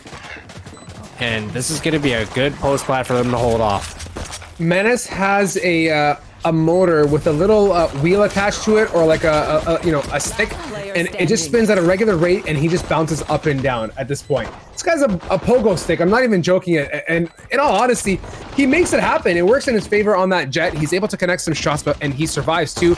And it's all up to SVL with 32 hit points and a tight angle here as precision right-click burst to the forehead to take him out of the picture. And now round 1 to Noble, and a flawless round 1 at that. Huge round. Menace completely dashing out, getting 2 right off the bat. And they're starting off exactly where they left off. They want to win this thing and move on. And I mean, again, $2,000 is on the line. So I wouldn't imagine them trying to throw the rounds to the point where it makes it interesting and gives them an opportunity to potentially lose it. But Cosmic Divide here needs to start rebuilding that momentum and confidence. You can see a force buy coming in here for the side of Cosmic. And will they be able to make that useful and play those close range, especially with the Buckies in hand? They need to hold the tight angles, and of course, for that to work, you're going to need Noble to swing on those angles that they're holding, else the weaponry is not going to be able to do anything whatsoever. And they're grouping up for a nice A pinch here. You see King working through showers, the rest of the team posted up towards short. If the utility comes out, which it is, you see Sky to open it up and get some early intel here, get U-Haul control and push him away. Gets the tag, and Menace is right there behind, pushing right in. A fearless man. Can he get something out? Yes, he can, as Churms cannot connect with the Bucky close range. Gets taken out by the Ghost, out-dueled by a smaller weapon. Tough situation here for Cosmic Divide. 2 people left, SVL with a Stinger. But here is where that Sky comes into play. Being able to heal everyone on the team in that range. That's huge, absolutely. And right now, Inox playing towards that heaven. And SVL trying to make something happen towards the spawn. Inox able to get one along with SVL. But Menace again with the Bucky. To bring it home, and now Jangler opens it up even further and gets that kill, and 2-0 for Noble so far here. Cosmic Divide has hit a brick wall at rapid pace, 250 kilometers an hour, and they are stalling. What we thought was a tight match last game, was it just Noble really, in fact, having some fun? Endless? I mean, the fun turned out into a bit of a sweat fest in a way for me, but maybe it was all planned this entire time. I mean, I hope it was planned, but like I said, it doesn't look like Noble is starting off, you know, at a different pace. They're starting exactly where they left off. And look at Second peeking exactly with his boom bot, and now the paint can's coming in. Paranoia does come out from Inox, but they do not connect. And just like that, all down to Churms in a 1 versus 5 with literally nothing but a sheriff. I'm telling you, man, Noble is on another one. These guys are monsters. What is even happening at this point? These guys are doing barrel rolls, 360s. They got their keyboards glued to their foreheads. I don't even know what's going on. They're just pushing everything left, right, and center. Menace has got his spacebar bound to a macro that just bounces up and down constantly. Round number 3 now going in their favor. Cosmic Divide is buying weapons now. So this is the round they need to win. And look at Noble. They're going to bonus Endless all the way. And that's the way they're supposed to do it. And their bonus rounds have come to show that they do a lot. And look at their economy. 6,000 on 3 of their players. They're going to be able to buy for rounds and rounds to come. And right now, they're going to be playing those close range angles yet again. And trying to catch the side of Cosmic off guard. And they're going to aggress fast. Here comes the knives. Unable to connect onto SVL. But Zekin there to trade things off with a Spectre. But do they expect Venture there? Unfortunately, no trigger discipline. He starts shooting, and the rest of the team wide swings. Zekin was the bait. He decides to double satchel right in out of hookah, and unfortunately Venture gets picked out here. King cannot connect on that operator shot from elbow. The spike is now planted as well, in a great position at that, and it's up to Noble now to hold here. They have a heavy number advantage. Cosmic Divide, only 2 members as Jangler makes it 1, and Churm swinging with a good connection from Precision to back him up and bring that home. 4th round here, Endless, and I'm going to use it because I haven't hit my quota for the day. A commanding start here for Noble. I don't think you have a quota for that word. You simply just don't use it enough. I'm exempt. So feel free. Thank you. Use it as much as you want, and definitely, most definitely, Strive. It is commanding. I see what you did there. I see what you did there really well, my friend. And now, potentially, at this point, we're going to see another 2 rounds out of the likes of Noble on the basis of the weaponry they have, and look at the money as well. They're so well fed. Even if Cosmic Divide buys on this and they can get, saves and buys the next, the following round, depending on how it pans out, it's going to be very difficult for them. They're choosing the tight angles as well, and they're regrouping for their favorite B take, Noble. Trying to get a little bit sneaky. There is the opening pick from Menace, the man himself. Inox getting aggressive, 5 HP, goes for the teleport, and it doesn't trigger fast enough as Jangler. Venture picking the aggressive point, finally traded out, and yet again, history is repeating itself as only 2 Cosmic Divide members are standing. And SVL, being on another judge as well, has no choice but to play at close range. It's going to nade off the bomber, though. That's a good amount of damage, but Jangler able to fall off after the first initial explosion. SVL botting in, does get 1 as well. But Zekin there to get Churms. And the teleport is towards A. And now all you have left, rotation towards A. And I think Zekin is just coming back towards short. These guys are getting finesse, and we see that teleporter finally used, Endless. They're making use of what this map brings to the table. Quick mobility through showers and planted now. It's all up to SVL, the Phoenix Maestro himself, with a judge and a dream. Has full hit points and partial armor as well, so he's okay in terms of getting the kill if he can survive. He has HP, he's not bleeding out, but he's up against 3 Noble enemies on the retake here, and they're posted up so well as Zekin just strafes out and connects with that Vandal, bringing round number 5 to the books of Noble. Like I said, Strive, this is looking like it's gonna end in 2 maps because Cosmic Divide, I mean, yeah, they're able to buy up this round, but yet again, look at the economy on the side of Noble. All above $4,500 here, and no signs of slowing down. 5-0 to start off the second map of the best of 3. And if they win this, they go straight to the finals here to face off the winner between Seeker and On The Way. Thus far, from our last update a few minutes ago, On The Way has been leading 6-0 against Seeker in the 3rd map of Bind, but now, actually 6-1, I take my words back. Early pick coming out here from the likes of Noble, doing some good damage as well onto Jet. Now Zekin, showstopper in hand. He's going to go for that elbow control and get right in here. There are tons of people available, but Cryocells holding that tight angle, denying the opportunity to fire that off. They're going to get the spike down here, and this is an opportunity now for Cosmic Divide to retake, given the even numbers. I mean, he could have checked his corners there, I would like to say, and gotten 1 for sure, but unfortunately he doesn't, and he gets punished. But Menace up close towards that spawn. Inox does spot him, but makes his presence known as well. And Menace is going to win that duel, but Cryocells is there. Could this be the first round that they can win? But he doesn't check the left corner, does he? Sky standing there. He does. Precision is down. And now it's all left to King, who has been able to win this before. But now look at the positioning. Venture able to wide swing and clutch off that round to get their first one here on map number 2. 5-1 in favor of Noble. I'm happy Cosmic Divide has bounced back, albeit a little bit tight. A little too tight for my comfort, Endless, but they get that round. Much needed round at that. Their finances, unfortunately, not the strongest in the books. Cherms has 1,500, a classic, and can't afford much else at all. So he's going to have to save. He's going to buy light armor by the looks of it, and that's all he's going to get. Maybe a Bulldog. Okay, very good. So Bulldog light armor gets purchased for him. Actually, we trade out for a Judge. So a little bit of, dare I say, menace action on the like of Cherms. They have full weaponry on the side of Noble too. And let's see what they choose to do at this point. If they're going to continue with this aggression on towards B, which they've heavily favored, or if they're going to change their tempo. But by the looks of it, Endless, B is the home here for Noble. Oh my goodness, Menace with the knives out, and look at what his main gun is. Here comes the Bucky, but it doesn't matter. Venture getting him through the smoke, gets 2, starts reloading, and Precision is there to trade things off, but that was his job. He had to get 2, and now Crowdcells taking out Zekin as well. Down to a 2 versus 2. The teleport is in play, so now they know rotations need to come over, and they're going to be coming in from short.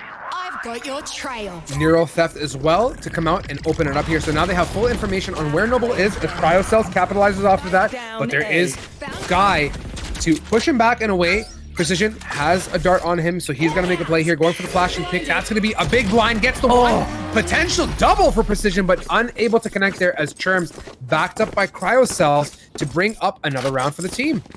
That made me a little bit worried because, like you said, it could have been a very winnable round for Precision as they did end up lining up. But luckily enough, they're able to finish that off and secure their second round here.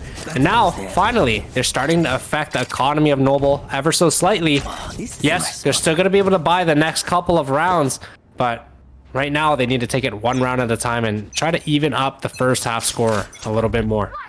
They have to pace themselves, work methodically, and counter Noble, and they got to communicate as a squad. On the defensive side, it's about the rotates and reading the enemy team. As Cryocells says, forget the rotates and forget reading. I'm going to go for the W and updraft. Sends that right click and opens up a nice early pick here with 1:21 left, and this is pivotal for them. They got to play smart here, but Inox chooses to get aggressive and gets punished by Menace, who gets slightly hit out, and he's still okay in U-Haul, and now numbers are even endless at this point. It's anyone's game. Let's see what Noble chooses to do, if they go back to their favorite B or they regroup towards A. They do have presence on U-Haul as well, so there's tons of opportunity for them. Camera taken out. You can see the lurk. I like the aggression by Cosmic Divide, getting that full showers control, but the falling back was what kind of got me as they left short completely open. As you saw, Menace lurking into that U-Haul, getting that opening pick onto Inox. And I mean, he had no idea. He had no idea that he could be there. And as well as the B site, they let them just walk in without any info. But SVL and Croscells coming in, Showstopper along with the knives, getting 2 and brings it down to a 3 versus 2. But it doesn't matter. Venture and Cherms there to finish things off. And now 3 rounds. Is this a possible comeback stride? I truly believe it is. We talked about it. I think Cosmic Divide is gassed up. They're confident. And this was their map pick, correct, Endless? This was their map pick, yes. Yeah, so, on that note, you have to take that and consider the reality of this for them. If they picked it, I'm sure there's a reasoning for it. One of their stronger maps in their kit. Their composition panning out pretty well so far, and Cryocells delivers on that early round aggression outside of showers, getting the likes of King and eliminating him out of the picture. And that's fantastic and drove them to get that round. So good work by them at this point. Noble, they got to mix it up a little bit, and I think they're going to go back to a bit of a default situation, work a pick, and go from there. Sorry, did you say it was Cosmic's map pick or Noble's? I thought it was Cosmic's map pick, no? No. This one is Noble's pick. Okay, Cosmic there we go. picked Ascent, but that's why I was saying Noble picking this map. There has to be a reason. They're good at it. They have played it, but Ascent being a map that Cosmic has, Noble hasn't played, and they came out with a swing and a half. I mean, they're feeling good, and now they're on their map pick, but it is getting a little bit closer than the last game, so it's shaping out to be a very good one. It is. I'm going to eat my words on that one, but you have to appreciate the fact too, if we're going to switch the sides a bit and say Cosmic now is able to pick up some rounds on a map that wasn't their pick. You know, I'll sit on the other side of the fence and say this is really good compared to what we saw in the last map, and they're off to a good start, respectable start at that. And you can see they've put Noble in a position where they're making them think. They've backed off this aggression play, and now they're down to a bit more of a methodical work a pick and go from there. And yet again, shocker, they're defaulting to their favorite site at B. Smokes are out, Util's out, 34 on the clock, and they're going to have to execute here at this point. Cherms is calling for his team to get over and help. And that's what I like in terms of Noble's offense is they always get a lot of map control early on. And when they do, they just hold. They don't get overly aggressive. They hold for their spots and ensure that, you know, no one knows they're there, and they just wait and wait until it's time to fully execute. And when it comes time to execute, usually the defensive side has either over-rotated or they're just not expecting it whatsoever. As you can see, King coming in with 2 huge picks, but finally gets taken out by Venture, and now down to a 3 versus 2, making a 2 versus 2, as Venture is continuing on, but now Second here with a trade, with the shock dart coming in. Here it is, Endless, one more. Absolutely destroying Zekin. Oh! And will he be able to clutch this? Oh, he has Sons of Hell. He can do it. Can he connect it? Oh, he's got to get on it. No time. Oh, Venture, if only you kept down mouse 1, that would have been a wall bang. That's so unfortunate. And Noble is able to pick up that round by the skin of their teeth. Zekin survives oh so marginally in hookah. Man, if Venture have just shifted his crosshair a little bit more to the right, he would have had that for sure. But hey, it was well played by Zekin. He played the time. He didn't want to overpeak as Menace did and got shut down. But Venture doing whatever he can to kind of keep his team in this game. And it's showing so far, but unfortunately comes a little bit short. A little bit short, and you know what? Dare I say, a lot of short. That was heartbreaking to see. I truly thought he had that, and that must be heartbreaking because after you press tab when you die, you ask questions like, "This guy had no HP. I could have totally had that," and you wonder why you didn't keep on pressing. As Cryo Cells, big brain, galactical brain, knows that King is gonna be pushing out, and he plays it really well. Holds him at bay and keeps the number strong, and this is what Cosmic Divides needs. Now they gotta play smart, but Cherms a little bit too aggressive as Zekin responds and takes him out, and they're gonna commit onto this A here as Sky Ultimate is out. Menace is, as usual, baking cookies in U-Haul, ready and posted. Let's see what they can do here. Look how close Crazy is taking out Inox with that Judge close range, Endless. Menace has just been the shotgun king, the collateral king. I mean, and what else do you want to say about this guy? He's doing whatever he can right now, and I mean, he's having fun with it. Right now, up 4-2 in the numbers game here. Cosmic Divide, not a lot to work with. SVL does have to fall off a little bit because of the flash, and here comes the satchel. Able to make something happen, but he does expose where he is. Venture getting another one as well, and here it comes. Run it for showstopper, but SVL. What a shot through there. Does he have it in time? He does. Yes, sir. Jiggle and shoot mouse 1 your heart away because that's a 0.91 second diffuse. Must be feeling good after that one. Unfortunately, Zekin, showstopper, got absolutely denied as his head came clean off midair. And Cosmic Divide now gets their 4th round in the books. Really good pushback so far. They bounce back after the initial set of 5 rounds in the pistols along with the gun rounds, and now they are in a much better position to at least tie it up here before we hit the next half, Endless. 4-6, I mean, is a lot closer than we saw on that Ascent map. And right now, Cosmic Divide showing a little bit of resiliency, trying to come back into this and send this to a possible 3rd map on Icebox. But look at what Menace has been able to do here. I mean, he does get tagged up this time with this Hunter's Fury, but he's been able to get control of U-Haul every single round. And I mean, I think he's still messing around. All he's been using is a Judge. Call it what you want, messing around, but honestly, I think this man is calculated. it looks like he's trolling, but he's just really good at getting early aggression, and he picks the tight angles. And I can say comfortably, a judge will excel at a tight angle like that with a burst shot to the chest better than a Vandal would, you know? By the time 3 bullets are gone, you've been 1 judge or 1 Bucky, so he's playing to his strength as Venture playing to his. Shock dart onto King with Inox to support as well, and Menace, the U-Haul man, 70 hit points. There is an airbag beside him, gets a light tag on him as well, and it's all up to now Precision, who is eliminated by Cryo Cells, and getting that 5th round on our way to a 6-6 half endless. And now I'm starting to wonder, how good is Noble's defense on this map? Because if they are toying around right now, as you can see, Menace once again on the judge, or the Bucky for that matter this time. I mean, they have that flaw in the sense, when he's coming up short, they should be able to take him out with range. But right now, he does have the knives active. I think he's going to continue on trying to get some U-Haul control. But actually, never mind. They are all stacked towards this B site. So it's going to be a heavy pinch here.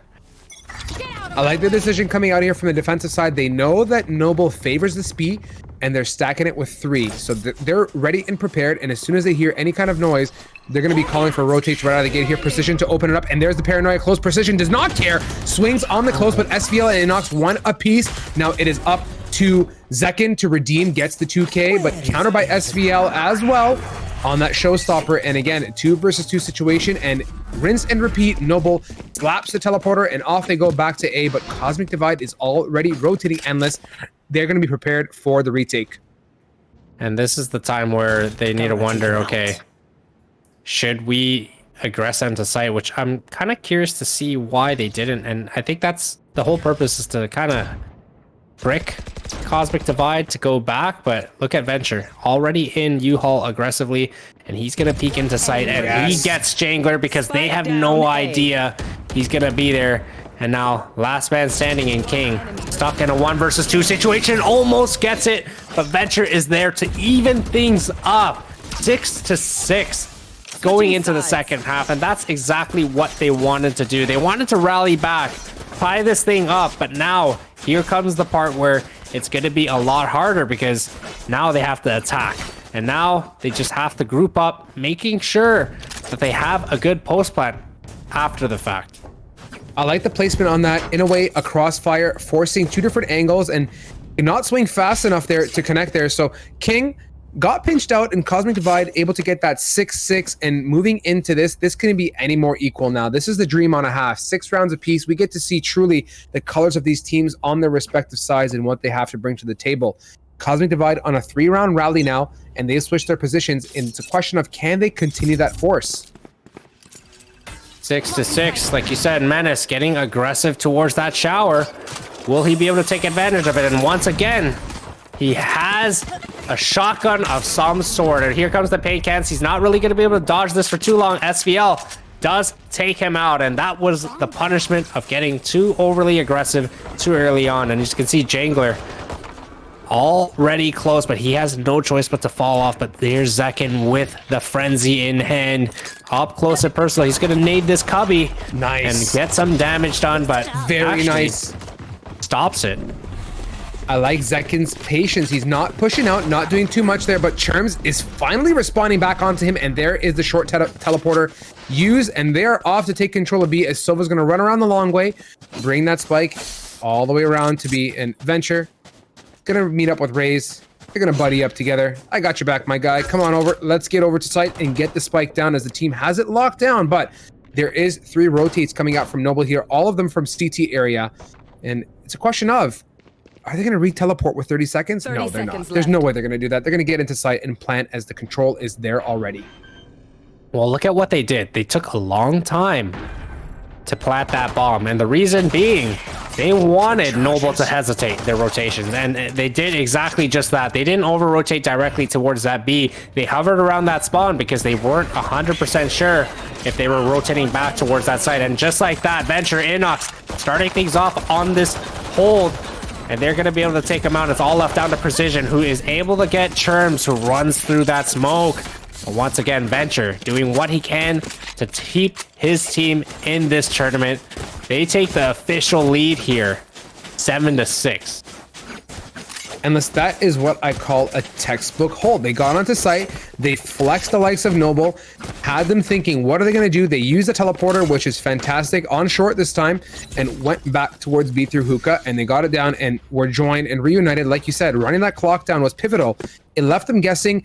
They didn't fully commit to get on site. They played it very passive, expecting maybe a go back to A as a potential, and it didn't work out in their favor. So really good job there. Cosmic Divide has stepped up here as Venture takes some early damage, falling off, nothing too major, unlike Menace, who ate a massive paint can that last round.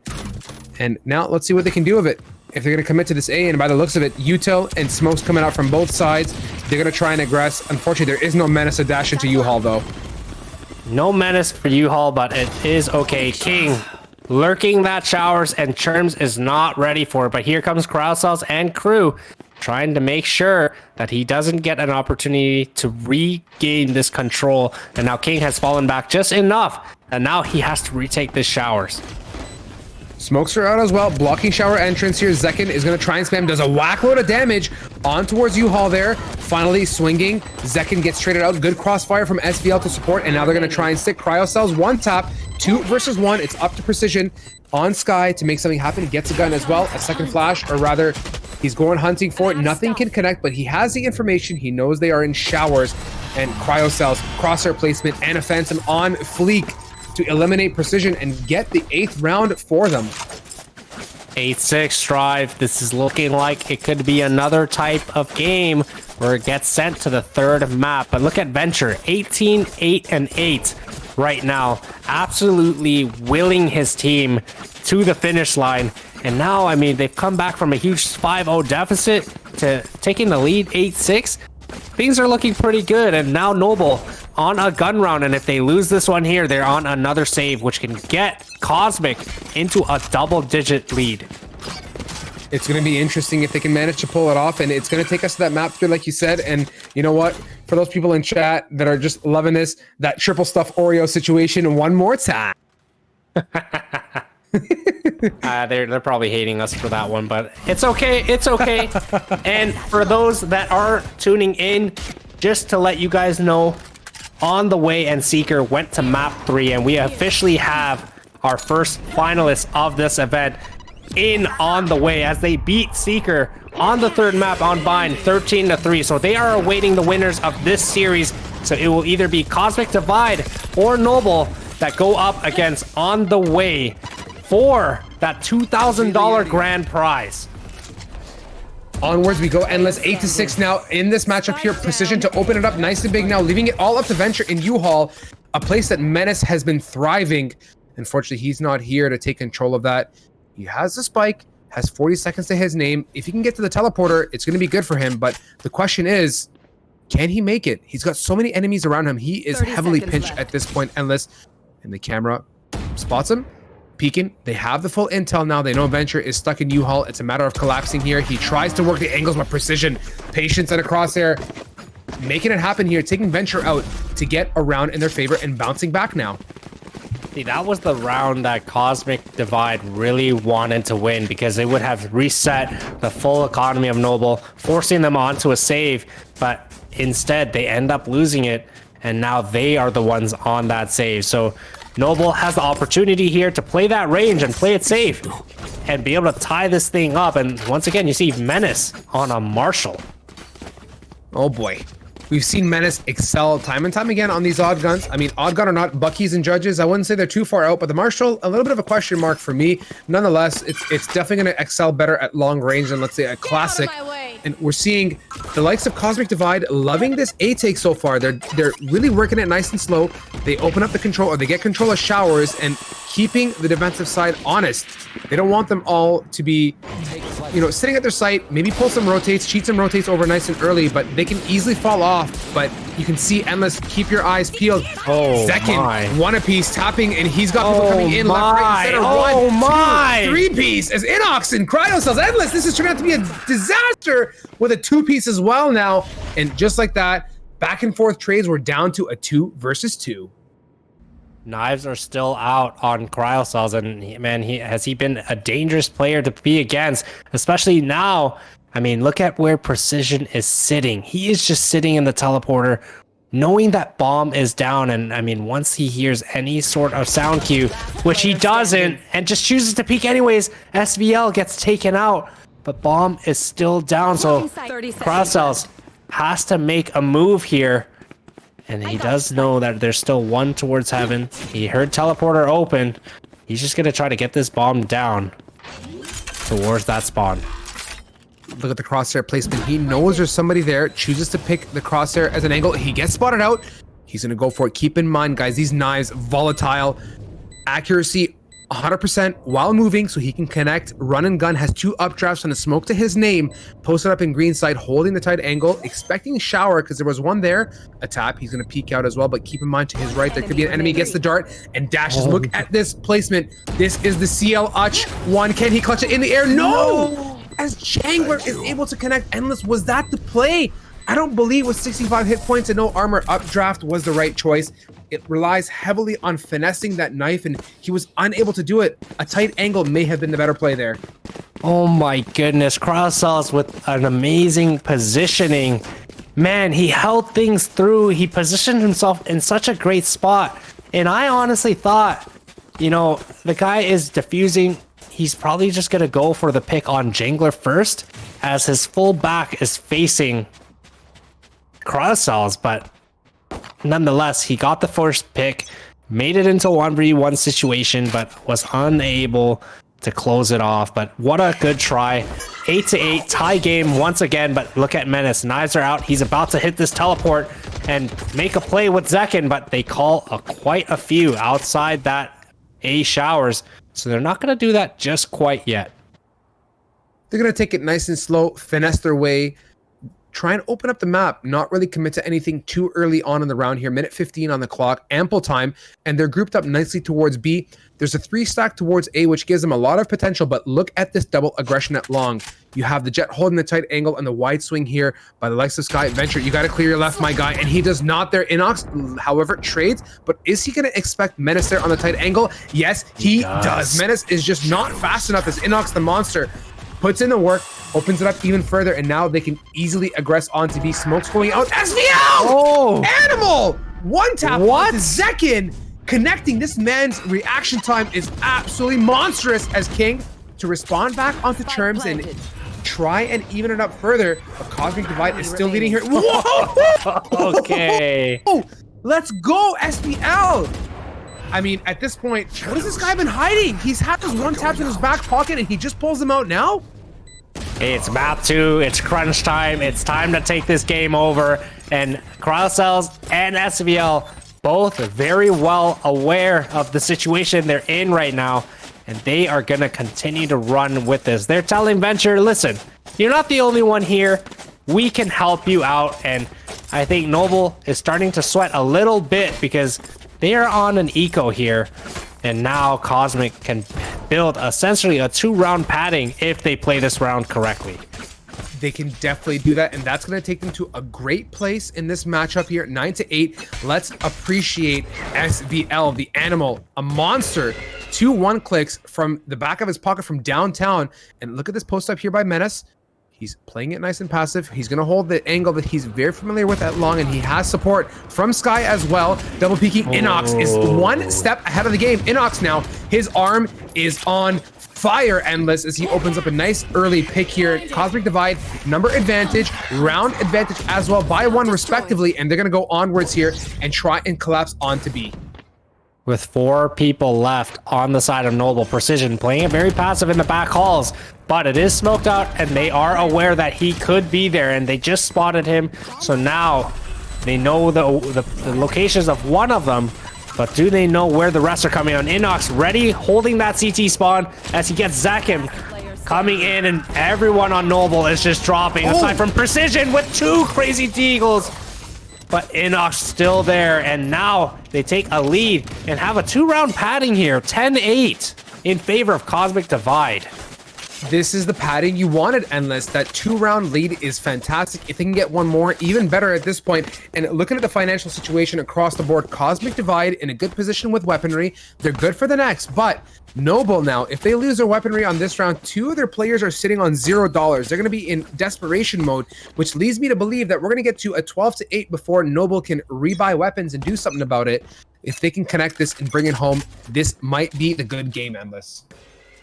And if they can send this to map 3, they are coming into this with a good amount of momentum. And Zekin, oh my goodness, starting off the round with a huge pick onto SVL's head. And I mean, Churms right now still on the lurk towards that mid, trying to make some play closer towards that hookah, but Menace is right in there watching it. Menace is glued in hookah. His butt is absolutely pasted, holding the angle, being patient, knowing, you know what, these guys have been favoring this B. I'm going to hold an off angle here, and does it connect? No, cryo cells. On another planet. He's just out peeking Menace. Menace is probably a little bit tilted at this point. He's connecting these shots that are just so well positioned, so methodical in the way that he clears. They deny that Sky ult, and on that note, here is Churms. Neural theft as well to get the info, and from here, they can decide, what are we doing? And they see they've already shifted as Inox, gonna hit the ultimate, get in, immediately canceled out, and there is the counter Hunter's Fury as well now from Venture to get onto site. Tag, cannot get the second. Maybe he can, no, but not before Inox is able to connect it, and now 3 versus 3 Endless. They gotta get the spike down with 24 on the clock. They're going to be able to get this bomb down no problem, and you can see Inox already pushed up close towards that spawn, gets that flick, lots of precision, but does take quite a bit of damage here. Now it's all left to Zekin along with their Omen, and can they do it? Paranoia coming in towards that Heaven too, playing in that U-Haul, and you got Jangler here on the flank. So Venture trying to send out the owl drone, trying to spot some sort of information as to where they're trying to retake from, and he just misses Jangler, but not the second time around. Now they know one is gonna be short on that flank, but now Zekin getting taken out by Churms, and it's all left to Jangler, which Venture says, hell no, we're gonna win this map here. 11-8 so far, 2 rounds away from sending it to map 3. Can they hold on? I truly believe that they can, Endless. There's still some padding here, but like we touched on last round, the finances, you can see they got basically nothing to their name. Menace is going for the desperation buy, gonna go right down to 0, can afford the Phantom in full armor. The rest of the team, not so much. At this point, Sheriff and Light, they want to play for the win and have at least that 3,900 to buy full with armor as well. And good decision across the board, and I think at this point, Cosmic Divide's gonna get round 12. It's gonna depend on Noble to bounce back after match point.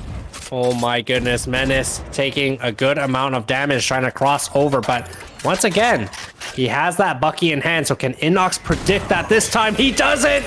And I still don't like that gun, but Menace is just making everything work. And look at Churms. Oh, coming in with a huge 2 kills to start things off for that attacking side, and you can see they're already posted up, ready to secure this 12th round for them. Satchel's coming in towards that spawn, and Zekin holding this back haul with a Sheriff. Gets taken out by Venture, and now it's all down to just King. I didn't expect your opinion of the Bucky to change magically one map in Endless. I still don't like that gun. Well, no surprise there, bud. As at this point, Churms is gonna keep on pushing here. 12-8 now, a near flawless victory for match point, and Noble, this is their chance. So they have the full weaponry, they save last, and they're okay to go here. No armor though on Menace. He has, however, bought the big operator. At this point, we're gonna see, what does he choose to pick? He's gonna get aggressive on mid or on long, and from what we can see at B and Hookah, he's gonna hold a nice tight angle on Hookah and go from there. But you can see now on the other end of the spectrum, Cosmic Divide is united towards A, so maybe Menace is not gonna get that much action at this point. And I mean, 1 round away from winning and sending this to a 3rd map. They're still in this drive. This is what we were thinking. I mean, sure, I thought Noble would just come out and completely outclass, and it started off that way. I mean, they were up 5-0, and ever since then, they've only won 3 rounds. And 12 here, Precision starting things off for the side of Noble with a huge opening pick to maybe extend this match for at least one more round. And here's Zekin, able to get one, maybe? Nope, not able to get that, but here comes the dash. King already set up for it, and here's that showstopper, unable to connect to anyone. But here's Venture having an absolute game so far, connecting to the head there, and now Owl Drone coming out, but Zekin looking to be extending this to another round at the least. Down to only 2 players left for Cosmic Divide. SVL has something to say about it, though. Is going to deny Zekin the opportunity to get the flawless, and as well, Omen is eliminated. So now, great position. Menace, nice Spike angle, down A. shoot and dash, leaving it up to Venture, who is got to clear his corner there, but not before Menace gets a piece of that pie, takes him out, leaving it 12-9. Now, Noble in a good position, Endless, even if they were to lose some weapon